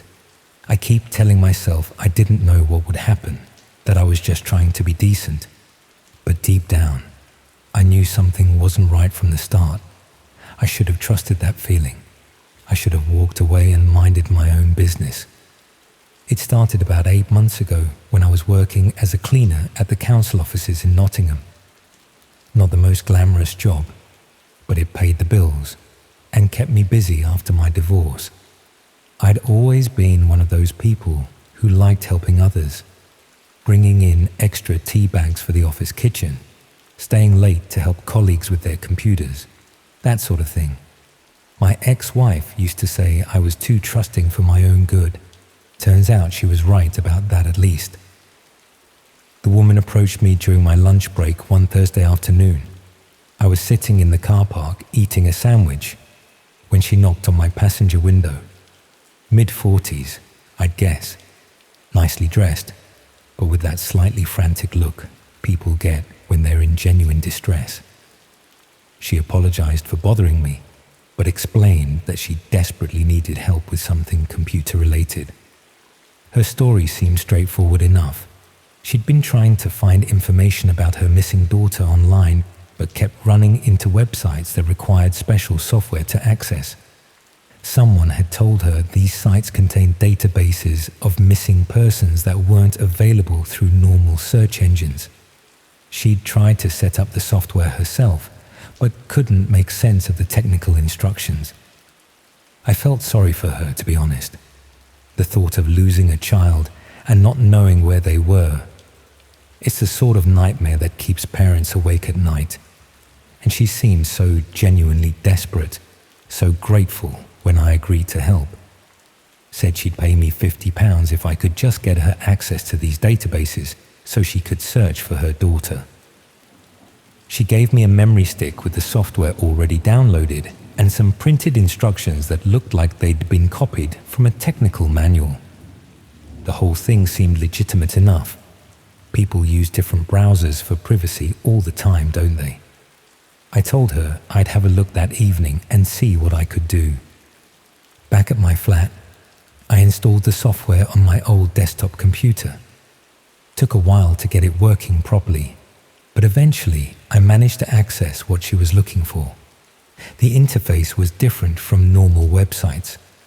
Everything looked a bit more basic, like the internet from about 15 years ago. I started with the obvious searches, looking for missing person databases and information exchanges.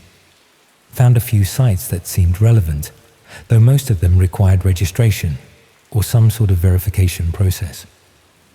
I made note of the web addresses and procedures, planning to pass the information back to her the next day. But I was curious about what else was available through this software. I'd heard vague stories about the dark web over the years, mostly scare stories from the newspapers about drugs and weapons, but I'd never actually seen it for myself. So I spent some time exploring, following links from one site to another. Most of it was disappointingly mundane. Discussion groups about privacy and security, online libraries with books that had been banned in various countries, even what looked like normal shopping sites, except with unusual payment methods. Nothing obviously sinister or illegal, just an alternative version of the internet that operated according to different rules. That's when I found the section that changed everything. It was tucked away on a site that looked like a community bulletin board, the sort of thing you might find in a village hall. People posting requests for help with various problems, others offering assistance in return for small favors. One post caught my attention because it mentioned missing persons databases. Someone was offering to help people search for lost relatives in exchange for small tasks. Computer-related work mostly. Simple things like setting up accounts on different websites, posting specific messages in certain online groups, even just visiting particular web addresses at specific times. It seemed like an odd arrangement, but I suppose people were willing to trade their time and computer skills for access to information they couldn't get elsewhere. The post included several testimonials from grateful users who claimed to have found information about their missing relatives through these searches.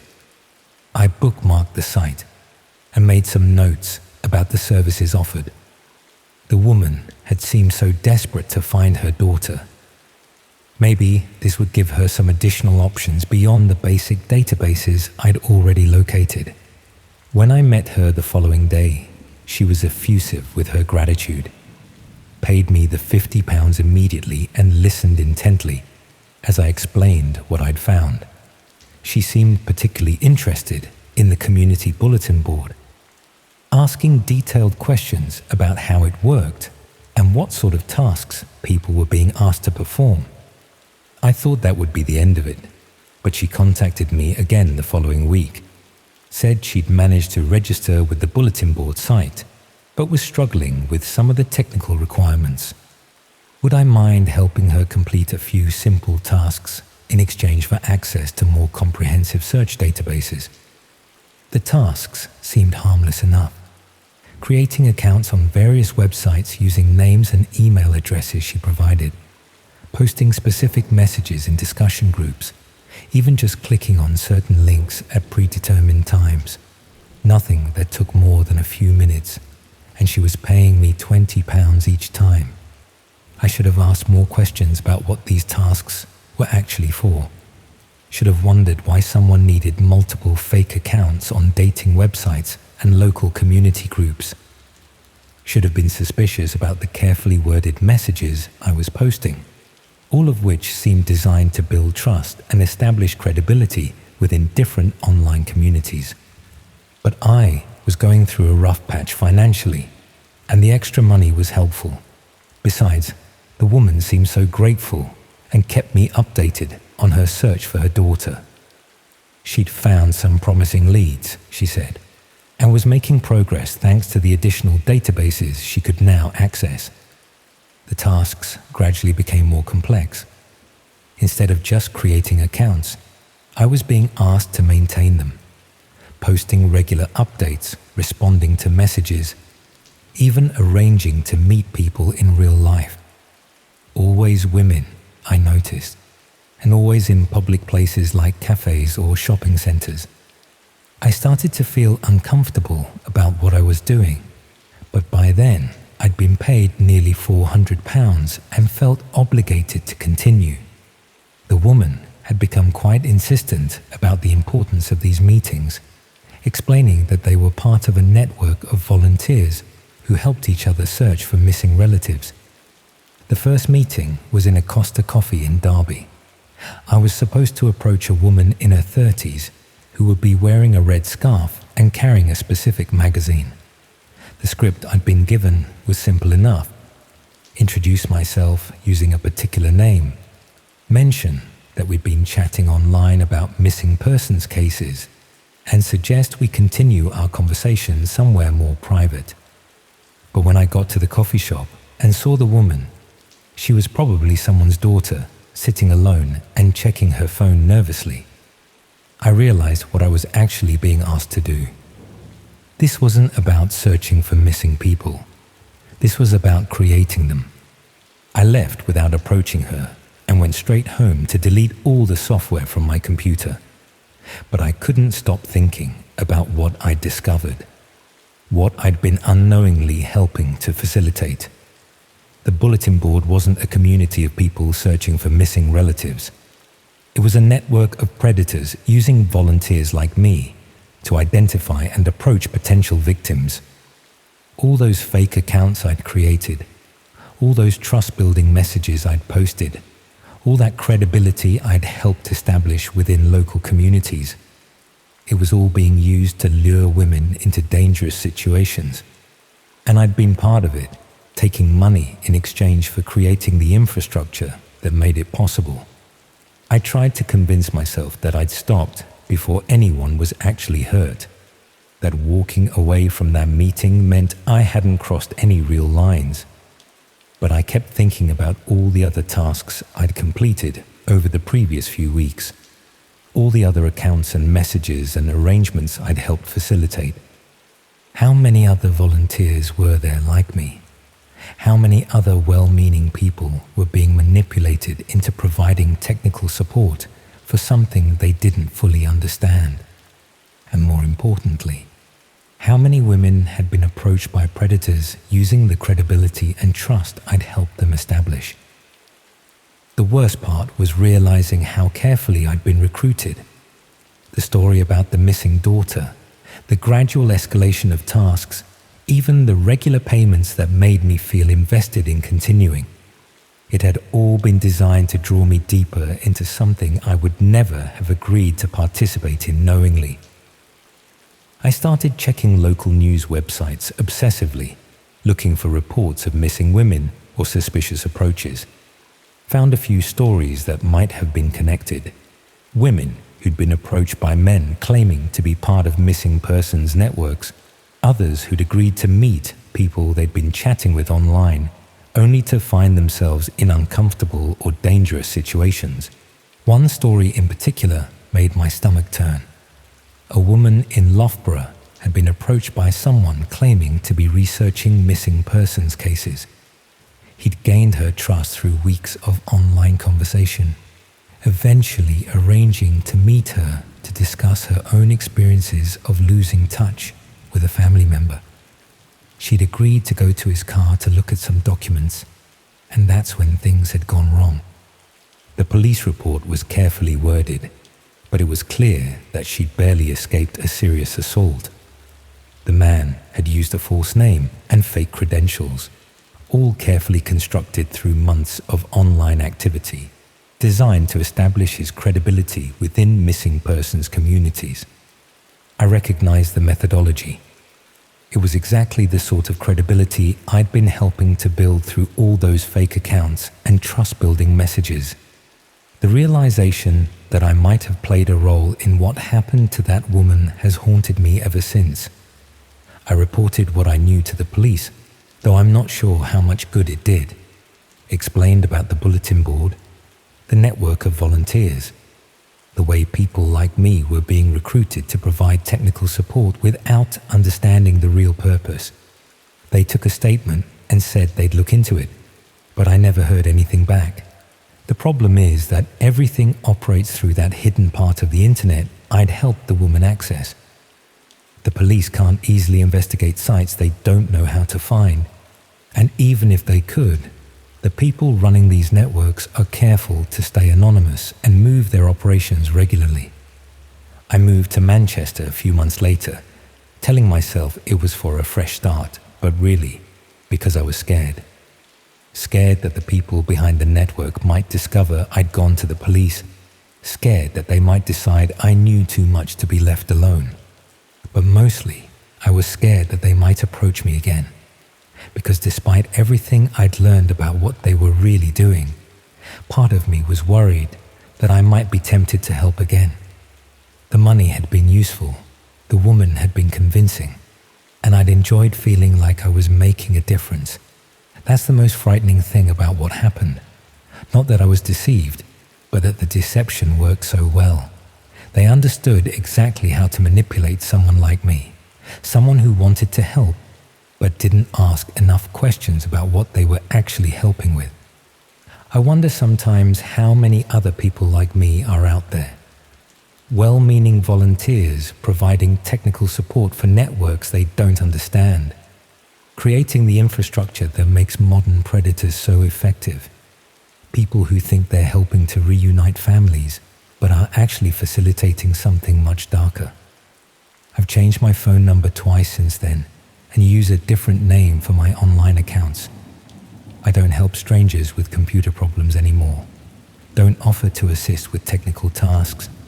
Don't even like talking to people I don't know well. Because I learned that kindness can be weaponized, that the desire to help others can be turned against both the helper and the people they think they're helping.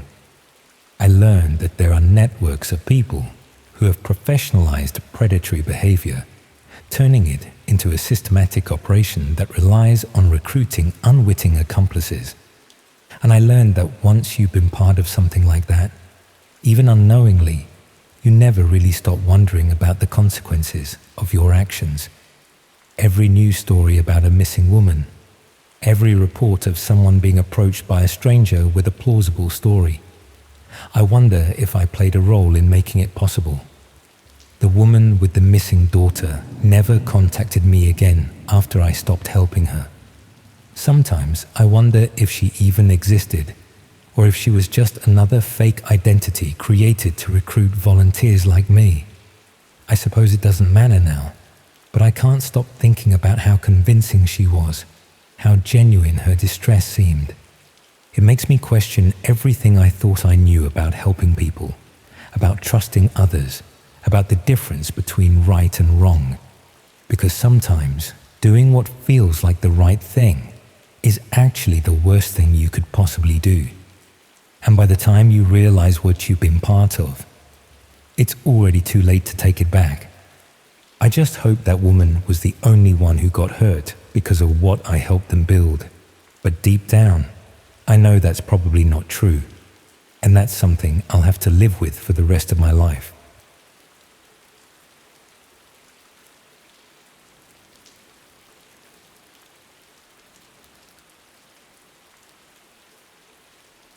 I've been debating whether to share this story for weeks, but I need to get it off my chest. Honestly, I'm desperate for someone to tell me I'm not going crazy. This happened about 4 months ago, and I still can't sleep right. So a bit about me. I work in IT at this financial company in London. Just basic support stuff, nothing special. I've always been a tech guy, the type who falls asleep with my laptop next to me most nights. My girlfriend had just moved to Edinburgh for some job.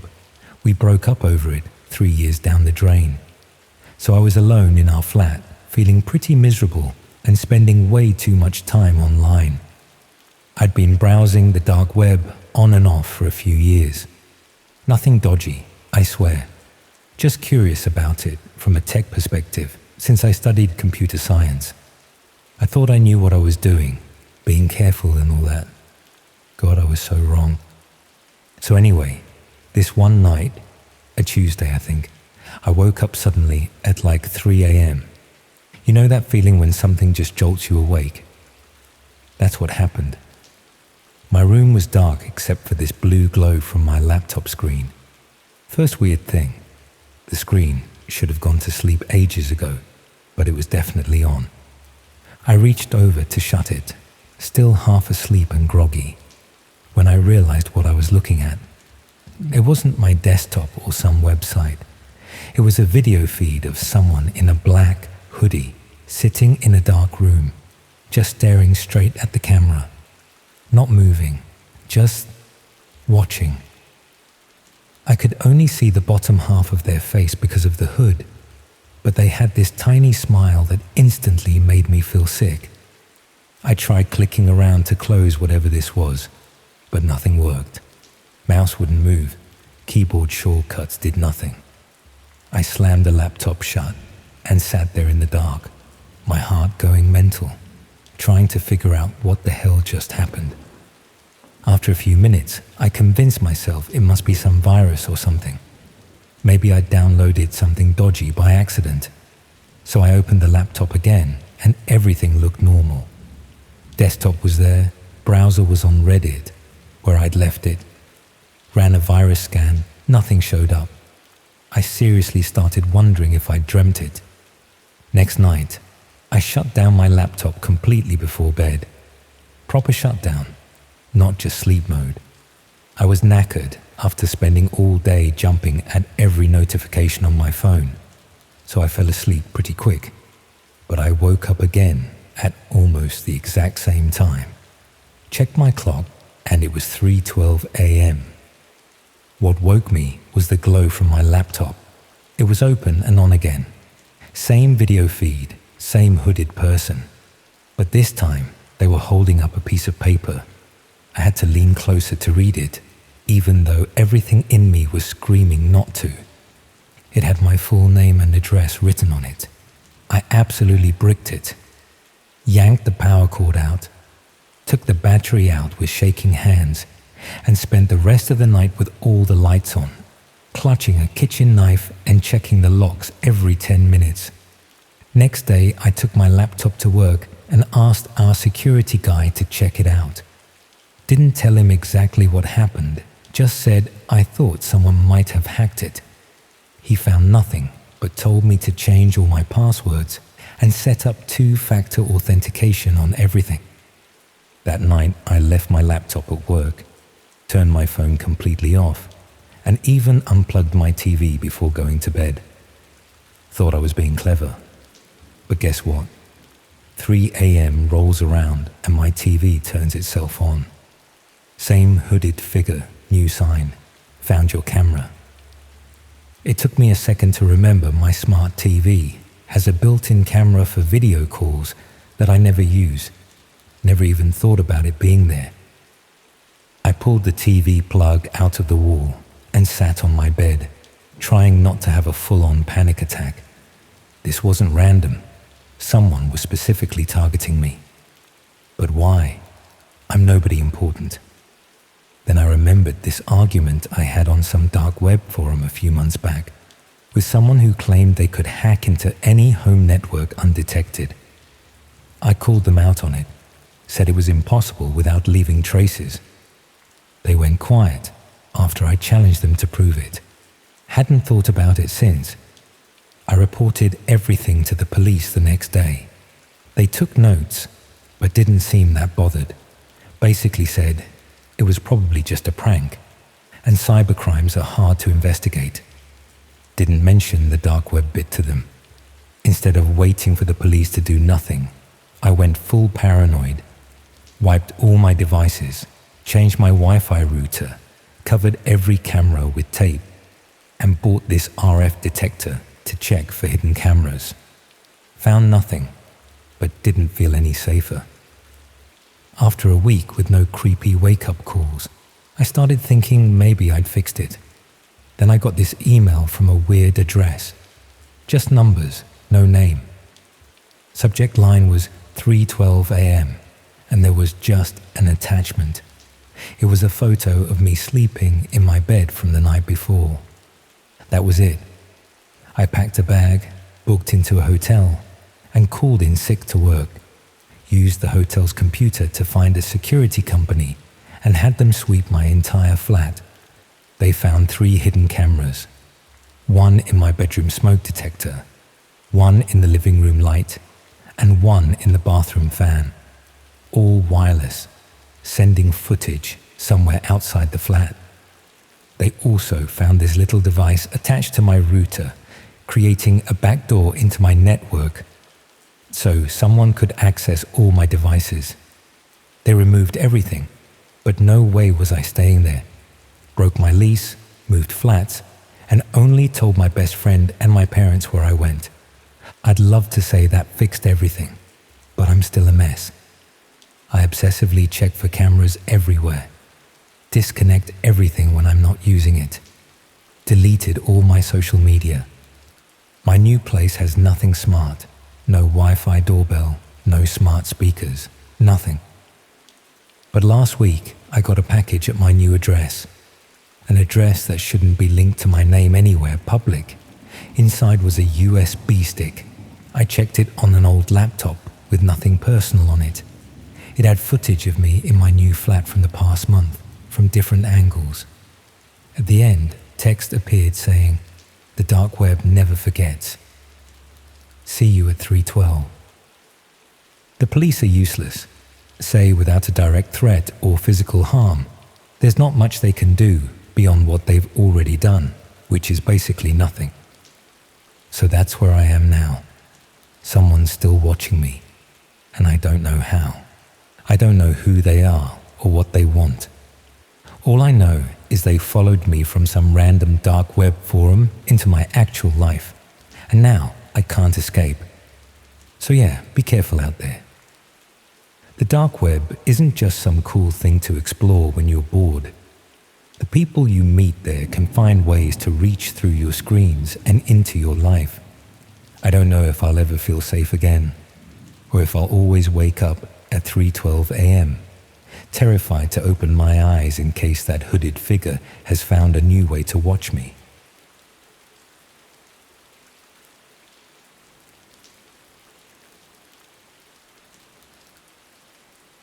So this happened about 3 years ago when I was still at sixth form in Leeds. You know how schools are about internet safety and all that? Well, there's a good reason for it, and I found out the hard way. I was in the library after hours, thought I was alone, and decided to check out the dark web. Biggest mistake of my life. I still get chills thinking about it. That night, I wasn't just browsing the dark web, it was browsing me back. I've never actually told anyone the full story until now. I kept quiet because, honestly, I was scared that whoever was watching me that night might find out. Even now, I still catch myself checking over my shoulder or covering my webcam. I guess I should start from the beginning, I was in my final year at sixth form college in Leeds, studying computer science among other subjects.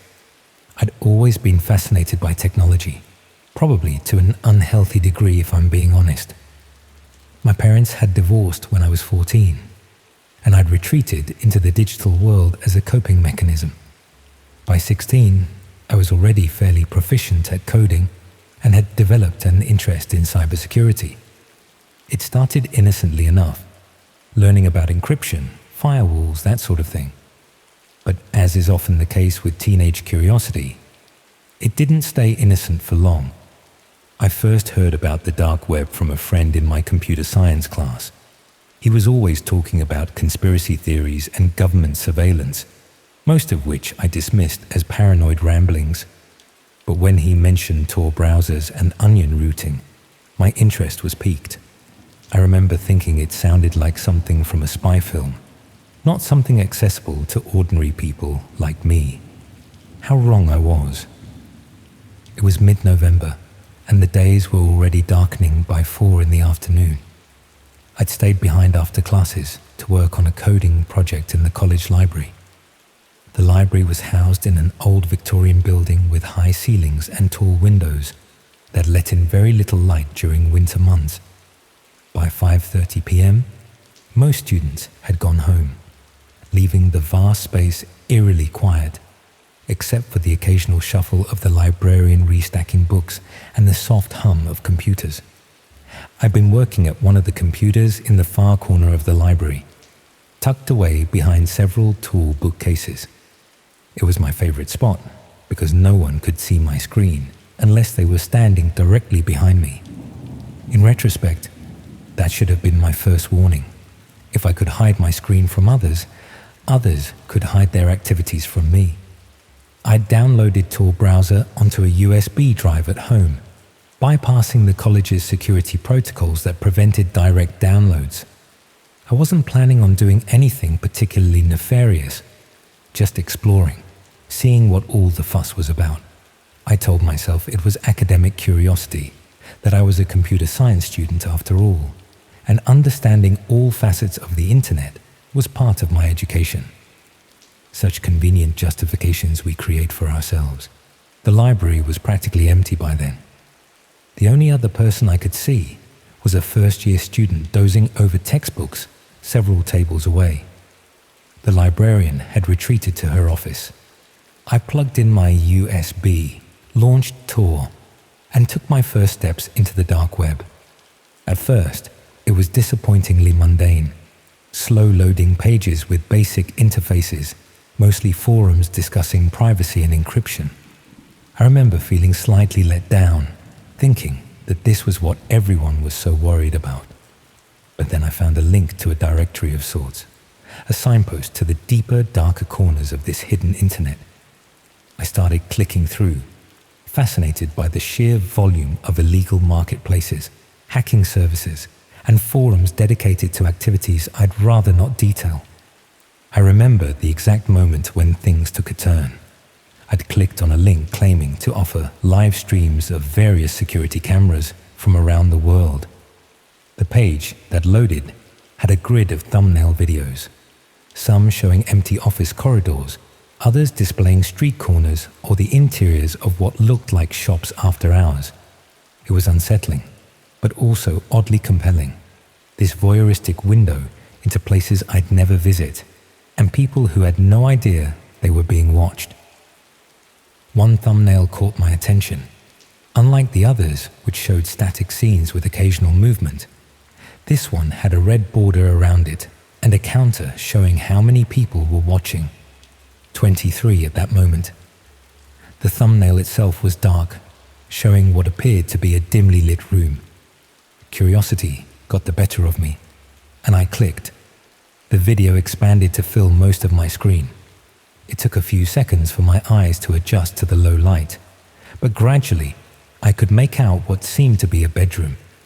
The camera angle was from a corner near the ceiling, pointing down at a bed where someone appeared to be sleeping. I felt a wave of disgust wash over me. This wasn't some public security camera. This was someone's private space being invaded. I was about to close the window when the sleeping figure stirred, and I froze. It was a young woman, probably not much older than me. She sat up, checking her phone, completely unaware that strangers across the internet were watching her most private moments. I remember thinking I should close the browser immediately, that watching even another second made me complicit in this violation. But before I could move the cursor to the X, something in the live chat sidebar caught my eye. Someone with the username Observer Prime had written something that made my blood turn to ice. They somehow knew I was watching from Leeds College Library. They actually welcomed me to the show. How could they possibly know where I was? I hadn't entered any personal information, hadn't accepted any cookies or permissions. I frantically checked if my webcam light was on. It wasn't. Still, panic began to rise in my throat. I closed the tab immediately, hands shaking so badly I nearly knocked over my water bottle. I tried to rationalize it. Perhaps the college's network wasn't as secure as it should be when using Tor. Maybe my IP address was visible despite the supposed anonymity. I told myself it was just a scare tactic, something to freak out newcomers. But deep down, I knew something wasn't right.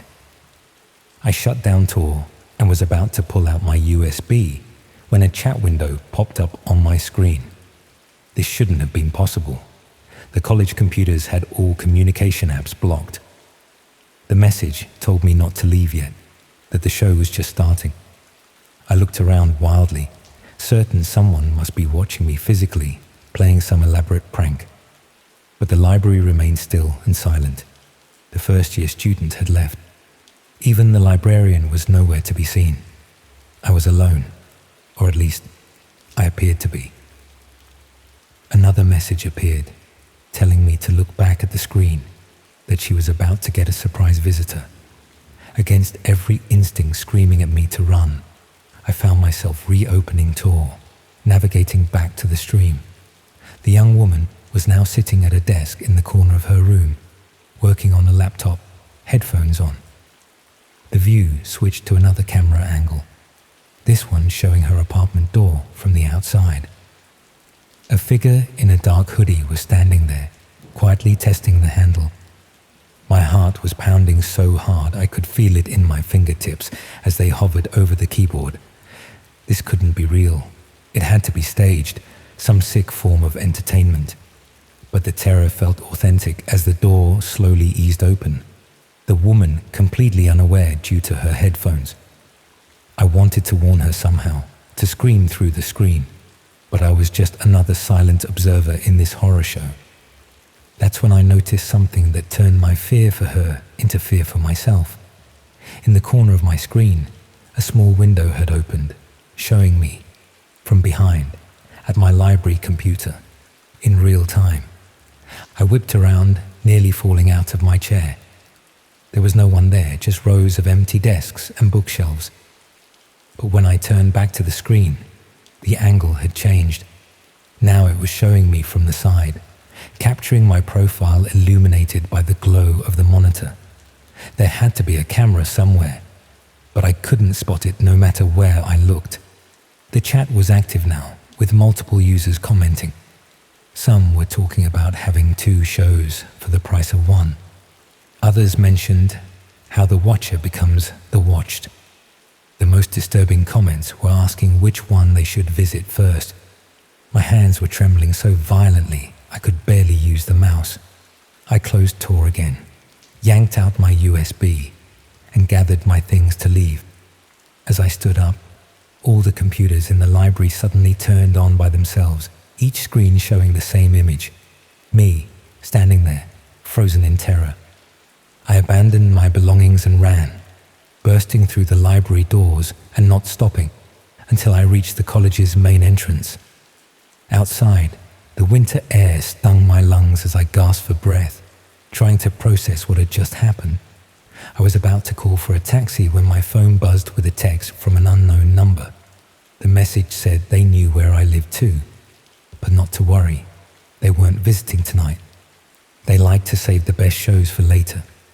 For weeks afterward, I barely slept.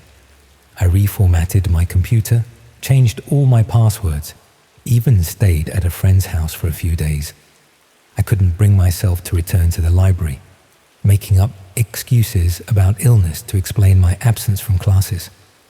When I finally did go back to college, I avoided all computers, completing assignments at home on a laptop I'd stripped down and rebuilt to ensure it had no webcam or microphone. The messages stopped after that first night, but the damage was done. I'd glimpsed a world where privacy was an illusion, where watchers could become the watched in an instant. I never reported what happened. Who would believe me? And more importantly, what if reporting it triggered whoever was behind those cameras to make good on their implied threat? That was 3 years ago.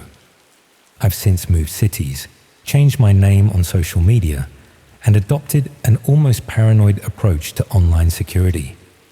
I never use public Wi-Fi, keep my webcam covered, and regularly check for unusual network activity. Perhaps it was all an elaborate scare tactic, a way to frighten naive explorers of the dark web. But sometimes, when I'm alone in my flat late at night, I still feel eyes on me, invisible observers waiting for the next show to begin. So if you're reading this and feeling that same curiosity I once did about the dark web, take my advice. Some doors are better left unopened, because once you've seen what's on the other side, you can never unsee it. And worse still, once they've seen you, they never forget.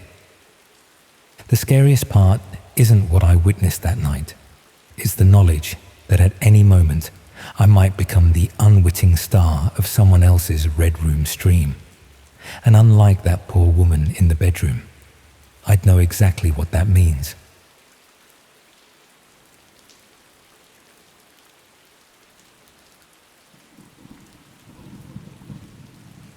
I never should have kept those photographs. Christ knows why I thought it was a good idea at the time. Some misguided notion about evidence, I suppose. Or maybe just morbid fascination. Sitting here in this travelodge in Grimsby, 3 weeks after I packed up and left everything behind, I still can't shake the image of what I found in that house. I keep telling myself I was just doing my job, that I couldn't have known what I'd stumble into. But the truth is, I should have walked away the moment I realized something wasn't right. Should have minded my own business and left well enough alone. Now I'm looking over my shoulder every time I leave this room, wondering if they know what I saw, if they're coming for me next. I work as a house clearance specialist, worked I should say, since I doubt I'll be going back to that line of business anytime soon.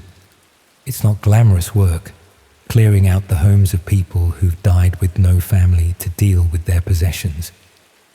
Mostly, it's just sad. Rooms full of things that meant everything to someone and nothing to anyone else.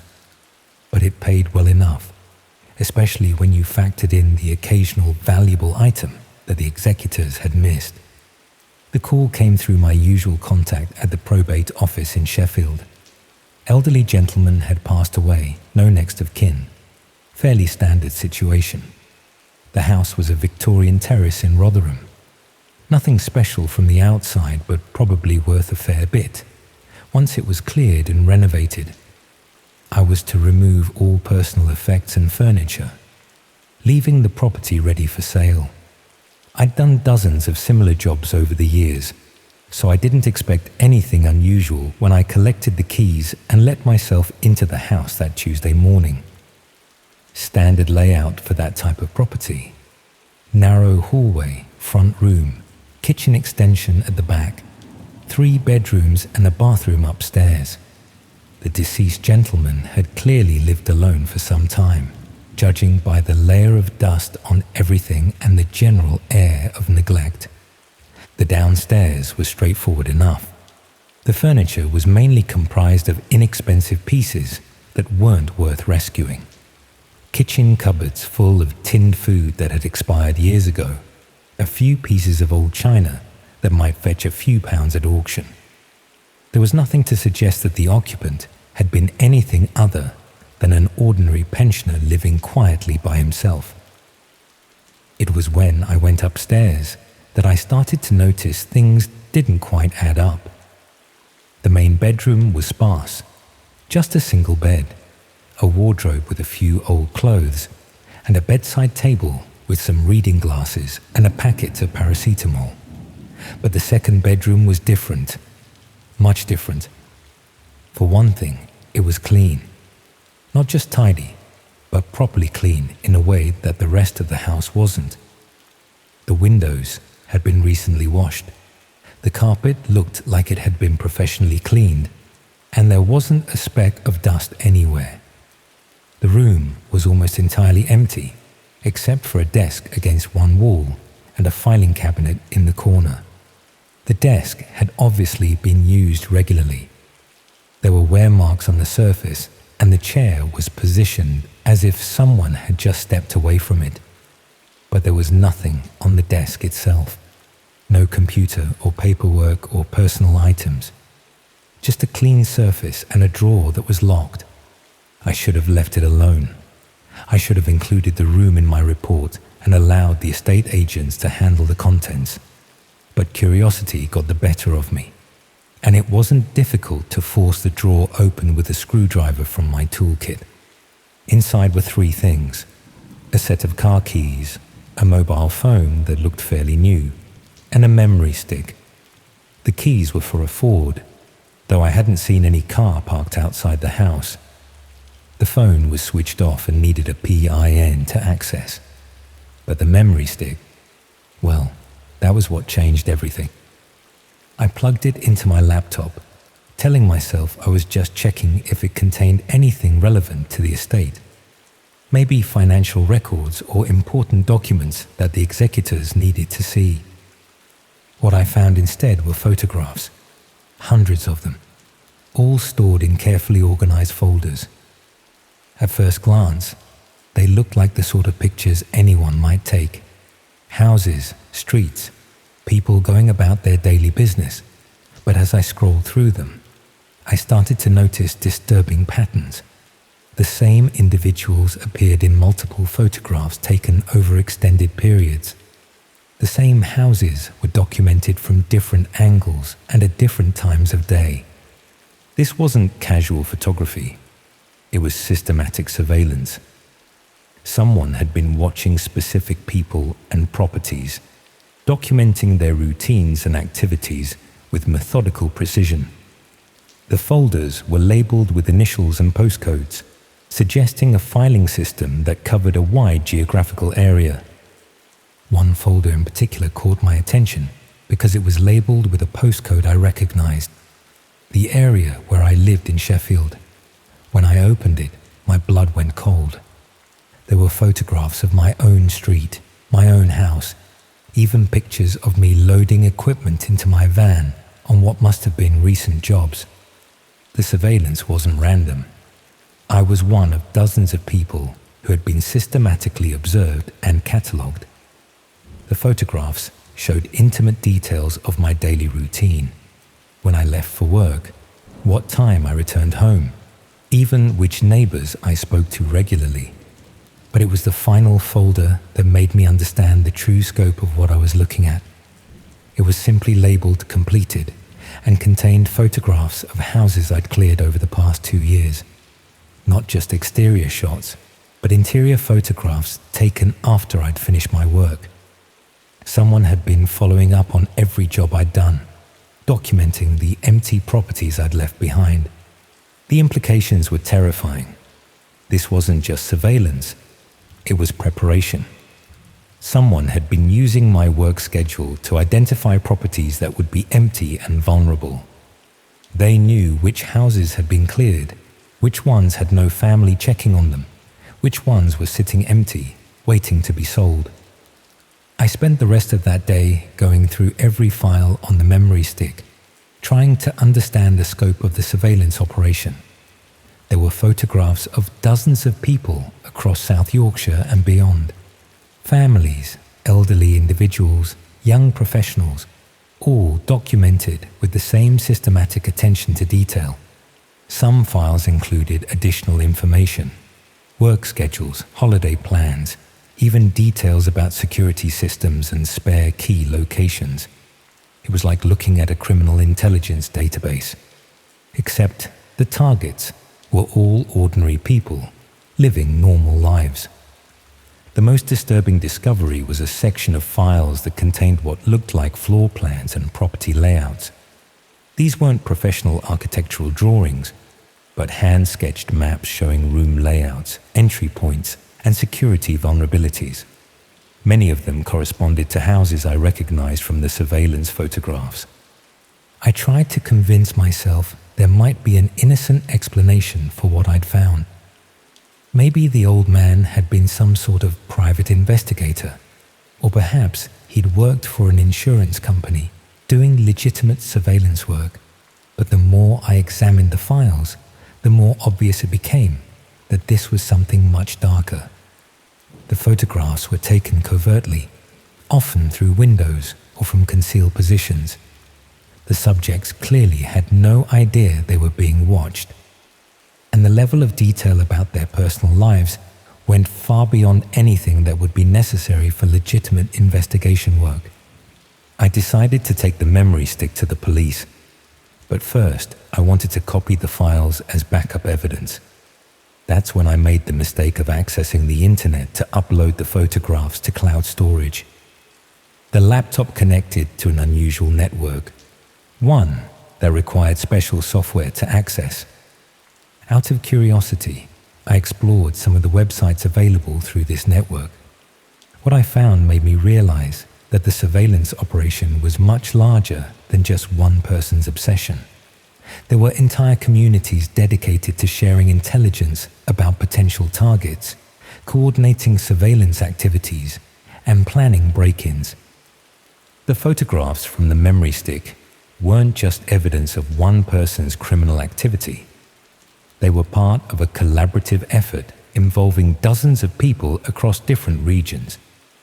The surveillance subjects had been chosen systematically, with different individuals responsible for monitoring specific areas and target types.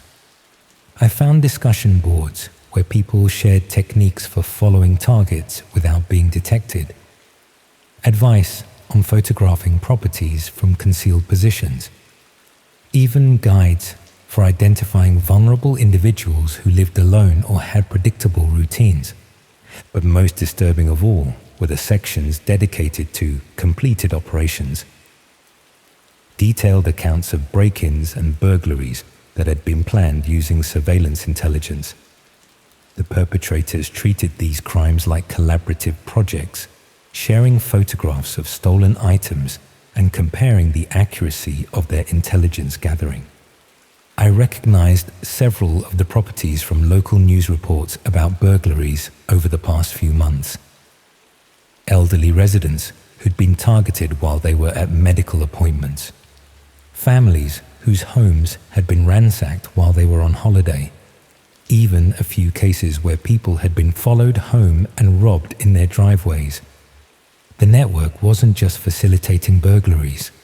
They were also sharing information for stalking and harassment campaigns. I found files documenting systematic intimidation of individuals who had apparently done nothing more than catch the attention of someone in the surveillance network. One case file made me physically sick. A young mother in Barnsley had been subjected to months of harassment after someone in the network had identified her as a target. They documented her children's school schedules, her work routine, even the times when she was alone in the house. The harassment had escalated from anonymous phone calls to someone breaking into her garden and leaving threatening messages. The police investigation into her case had apparently stalled because the perpetrators were careful not to leave physical evidence. Everything was coordinated through the hidden network, making it almost impossible for traditional investigative methods to identify the people responsible. I realized I was looking at a new type of organized crime, one that used collaborative surveillance and online coordination to identify and exploit vulnerable targets. The old man whose house I was clearing hadn't been working alone. He'd been part of a distributed network that treated crime like a collaborative hobby. The worst part was understanding how I'd been used. My work clearing deceased persons' properties had made me an unwitting intelligence asset for the network. They'd been following my movements, documenting my jobs, using my work schedule to identify empty properties that could be targeted with minimal risk. Every house I'd cleared had potentially become a target for burglary or worse. Every family I'd helped by clearing their deceased relatives' property had unknowingly been added to a surveillance database. I'd been facilitating crimes without even knowing it. I tried calling the police that evening, but explaining what I'd found was more complicated than I'd expected. The investigating officer seemed overwhelmed by the technical aspects of the hidden network and uncertain about how to proceed with evidence that had been gathered through what might be considered unauthorized access to computer systems. They took the memory stick and promised to investigate, but I got the impression that this was beyond their usual expertise. Cybercrime involving hidden networks wasn't something the local police were equipped to handle effectively. That's when I started noticing I was being watched. Cars that seemed to follow me between job sites, people who appeared in different locations but always seemed to be observing me from a distance. My house was photographed again. I found the images on the same hidden network sites I'd discovered earlier, but this time the surveillance felt different, more focused and threatening. The new photographs included close-ups of my front door, my car registration, even shots taken through my kitchen window. Someone had also accessed my personal information and posted it alongside speculation about what I might have discovered in the old man's house. The network had identified me as a threat and was now treating me as a target. Discussion threads speculated about whether I'd copied their files, whether I'd contacted the police, even whether I might need to be dealt with to prevent further exposure of their activities. I lasted 3 more days before I decided to run, packed a bag, withdrew what cash I could from my accounts, and drove to this seaside town where I hoped I could disappear for a while. Left my house, my business, even my cat with a neighbor who thinks I've gone away on holiday. But I don't think distance is going to protect me from people who've made surveillance and coordination their specialty. They've had weeks to document my habits, my relationships, my vulnerabilities. They probably know more about my life than I do. The police haven't contacted me since I gave them the memory stick, and I'm not sure they're equipped to shut down a network that operates entirely through hidden parts of the internet. These people have created a system that allows them to commit crimes with almost complete impunity, protected by technology that most law enforcement agencies don't understand. I keep thinking about all the people in those surveillance files, all the ordinary individuals who have no idea they're being watched and catalogued by criminals. Families going about their daily lives while strangers document their routines and plan ways to exploit their vulnerabilities. The old man is dead, but his network is still active, still watching, still planning, still treating other people's lives like a game where privacy doesn't matter and everyone else exists only as potential targets. Sometimes I wonder if I should have kept quiet, should have left the memory stick in that drawer and walked away from the whole thing. Maybe I'd still have my normal life, my business, my sense of security. But then I think about that young mother in Barnsley, about all the people who've been targeted because someone decided their privacy was worth less than criminal entertainment. And I know I couldn't have lived with myself if I'd done nothing. I just hope the police can make sense of what I gave them before this network claims any more victims, before they decide I'm too much of a risk to leave alone.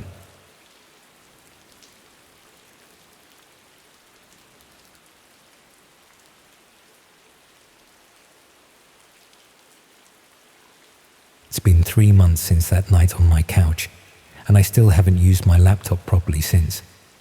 I've bought a new one actually. I just couldn't bring myself to even turn the old one on again. Some things you just can't unsee, and what I found in my own bookmarks folder still gives me nightmares. I've always been a bit of a tech hoarder.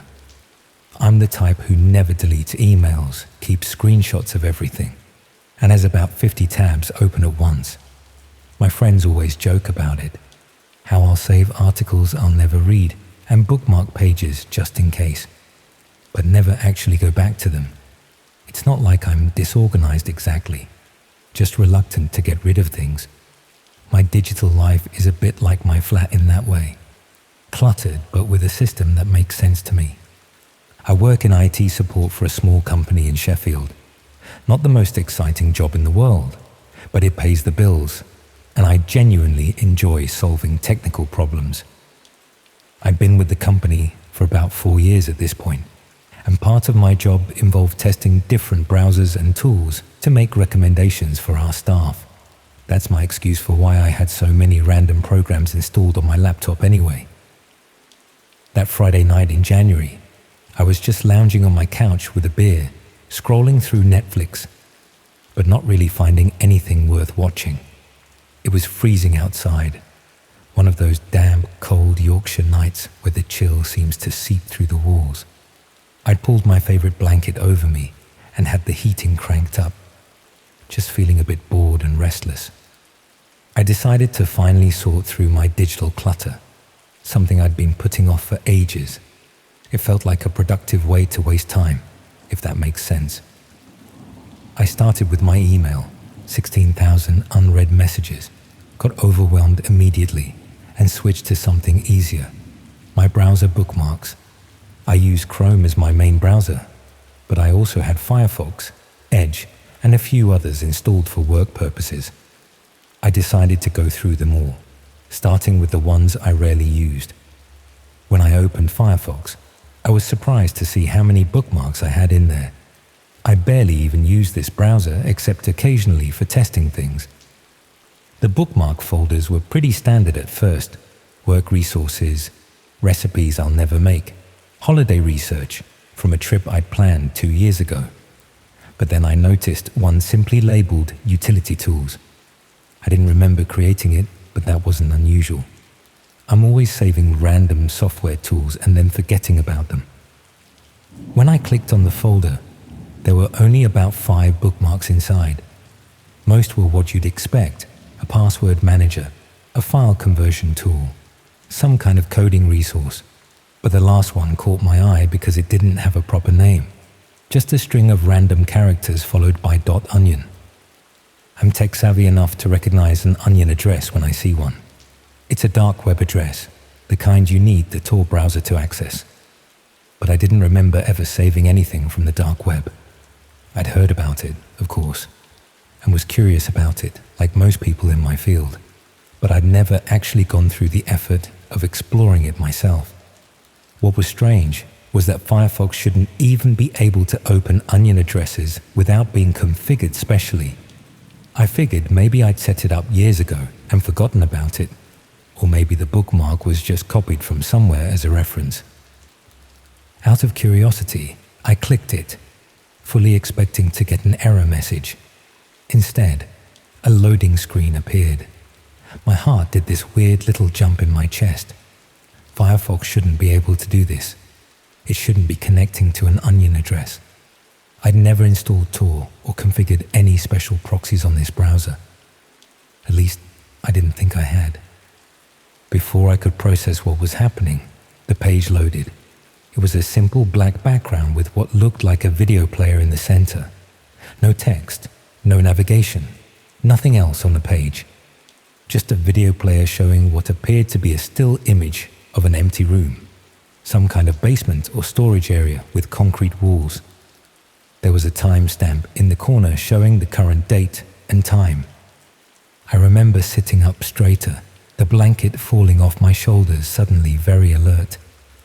This had to be some kind of mistake. Maybe it wasn't actually a dark website, just something designed to look mysterious. I moved my cursor to close the window, but then the image on screen shifted slightly. It wasn't a still image, it was a video feed, and someone had just walked into frame. The figure was mostly in shadow, but I could make out a person moving around what looked like a workbench against one wall. They seemed to be arranging items, though I couldn't clearly see what they were. Something about the deliberate, methodical movements made the hairs on my arms stand up. This didn't feel like some random webcam feed or art project. There was purpose in those movements. I should have closed the browser immediately. Any sensible person would have.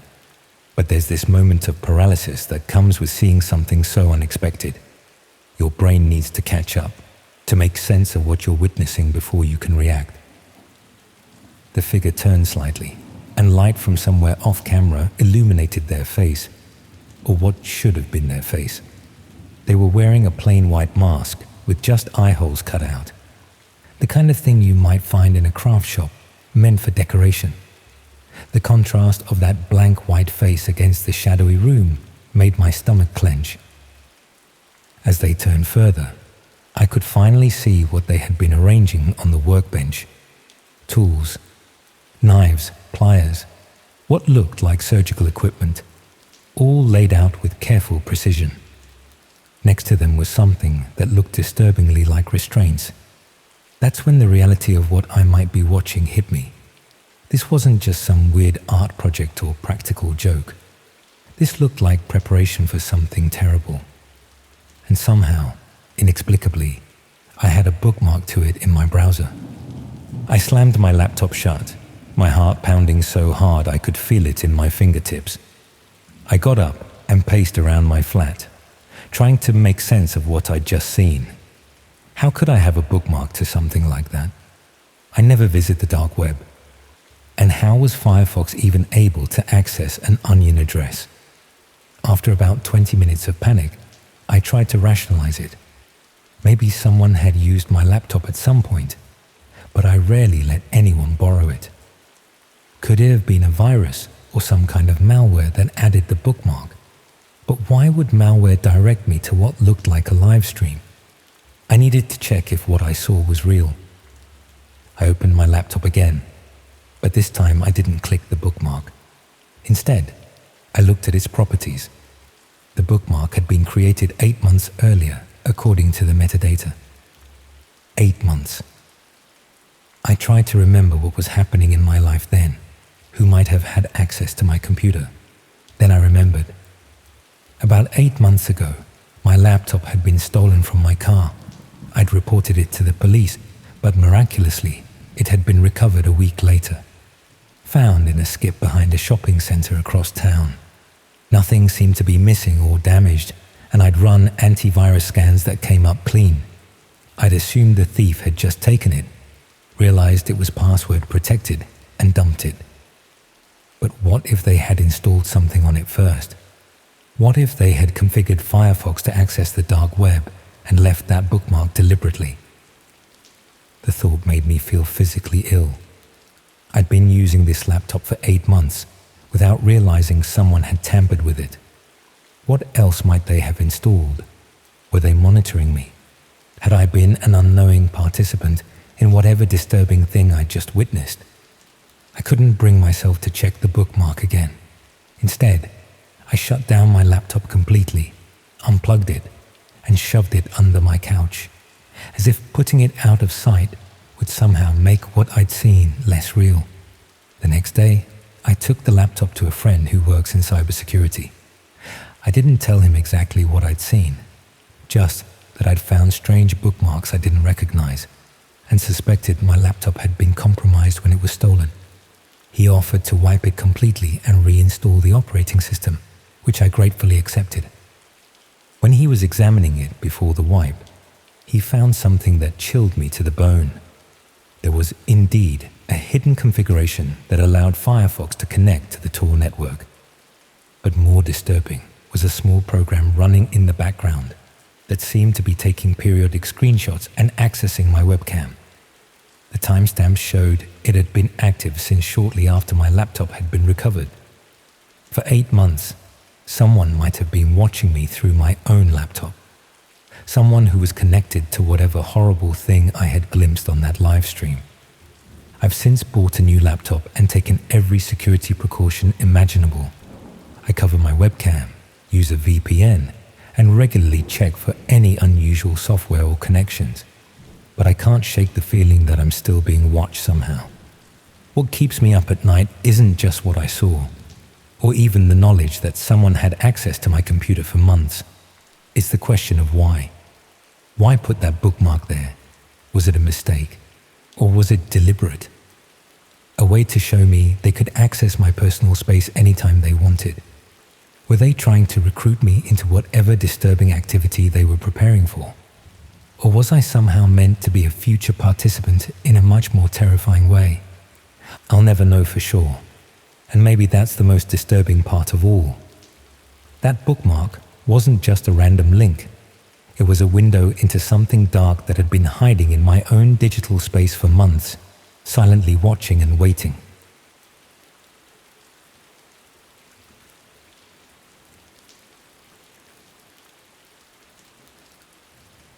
I haven't slept properly in about 3 weeks now, and I think I need to get this story off my chest. My friend suggested I should talk to someone professional about it. But how do you even begin to explain something like this without sounding completely insane? Or worse, having them report you to the police. I'm not even sure if I committed a crime or not, but I definitely saw something I shouldn't have. Something I can't unsee. I'm a freelance content writer. Have been for about 4 years now. It's not the most glamorous job, but it pays the bills and lets me work from home in my pajamas, which was always the dream. My schedule's pretty flexible, so I often end up working late into the night because I'm naturally a bit of a night owl. Why fight your body clock if you don't have to, right? About a month ago, I was struggling with a particularly boring article about home insurance. It was nearly 2 a.m., and I was desperate to finish it so I could invoice the client and be done with it. I'd been hearing all this buzz about AI writing tools, and I thought maybe they could help me get through this mind-numbing assignment faster. I wasn't looking to plagiarize or anything, just wanted some inspiration to break through my writer's block. I started looking into different AI writing tools online, comparing features and prices. Most of the mainstream ones seemed pretty expensive for what they offered, and I wasn't sure if they'd be worth the investment. Then I stumbled across this Reddit thread where people were discussing some newer, less-known tools that were supposedly more advanced. Someone mentioned one called NeuralScribe that wasn't as restricted as the mainstream ones and could generate more creative content. I was intrigued, partly because it was free during its beta testing phase, and partly because I was just so desperate to finish this article that I'd have tried anything. The website looked professional enough. Simple design, testimonials, the usual stuff. Looking back, I should have been more cautious, but it was late. I was tired, and I just wanted to get my work done. The interface was pretty straightforward. You could input a prompt, adjust some parameters like tone and style, and the AI would generate content based on that. I started with something simple, asking it to write an intro paragraph about the importance of home insurance. The result was decent, not amazing, but usable as a starting point. I tried a few more prompts related to my article, and it was helping me make progress. Then, just out of curiosity and procrastination, if I'm being honest, I decided to try something different. I've always been interested in horror stories, and I wondered how creative this AI could get.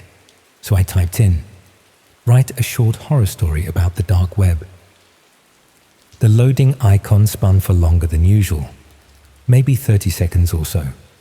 When the text finally appeared, it started off pretty standard as far as AI-generated content goes. It was a story about someone finding access to the dark web and discovering various illegal marketplaces. Nothing particularly creative or scary, just the usual stuff you'd expect. But then, about halfway through the story, something strange happened. The writing style changed subtly. It became more detailed, more authentic somehow. The protagonist in the story found a link to something called a Red Room, which I vaguely knew was supposed to be this urban legend about live-streamed violence on the dark web. Most people say they don't actually exist, that they're just internet myths. What caught my attention was that in the middle of a paragraph, there was what looked like an actual URL, not a normal web address, but one of those long strings of random letters and numbers followed by .onion that you need the Tor browser to access. It was oddly specific for an AI to generate, and it stood out from the rest of the text. I remember thinking it was weird that the AI would include an actual formatted .onion address rather than just writing a dark web URL or something generic. It seemed too specific, too technical. I figured maybe the AI had been trained on actual dark web discussions and was reproducing patterns it had learned. Out of sheer curiosity, and this is where I made my massive mistake, I decided to check if this was a real format for a dark web address. I wasn't planning to visit it, just to verify if the AI had produced something technically accurate. I already had Tor installed on my laptop from years ago when there was all that buzz about online privacy, though I'd barely used it. I fired up Tor, copied the URL from the generated story, and pasted it into a search to see if this format would be recognized as valid, or if it would just return an error. I expected it to say address not found or something similar. Instead, it started loading. My heart rate immediately spiked. I hadn't actually expected it to be a real address. I moved my cursor to close the window, but before I could click, the page finished loading. What I saw still gives me nightmares. It was a minimalist black page with a video player in the center and a chat sidebar. The video was buffering, but the thumbnail showed what looked like a dimly lit room. There was a counter showing 16 current viewers.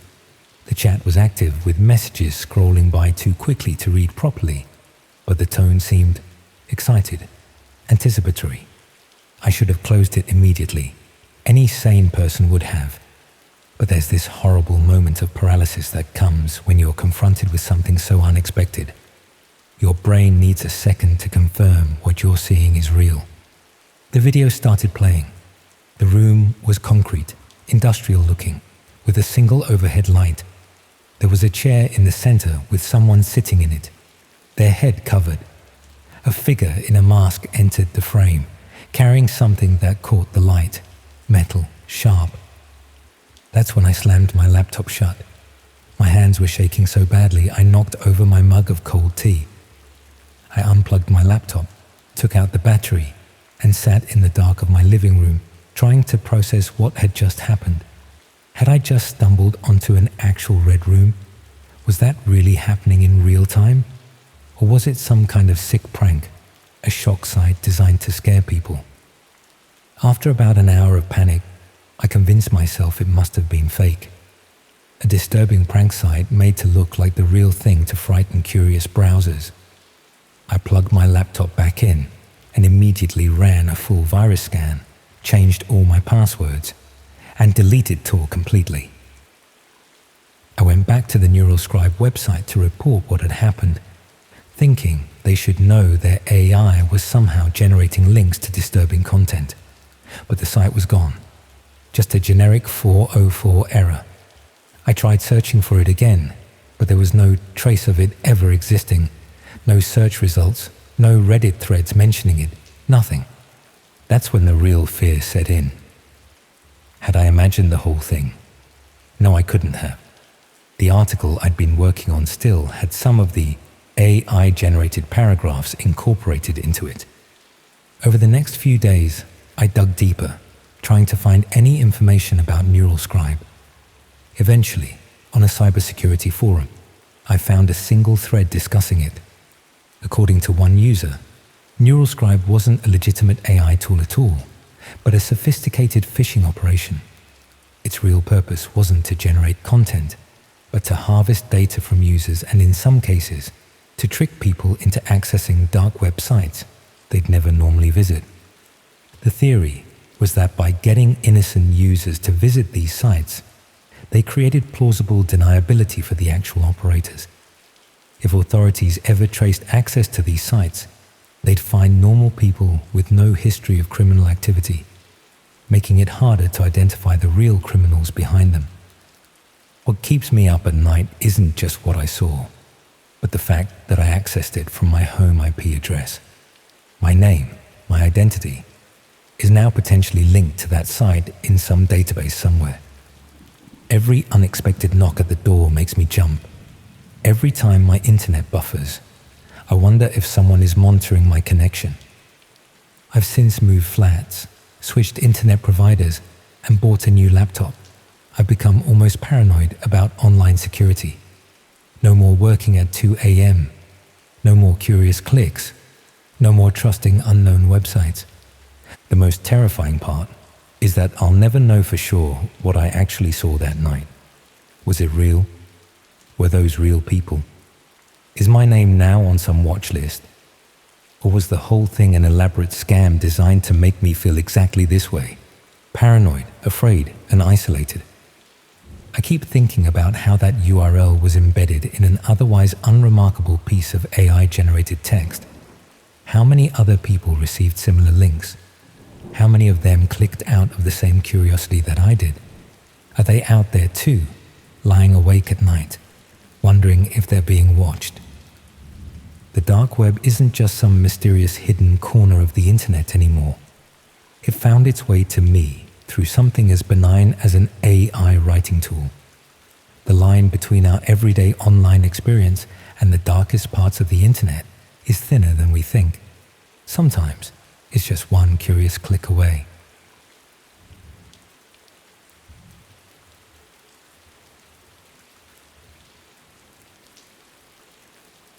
I need to tell someone about what happened 3 months ago. I've been keeping it to myself, trying to pretend it never occurred.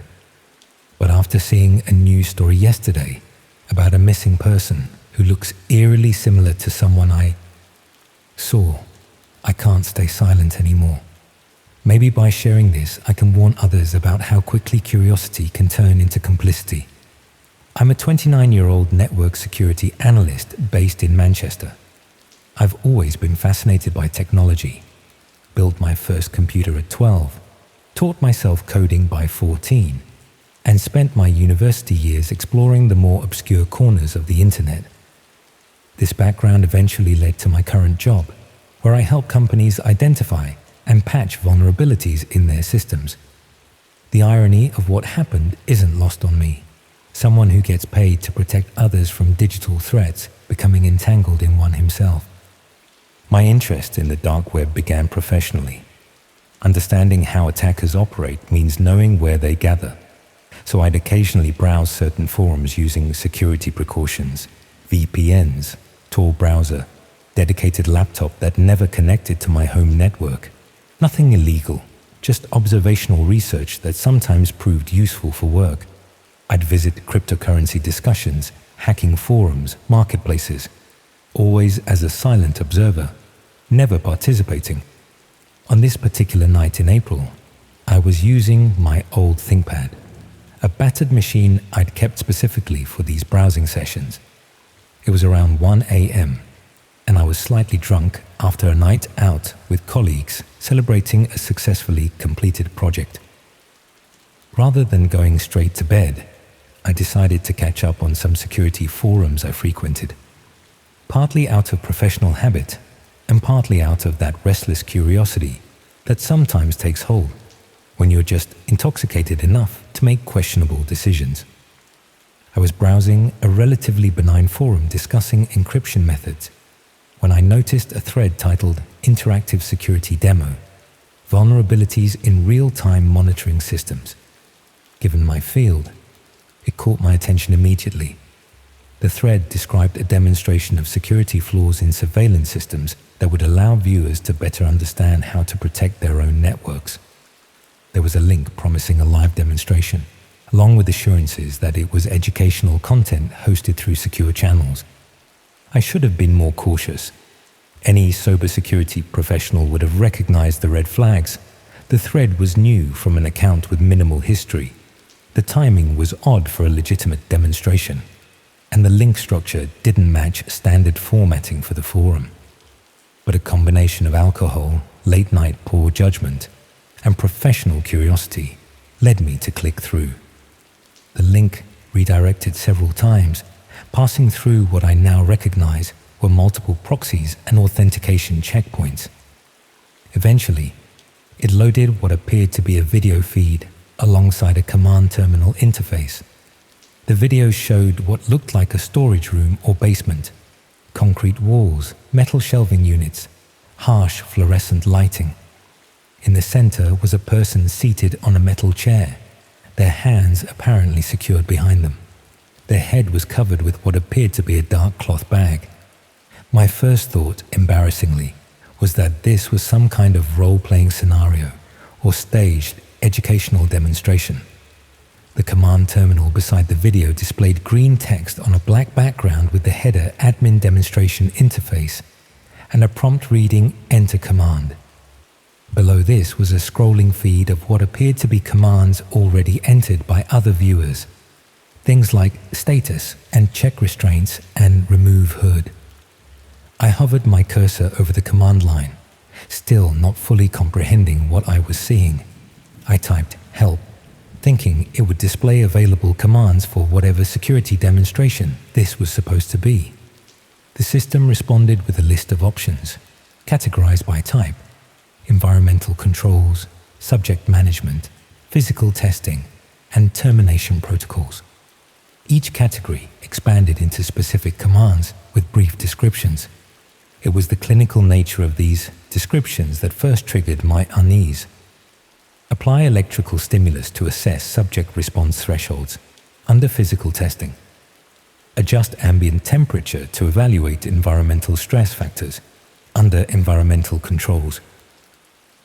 The language was detached, technical, but hinted at something deeply disturbing.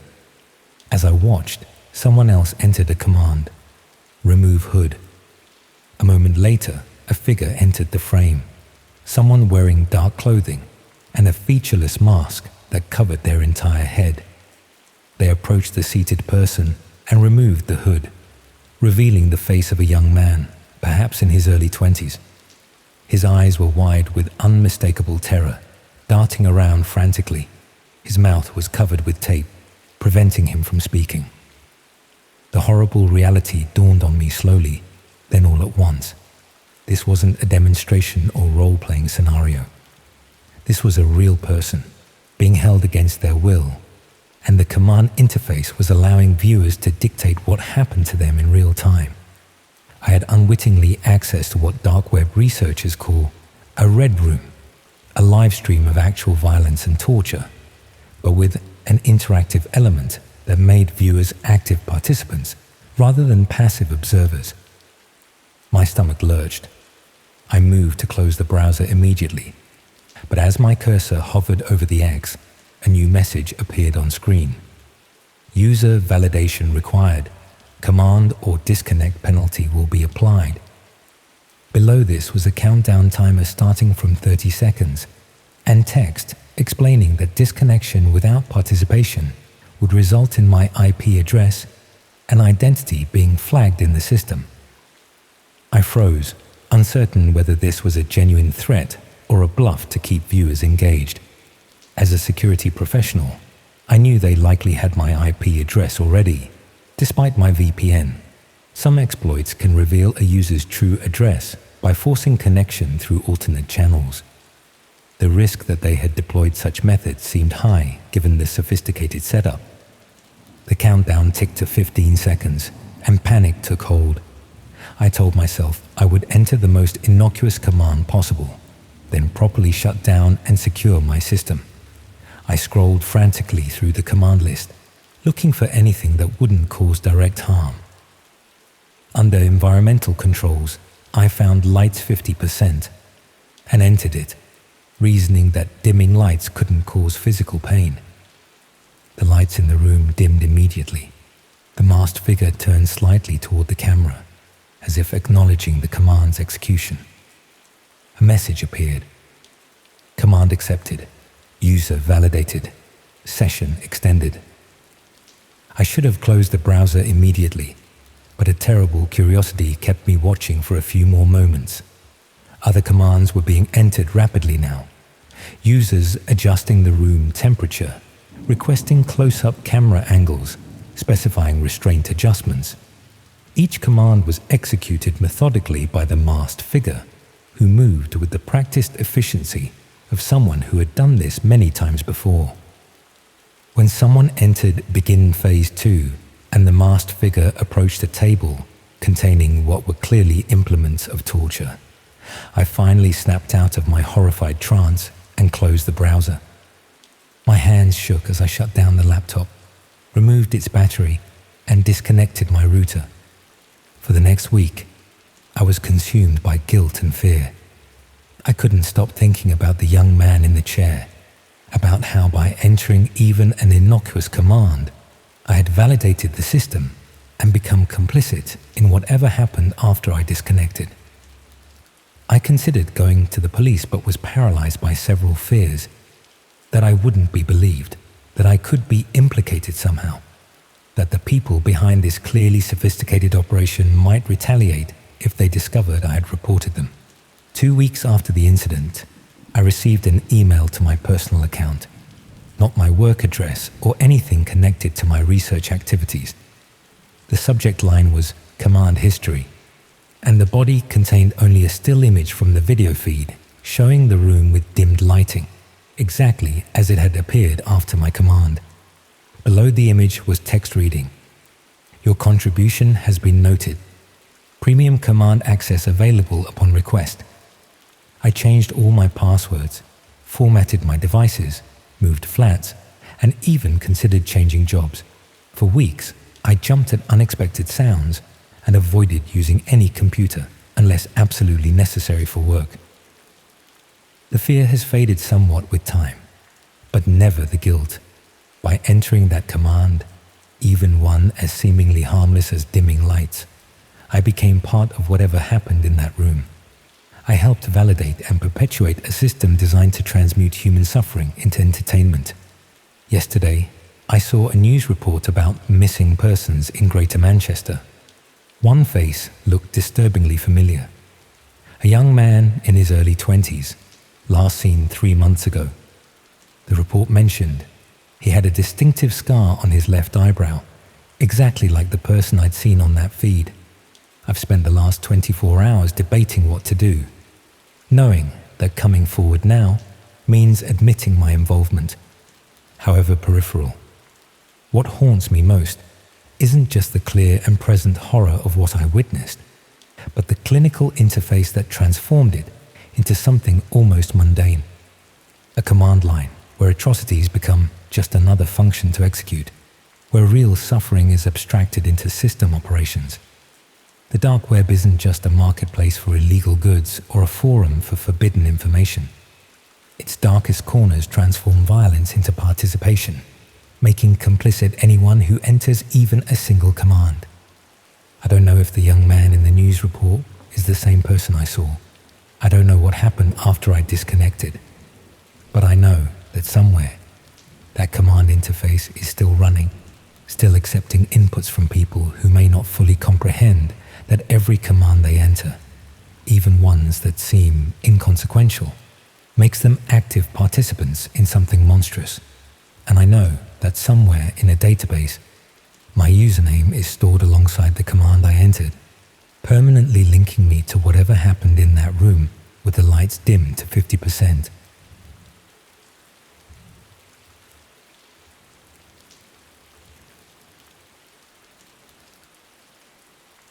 I sometimes find myself staring at my laptop screen in the dark, finger hovering over the power button, afraid of what might be waiting for me online.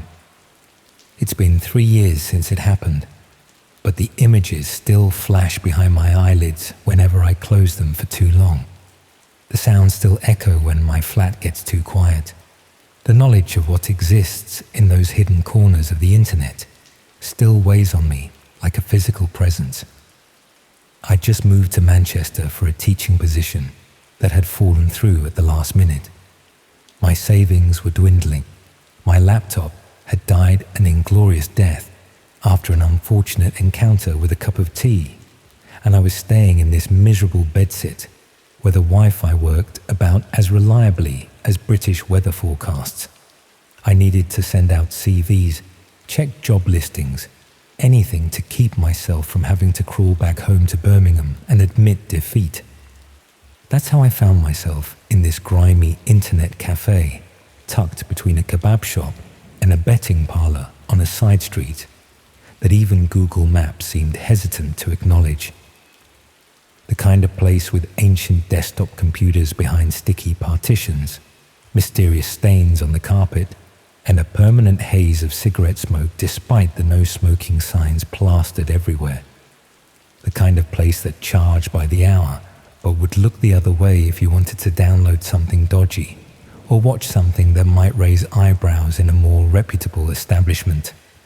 I remember the owner barely looking up when I walked in, just pointing to an open computer in the far corner and grunting what might have been a price. The place was nearly empty, just a couple of teenagers huddled around a screen playing some online game, and an older man with bloodshot eyes staring intently at his monitor. The computer I was assigned was tucked away in the corner, partially hidden by a partition that might once have been white but had yellowed to the color of nicotine.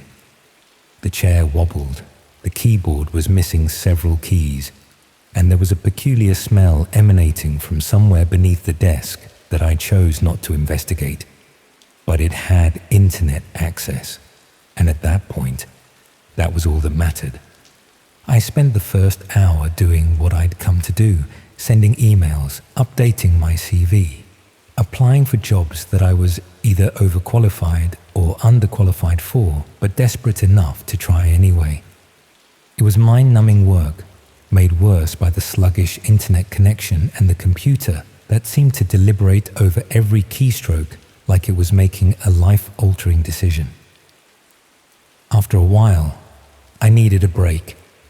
The teenagers had left, the bloodshot-eyed man was still there, and the owner appeared to be dozing behind the counter. I decided to check some news sites, maybe scroll through social media for a bit before diving back into the job hunt. That's when I noticed something odd.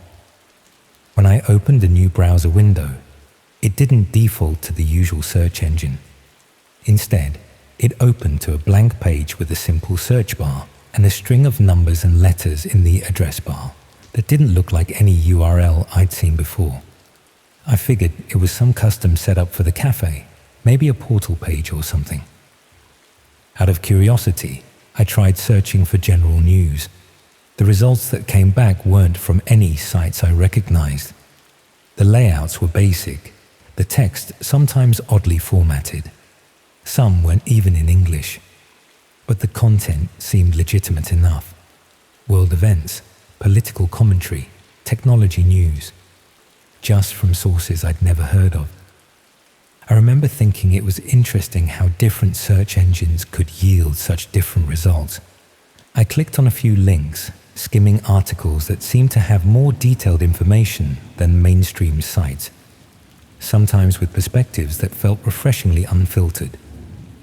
One link led to another, and I found myself on what looked like a forum discussing internet privacy and surveillance. The users seemed knowledgeable, if paranoid, sharing tips on how to avoid tracking and discussing the extent of government monitoring programs. It was while reading through these discussions that I first saw mention of something called the Red Rooms. The way they referenced it, always with a mixture of disgust and morbid fascination, made it clear this was something deeply disturbing. My initial instinct was to back away, to return to the job sites and forget about it. But there's something insidious about curiosity when it's paired with the perceived anonymity of being on someone else's computer in a place where no one knows your name. I searched for the term, telling myself it was just to understand what they were talking about, just to confirm it was as bad as I suspected. so I could properly condemn it.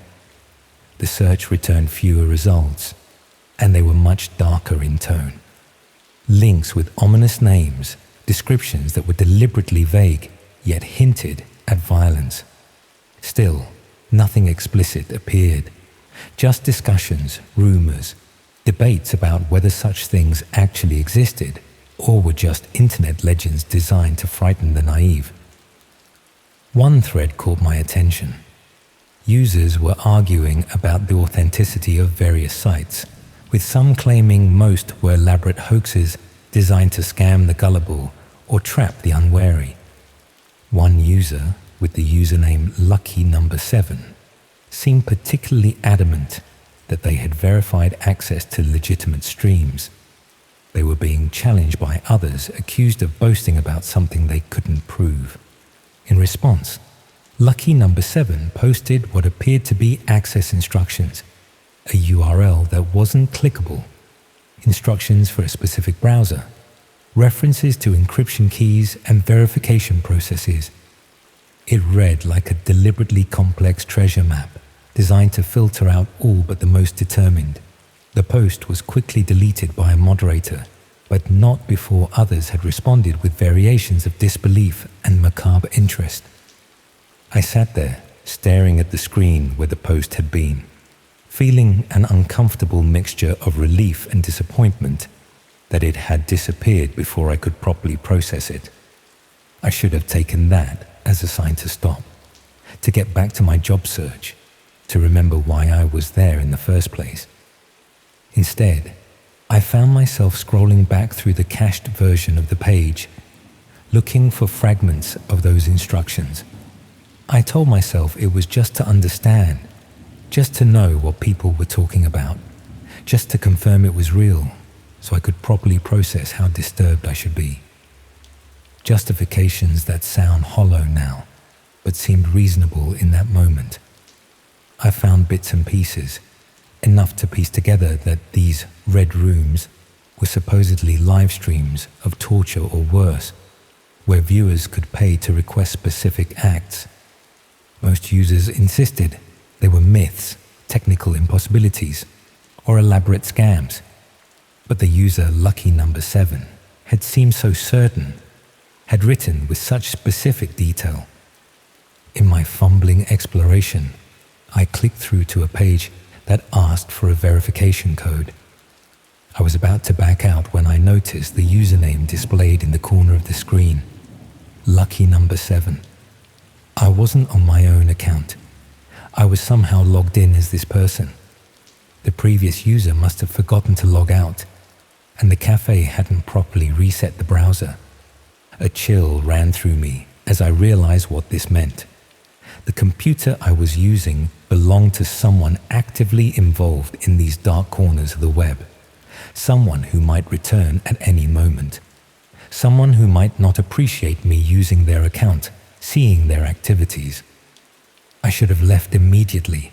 I should have paid for my time and walked out, maybe even warned the owner about what was happening on his computers.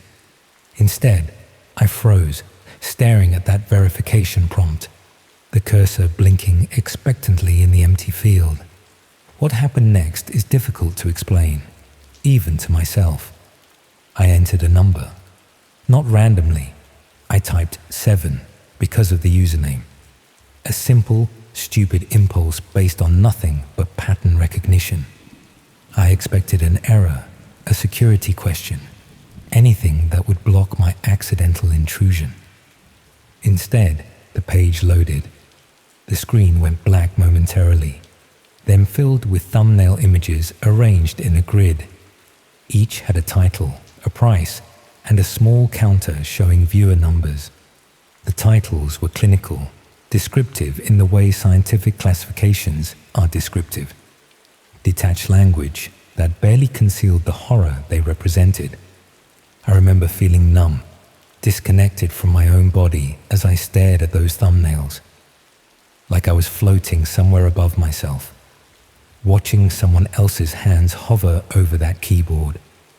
Someone else's eyes scan those images. It didn't feel real.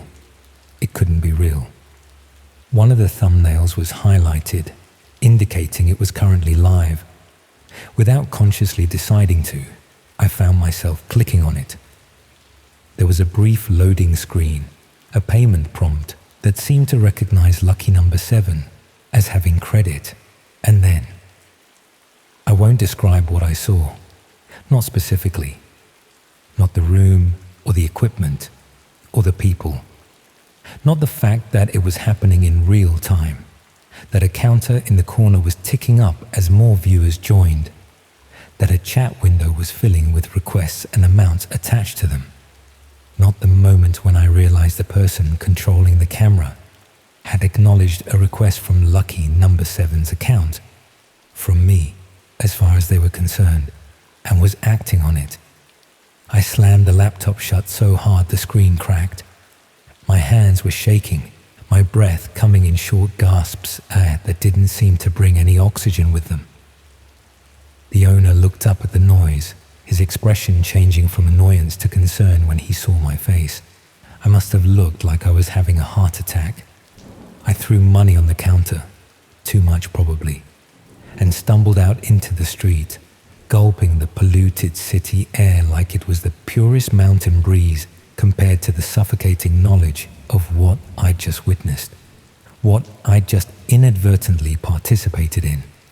I walked for hours, trying to outpace the images in my head, the implications of what I'd seen, trying to convince myself it had been fake, staged, an elaborate production designed to fool the gullible. But I knew, something in me knew with cold certainty, that what I had witnessed was real suffering, real people, real money-changing hands to perpetuate it. And I had been part of it. However accidentally, however briefly, I had been counted among the viewers. My borrowed identity had made a request that had been fulfilled. Someone had suffered because of a number I typed without thinking. I never went back to that internet cafe. I spent money I didn't have on a new laptop the next day, using the public library's Wi-Fi until it arrived. I considered reporting what I'd seen to the police, but couldn't figure out how to explain it without implicating myself. What would I say? That I'd stumbled upon torture broadcasts while casually browsing the dark web? That I had used someone else's account to access them? That I had, however unintentionally, participated? In the end, I did nothing, said nothing, tried to forget what I'd seen and move on with my life. I found a job eventually, moved to a better flat, rebuilt some semblance of normality. But sometimes, my new laptop will freeze for a moment, or a website will take too long to load, and I'll feel that same cold dread washing over me. The fear that somehow I've stumbled back into that hidden world, that lucky number 7 has found me, that those unseen observers who monitor such things have tracked me down and are watching, waiting to see if I'll reveal what I know. Because the thing that haunts me most isn't just the horror I witnessed, it's the knowledge that it continues, with or without me watching. That right now, as I'm telling you this, as you're sitting there listening, somewhere those streams are still running, somewhere people are still paying to watch, somewhere lucky number 7 is still making requests, and somewhere the people who run those streams are still wondering who was using that account on that specific day, who saw what they weren't supposed to see, who knows what they aren't supposed to know. I check over my shoulder more often these days. I use VPNs, encrypted messaging, anonymous browsing, not because I'm doing anything wrong, but because I'm T.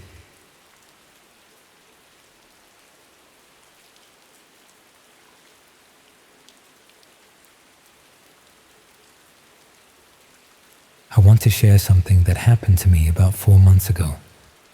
I've been debating whether to tell anyone, but after seeing a news story last week about a similar app being shut down, I feel like I need to get this off my chest.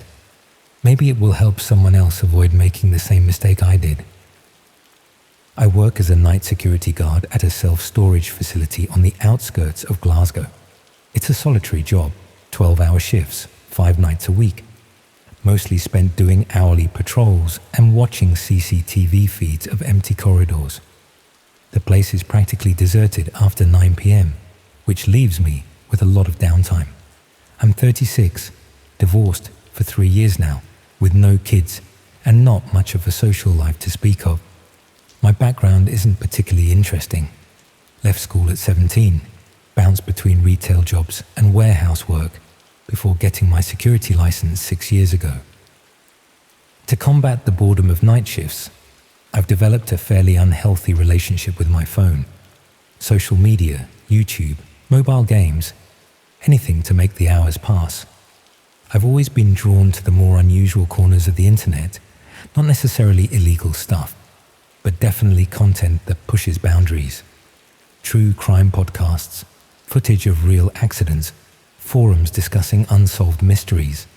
I suppose I was desensitized to a certain extent, which might explain my initial reaction to what I eventually discovered. It started with a recommendation from another guard at a different site. We occasionally text during night shifts to stay awake, and he mentioned an app called Netherstream that featured intense reality content you couldn't find on mainstream platforms. According to him, it operated through a modified APK file rather than official app stores, which immediately suggested it contained content that wouldn't pass content moderation standards. Out of curiosity and desperate for something new to pass the time, I downloaded the APK to a cheap burner phone I keep as a backup. I've always been cautious about cybersecurity, something I picked up from my brief stint in IT support before security work, and using a separate device for questionable downloads seemed prudent. The app installed without issues, presenting a minimalist black interface with red text, reminiscent of old-school hacker aesthetics. The content initially seemed like standard shock material, extreme stunts gone wrong, street fights from around the world, graphic medical procedures. Nothing worse than what you might find on certain subreddits, just aggregated in one place. The app had a simple upvote arch-downvote system and a chat function where users commented in real time. The community seemed to revel in the extreme nature of the content, challenging each other to find more shocking material. After about a week of occasional browsing, I noticed a section called Live Events that was locked behind a verification process. The app claimed this was to ensure users were genuine enthusiasts and not trolls or authorities. The verification required uploading a photo of my face illuminated by the screen, supposedly to confirm I was a real person and not using automated software. In retrospect, providing my image to an already suspicious app was incredibly stupid, but late-night boredom and curiosity overcame my better judgment. Once verified, the live events section opened up, revealing a schedule of upcoming streams with cryptic titles like Consequence 17 and Volunteer Scenario. Most were scheduled for late-night hours in various time zones. A notification system allowed users to be alerted when streams went live. Without giving it much thought, I enabled notifications for an event scheduled during my next shift, titled Audience Directive 23. 2 nights later, while making a cup of tea in the break room at around 3 a.m., my burner phone buzzed with a notification. The scheduled event was starting. I returned to my desk, propped the phone against my monitor, and tapped the notification. The stream loaded, showing what appeared to be a basement or warehouse space. The lighting was dim but professional, clearly set up with care rather than hastily arranged. In the center was a person bound to a chair, wearing plain clothes and with a black hood covering their head. My first thought was that this was an elaborate prank or staged performance, the type of edgy internet content that simulates extreme scenarios for shock value. The stream had a view counter showing about 200 viewers, with the chat rapidly filling with messages. To the right of the video was an interface with the heading Directive Options and a series of buttons labeled with various actions. A text overlay explained the concept.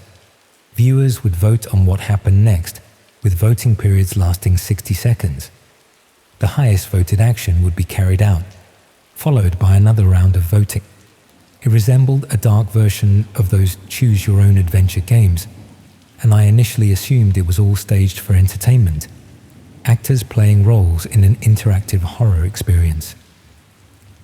The first voting options were relatively tame. Remove hood, check pockets, explain rules, administer stimulant. Most votes went to remove hood, and after the countdown ended, a figure wearing a featureless white mask entered the frame and removed the hood from the captive. The revealed face belonged to a man perhaps in his late 20s, with a terrified expression that seemed too genuine to be acting. His eyes darted frantically around the room, and I could see tears streaming down his face. Something about his expression triggered the first real sense of unease in me. Either this person was an exceptional actor, or something truly sinister was unfolding. The chat exploded with messages, some expressing excitement, others discussing the subject's reactions as if analyzing a character in a film. New voting options appeared: question subject, physical assessment, psychological pressure, provide water. I told myself this must be an elaborate performance, like an extreme version of reality television, perhaps filmed in a country with looser regulations. The production value seemed too high for something truly illicit. Yet something about the raw fear in the man's eyes continued to disturb me. When physical assessment won the vote, the masked figure returned with measuring tools and began documenting the subject's height, weight, and various physical characteristics, narrating the findings to the camera in a voice that had been digitally altered to sound inhuman. The clinical nature of this assessment made it increasingly difficult to maintain the fiction that this was merely entertainment. The subject's reactions, flinching at every touch, silently pleading with his eyes, seemed far beyond what even a method actor would produce. Still, I continued watching, telling myself I was just witnessing an elaborate performance. The voting rounds continued, each option becoming progressively more disturbing. When pain threshold test won a round and the masked figure produced what appeared to be genuine implements of torture, the horrible reality became impossible to deny. This wasn't a game or performance. It was an actual person being tormented for the entertainment of anonymous viewers around the world, with those viewers directing the action through their votes. I felt physically ill, but instead of closing the app immediately, I hesitated. A notification appeared on screen.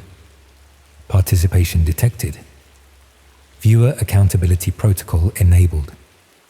A small icon appeared next to my anonymous user ID, indicating I was being tracked as an active viewer. The implication was clear. Simply watching had made me complicit, and the system was now monitoring my engagement. In a moment of panic, I closed the app and turned off the phone. My hands were shaking as I tried to process what I had just witnessed. Had I just watched, and by my continued viewing, tacitly participated in, a genuine crime unfolding in real time? The thought was so disturbing that I spent the next hour trying to convince myself it must have been fake, despite all evidence to the contrary. When I turned the phone back on an hour later, thinking I would delete the app, I found a direct message waiting in the NetherStream inbox. Disconnection during active stream noted. Viewer accountability requires continuous participation once engaged. Your facial verification and IP data have been logged. Stream will resume on this device in 60 seconds. Before I could react, the app reopened itself and the stream resumed. The scene had changed significantly. The subject was still present, but now showed visible signs of the tests that had occurred during my absence. A text overlay announced, "Previous disconnection penalty applied to subject per protocol." continuous viewing now required or further penalties will be administered. To my horror, a small window appeared in the corner of the screen, showing a feed from my burner phone's front-facing camera. They were watching me watch them. The voting options now included an additional choice: apply disconnection penalty to viewer.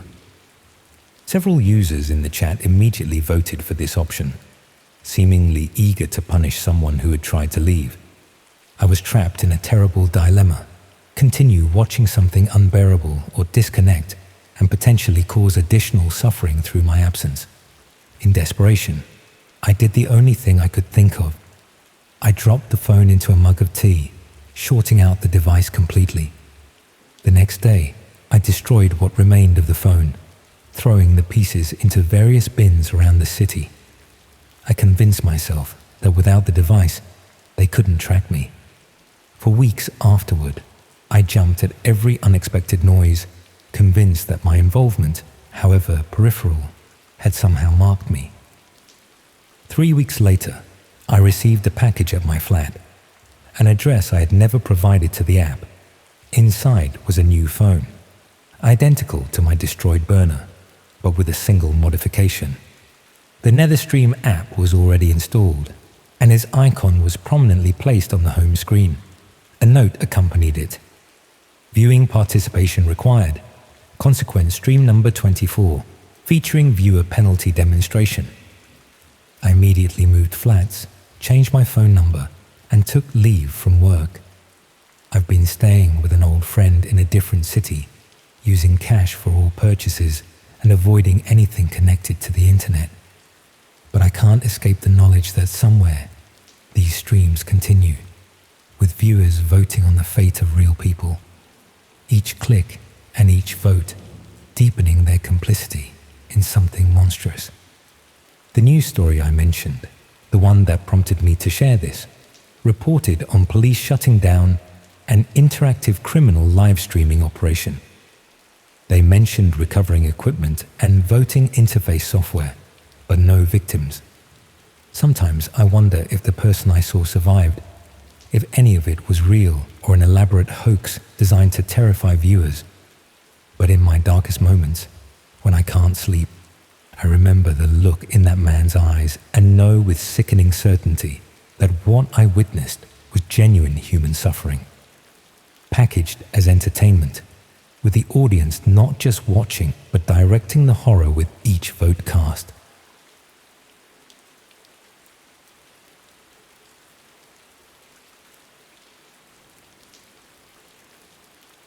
I thought it was some twisted prank at first, until I saw the bruises on his face and the way he looked directly at the camera, not past it, at me. I didn't even want to click the link, but he pushed for it. He said, "What's the worst that could happen?" I should have pushed back harder, said no, or just left, but I didn't. And now I see his face every time I close my eyes. I'd never really clicked with anyone like him before. Callum had this dry, brutal sense of humor, the kind where you're not sure if he's joking or just being a dick until he smirks. We met through this niche Discord server for analog horror fans, ended up on the same voice chat one night, stayed up till 3 a.m. talking about everything from cursed YouTube videos to those weird VHS argies no one finishes. It turned out we lived one town apart, about 20 minutes by train. After that, it wasn't just online anymore. We'd hang out, get takeaway, crash at each other's places. He always had something playing on his second monitor, usually unsettling internet rabbit holes or weird live streams from countries neither of us could pronounce. I quite liked the chaos, to be honest. He made everything feel more intense, more alive. But that edge, I didn't realize how real it would get. The last time I saw him was a Thursday. We were meant to meet up Saturday. He was supposed to help me move some furniture, but he ghosted. At first, I assumed hangover, or maybe he'd just forgotten.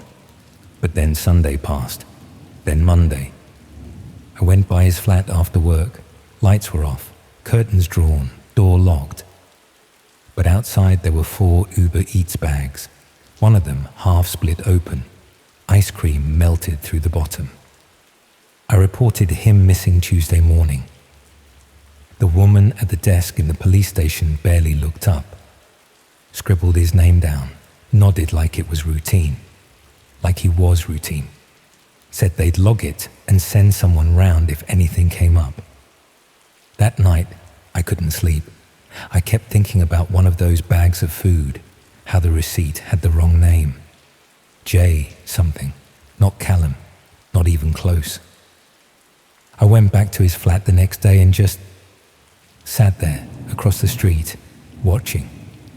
Then, late that evening, I got a message from his account. Just a single link. No words, no emojis, no subject. The URL was long and messy, no preview. But I recognized one thing, the string.onion buried inside it. I told myself maybe it was him messing with me, a prank, something he'd find hilarious later. I copied it, but I didn't open it. Not yet. I finally caved that Friday. I booted up Tor, pasted the link in, and just sat there watching it buffer. The site was crude.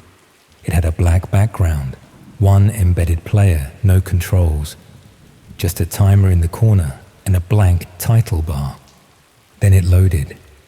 It was him, Callum, sitting in a dark room, shirtless, pale, face swollen, lips split, and then he looked straight at the camera, not like he was looking at a lens, like he was looking through it, at me. I wasn't sure if it was a recording or not, so I screen recorded what I could. My hands were shaking so bad the mouse kept jittering. Soon after, I went back to the police. I thought it would be different this time. It wasn't. They asked why I had the footage, why I hadn't come in sooner. They even asked what my relationship with him was. And when I said we were friends, they paused. One of them asked, real quiet, "Just friends?" I walked out, deleted the screen capture from my phone on the way home. I was scared they'd take it, or worse, say I did something to him. I started staying at my parents'. They live outside town. No one knew I was there. I didn't post anything about it. I didn't tell anyone, and my phone stayed off most nights. But then, on Saturday morning, someone rang the bell. My mum called me to the door. "Did you order something?" I went downstairs to find her holding a parcel. No label, no address, just my name. Inside the parcel was a USB stick, nothing else. I didn't plug it into anything right away. I waited until later that day, until everyone had gone to bed. When it felt safe, I plugged it into my old laptop. It felt smarter. It has no Wi-Fi. After it had eventually loaded, the only file on it was a video. There was no title, just a date. The same day I got the message. I hesitated, but then I pressed play. It opened. It was me, sitting at my desk, staring at my monitor, typing. I didn't even remember that moment, but it was definitely me. I had the same clothes I usually wore at home, and the angle. Someone had been in the flat across from mine, filming me, watching me. Then the camera cut, and I saw him again. Callum. He was on his knees, shaking. Behind him, there was a plastic sheet, a roll of duct tape, and something metallic, glinting. He tried to speak. His lips moved, but there was no sound. Then I saw it. A hand, just the edge of one, came into frame. And everything after that I should have looked away. I should have closed it, but I didn't. I couldn't. The moment he stopped breathing, The stream cut out. Back to black. They never found him. The police closed the case 2 weeks later. They declared it an unsubstantiated report, whatever that means. I wiped my all drives, burned the USB and switched phones. I'm not sure how much good it'll do. You don't have to listen to me. I realize I'm just a stranger to you, but if you ever get sent a Red Room link, even as a joke, don't click it. Just don't.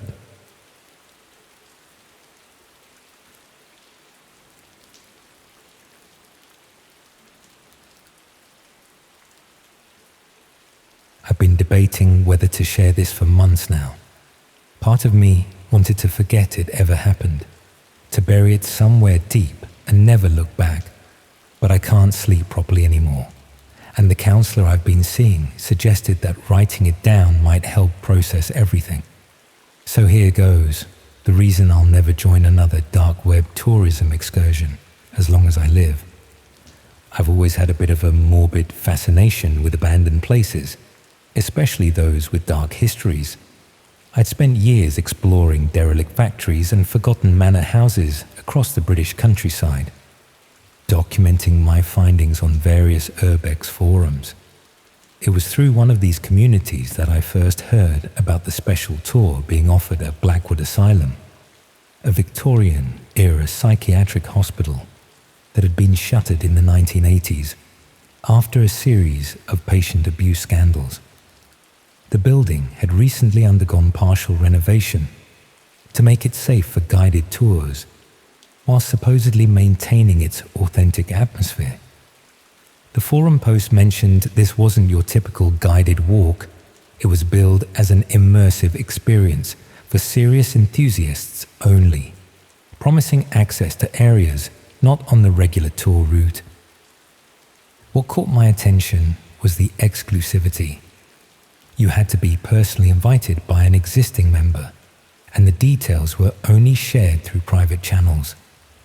I remember feeling a flush of pride when Mike, someone I'd exchanged messages with for years but never met in person, offered to add me to their next group.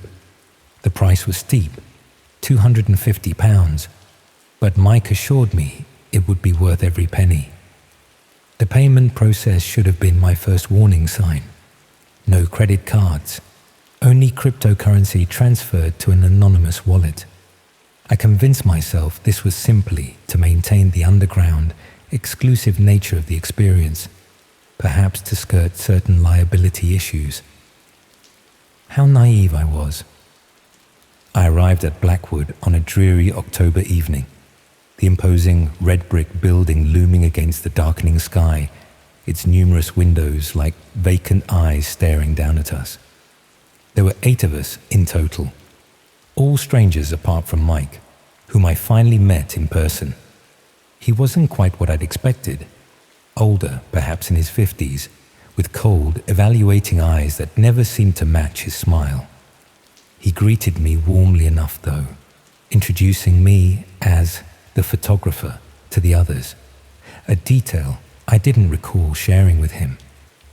Our guide arrived precisely at 7 p.m., a tall, gaunt man who introduced himself only as the curator. He wore a pristine black suit that seemed at odds with the decrepit surroundings and spoke with an accent I couldn't quite place. Eastern European, perhaps. He collected our mobile phones, explaining that they interfered with the authentic experience and the building's sensitive electrical systems. Again, I rationalized this.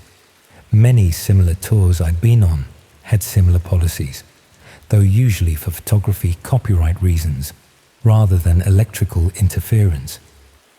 The first hour was relatively standard. We toured the main hall, former administrative offices, and a restored patient ward. The curator delivered a polished narrative about the asylum's history, punctuated with macabre anecdotes about particularly notorious cases. I remember thinking it was interesting, but not particularly special, certainly not worth the exorbitant fee. I caught Mike's eye at one point, raising an eyebrow as if to ask when the exclusive part would begin. He simply mouthed patience and turned his attention back to the curator. Around 90 minutes into the tour, after we'd been led through increasingly deteriorated sections of the building, the curator announced we would now be heading to the special exhibition.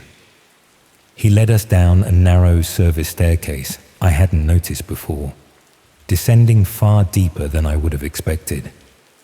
The basement level we emerged into was noticeably different from the upper floors. The renovation work here appeared more recent and thorough. The walls were freshly plastered and painted a sterile white, the floor covered in scuff-free linoleum. Fluorescent lights hummed overhead, giving the corridor a harsh, clinical appearance. I remember feeling increasingly uneasy as we proceeded deeper into this section. Gone were the historical photographs and informational placards that had adorned the walls upstairs. Instead, a series of modern CCTV cameras tracked our progress, their red lights blinking in silent observation. At the time, I rationalized this as security for whatever valuable exhibits lay ahead, but a growing sense of wrongness had begun to settle in my stomach. The curator stopped before a heavy metal door, unmarked save for a small keypad. As he entered a lengthy code, I glanced at the others in our group. Most seemed excited, expectant even, but one woman, younger than the rest, perhaps in her 20s, looked as unsettled as I felt. Our eyes met briefly, and I saw my own apprehension reflected there. I should have trusted that instinct, suggested we both leave. Instead, I silently followed the group as the door swung open. The room beyond was unexpected. A comfortable lounge area with plush leather sofas arranged in a semicircle facing a large screen mounted on the far wall. A small bar was set up in one corner, offering an assortment of high-end spirits. The curator invited us to make ourselves comfortable, to help ourselves to refreshments, whilst he prepared the main attraction. I accepted a whiskey, hoping it might calm my growing nerves. Mike settled beside me, suddenly talkative, asking about my photography equipment, my previous explorations, what sort of content I typically produced. His questions felt probing, invasive even, particularly when he asked if I had specific interests or preferred scenarios. I remember giving vague answers, increasingly uncomfortable with the conversation's direction. After perhaps 20 minutes, the curator returned, now accompanied by two burly men in black clothing, who positioned themselves on either side of the door through which we'd entered. The curator stood before the screen, addressing us with a practiced smile that never reached his eyes. Ladies and gentlemen, thank you for your patience. What you are about to experience is entirely unique. A Blackwood Asylum exclusive. For centuries, humans have been fascinated by the suffering of others. The Romans had their Colosseum, the medievals their public executions. In our sanitized modern world, such opportunities for authentic observation are limited, but the human appetite remains. He gestured to the screen behind him, which flickered to life, displaying what appeared to be a live feed of another room within the building, a stark, tiled chamber reminiscent of an operating theatre. In the center stood a metal table. Beside it, a trolley laden with implements I couldn't clearly make out. What you are about to witness is being broadcast simultaneously to select viewers across the dark web, connoisseurs who pay handsomely for unfiltered reality. You, however, have the privilege of proximity, of knowing it unfolds mere meters from where you sit. A cold realization was beginning to dawn on me.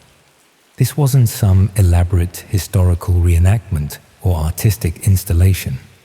The curator was describing something altogether more sinister. I looked around at the others. Most were leaning forward eagerly, a few exchanging excited whispers. Only the young woman from earlier and I seemed disturbed by what was being implied. I rose to my feet, mumbling something about needing the toilet, intending to slip out and find my way back to the entrance. One of the men by the door immediately stepped forward, placing a heavy hand on my shoulder. "All guests must remain for the duration of the performance," the curator said smoothly. "It's part of our agreement, the one you consented to when you transferred payment." I protested that I'd consented to no such thing, that I'd paid for a historical tour, not whatever this was. The curator merely smiled, producing a tablet, which displayed what appeared to be terms and conditions, my digital signature at the bottom. I had no recollection of signing this document, but there was my name, clear as day. "Perhaps you should read the fine print more carefully in future," he suggested, before turning his attention back to the screen. The feed changed angle, now showing the entrance to the tiled room as a door opened. 2 more black-clad men entered, between them a disoriented-looking man in perhaps his 30s, clearly drugged but conscious enough to stumble along with their guidance. They secured him to the table as he weakly protested, his words slurred and indistinct. "Tonight's subject was carefully selected," the curator narrated, as though introducing a documentary. "A homeless individual without family or connections, whose disappearance will go unremarked. Think of this as a form of recycling, transforming a life of no consequence into a moment of significance, of spectacle." What followed is difficult to recount, even now. The performance lasted approximately 40 minutes, during which the man on the screen was systematically, methodically taken apart. The curator provided commentary throughout, explaining the techniques being employed, the physiological responses being elicited, as though he were a professor delivering a particularly enlightening lecture. I couldn't watch. I kept my eyes fixed on the floor, though the sounds alone were enough to turn my stomach. The young woman, whose name I later learned was Emma, had a similar reaction, silently weeping beside me. The others watched with varying degrees of interest, some clinical and detached, others with unmistakable enjoyment. When it finally ended, the curator turned to us with that same emotionless smile. "Congratulations on completing your first Blackwood experience. For those interested in participating in future events, perhaps in a more hands-on capacity, please speak with Mike or myself before departing." I felt Mike's eyes on me, assessing my reaction, calculating whether I was a potential recruit or a liability. I forced myself to meet his gaze, to arrange my features into something resembling composure rather than horror. "Interesting," I managed, the word nearly choking me. "Very authentic." He seemed satisfied with this response, turning his attention to another guest, who was enthusiastically inquiring about the schedule of upcoming performances. We were escorted back upstairs in groups of 2, ostensibly to collect our belongings and phones. Emma and I were paired together, accompanied by one of the door guards. As we reached the ground floor, Emma suddenly clutched her stomach, doubling over and vomiting violently onto the floor. The guard instinctively stepped back, momentarily distracted. She glanced at me, jerking her head toward a nearby fire exit. I understood immediately. We ran. The fire alarm blared as we crashed through the door, but we didn't stop, sprinting across the overgrown grounds toward the perimeter fence. I remember hearing shouts behind us, the beam of a torch sweeping across the darkness. We reached my car, parked on a secluded lane half a kilometer from the main entrance, and drove in terrified silence for nearly an hour before either of us spoke. What followed were weeks of paranoia. We'd left our identification, our phones. They knew who we were, where we lived. Emma stayed with friends, changing locations frequently. I considered going to the police, but what proof did we have? Our word against theirs, and that mysterious document with my signature. Would the authorities even believe such an outlandish story? 3 weeks after our escape, Emma disappeared. Her friends reported it, but the investigation went nowhere. No signs of forced entry to her temporary accommodation, no evidence of foul play. Just gone, like countless missing persons every year. I received a package the following day. Inside was my phone, wiped clean of all data, and a handwritten note. Participants who leave early forfeit their deposit. Yours has been collected. Balance paid in full. I moved house the next day, changed my name, deleted all my online accounts. I haven't set foot in an abandoned building since, nor visited any historical attraction more ominous than a well-lit stately home during peak visiting hours. Sometimes I wonder if I should have done more. Gone to the police regardless, tried to find evidence. But then I remember the clinical efficiency of what I witnessed, the professional organization behind it, and the apparent wealth and connections that would enable such an operation to exist. I tell myself there was nothing I could have done. But in my darkest moments, when sleep won't come, I think about that room somewhere beneath Blackwood Asylum, and I wonder who's strapped to that table now, becoming unwitting entertainment for unseen viewers across the dark web. And I know with sickening certainty that somewhere in that audience, watching through their screens, are people who once stood beside me in that underground lounge, drinks in hand, waiting for the show to begin.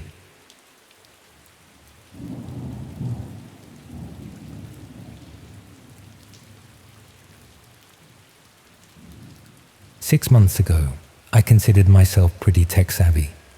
I've built my own computers since I was 15, worked in IT for a few years before switching to graphic design, and thought I knew the difference between the regular web and the darker corners of the internet. Turns out I had no idea how quickly you can stumble into something terrible when you're not paying attention. I'm 32, recently divorced, and was going through that classic post-breakup phase where loneliness hits hardest late at night. My ex and I had been together since university, nearly 10 years, before she decided we'd grown in different directions and moved out last autumn.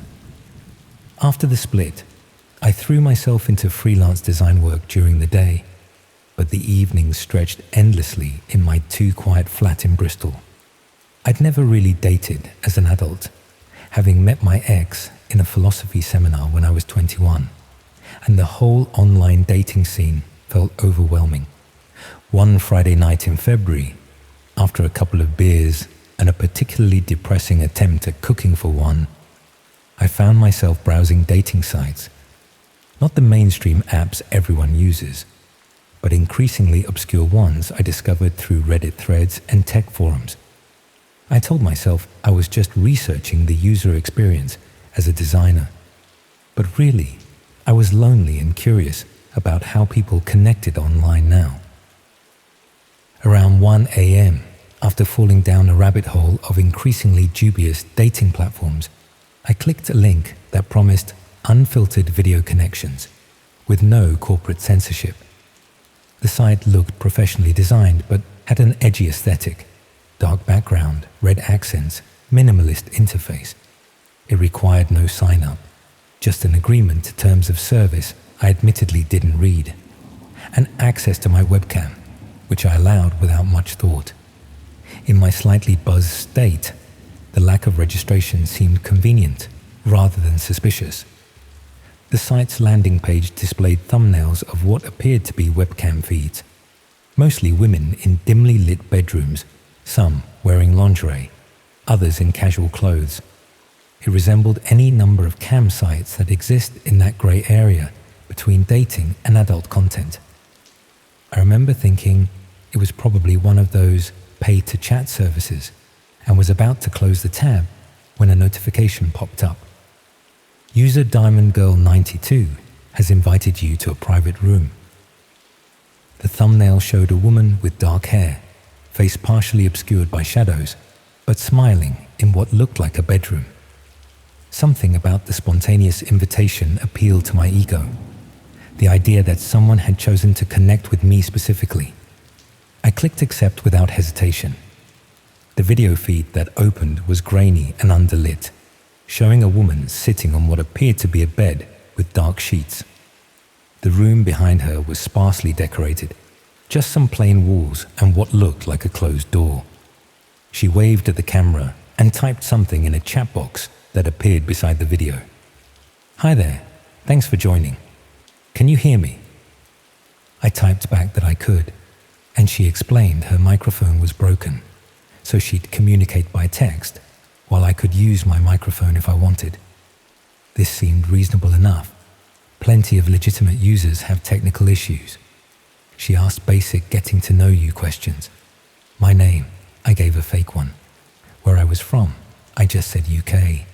What I did for work. I answered vaguely, still maintaining that cautious online anonymity, but feeling increasingly comfortable as the conversation progressed.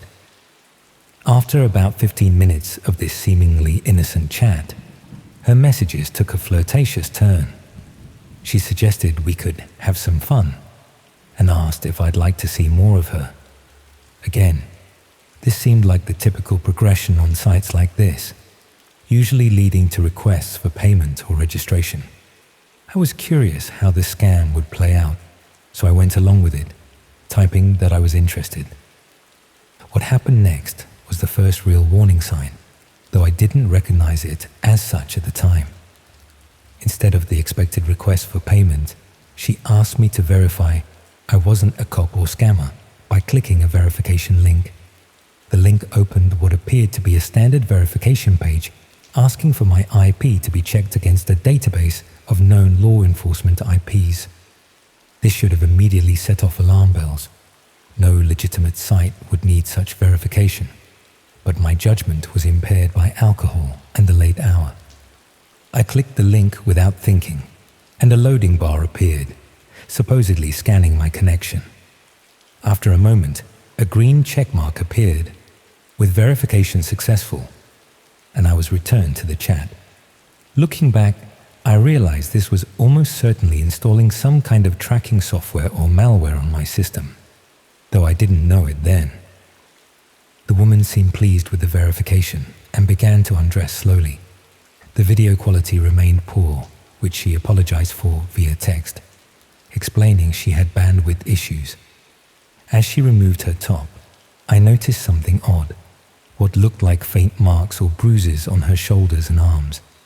I typed asking if she was okay, and she quickly responded that she had sensitive skin and bruised easily. Something felt off about the interaction, but I couldn't quite place what.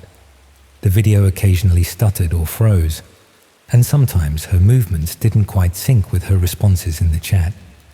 I began to wonder if I was watching pre-recorded footage being manipulated by whoever was typing to me. About 30 minutes into the date, the tone shifted dramatically. The woman looked over her shoulder suddenly, as if hearing something off camera.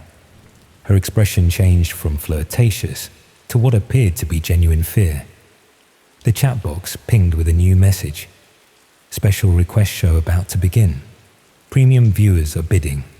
Current high bid, 0.35 Bitcoin. I was confused, wondering if this was part of some roleplay scenario. The camera angle shifted abruptly, widening to show more of the room. What I had assumed was a bedroom now looked more institutional. The bed, more like an examination table. The walls bare concrete rather than painted. A door opened in the background, and a figure in dark clothing entered the frame. With sickening clarity, I realized what I had stumbled into. This wasn't a dating site or even a standard campsite. It was what's known in dark web terminology as a red room, where viewers pay to watch actual harm being inflicted on non-consenting individuals.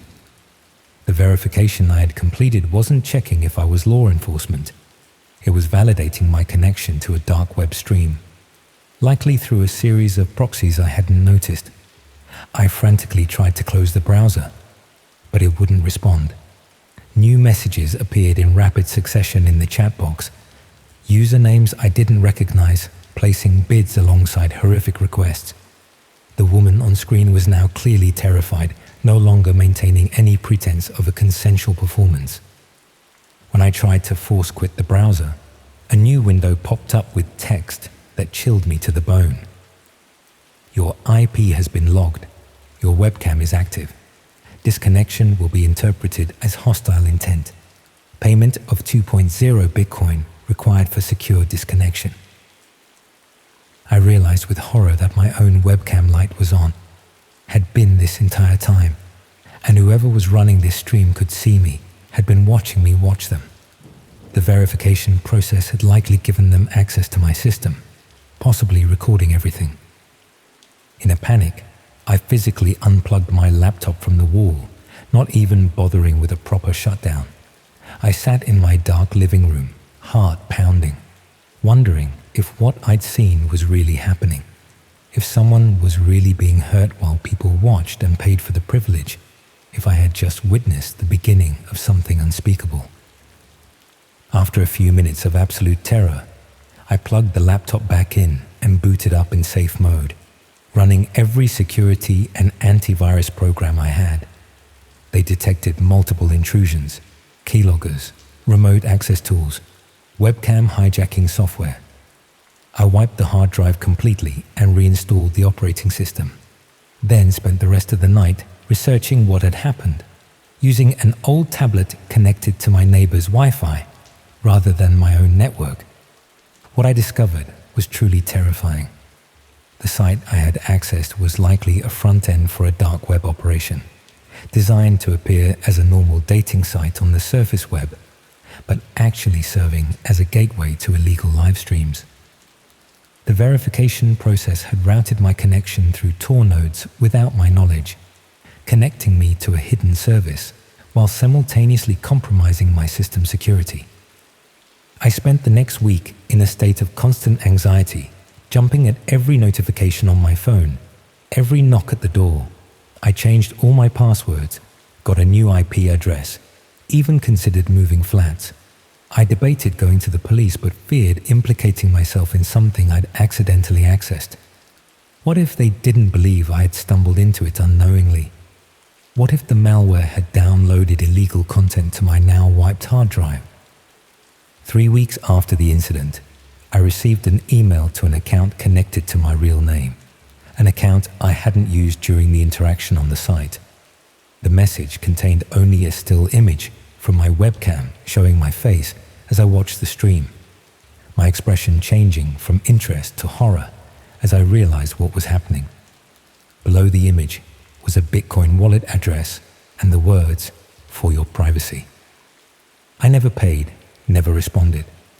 Instead, I created new email accounts, changed my phone number, deleted all social media, and started using advanced security measures like VPNs and Tails OS for all my browsing. I even grew a beard and changed my hairstyle, irrationally afraid that my image might be circulating in places I couldn't access or control. It's been 6 months now.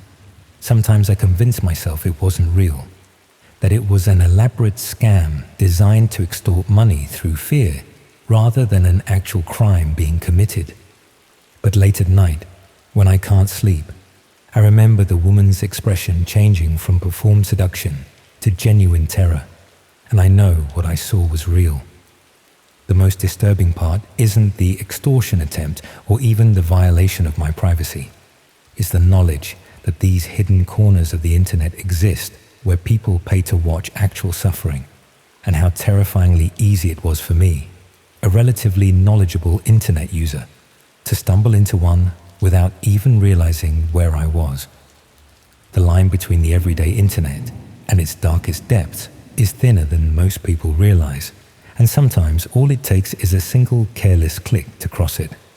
I still use dating apps now, carefully vetted mainstream ones only.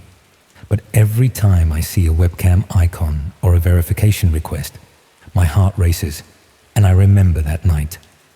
And sometimes, when my webcam light illuminates unexpectedly during a system update or video call, I can't help but cover it immediately, wondering who might be watching from the other side.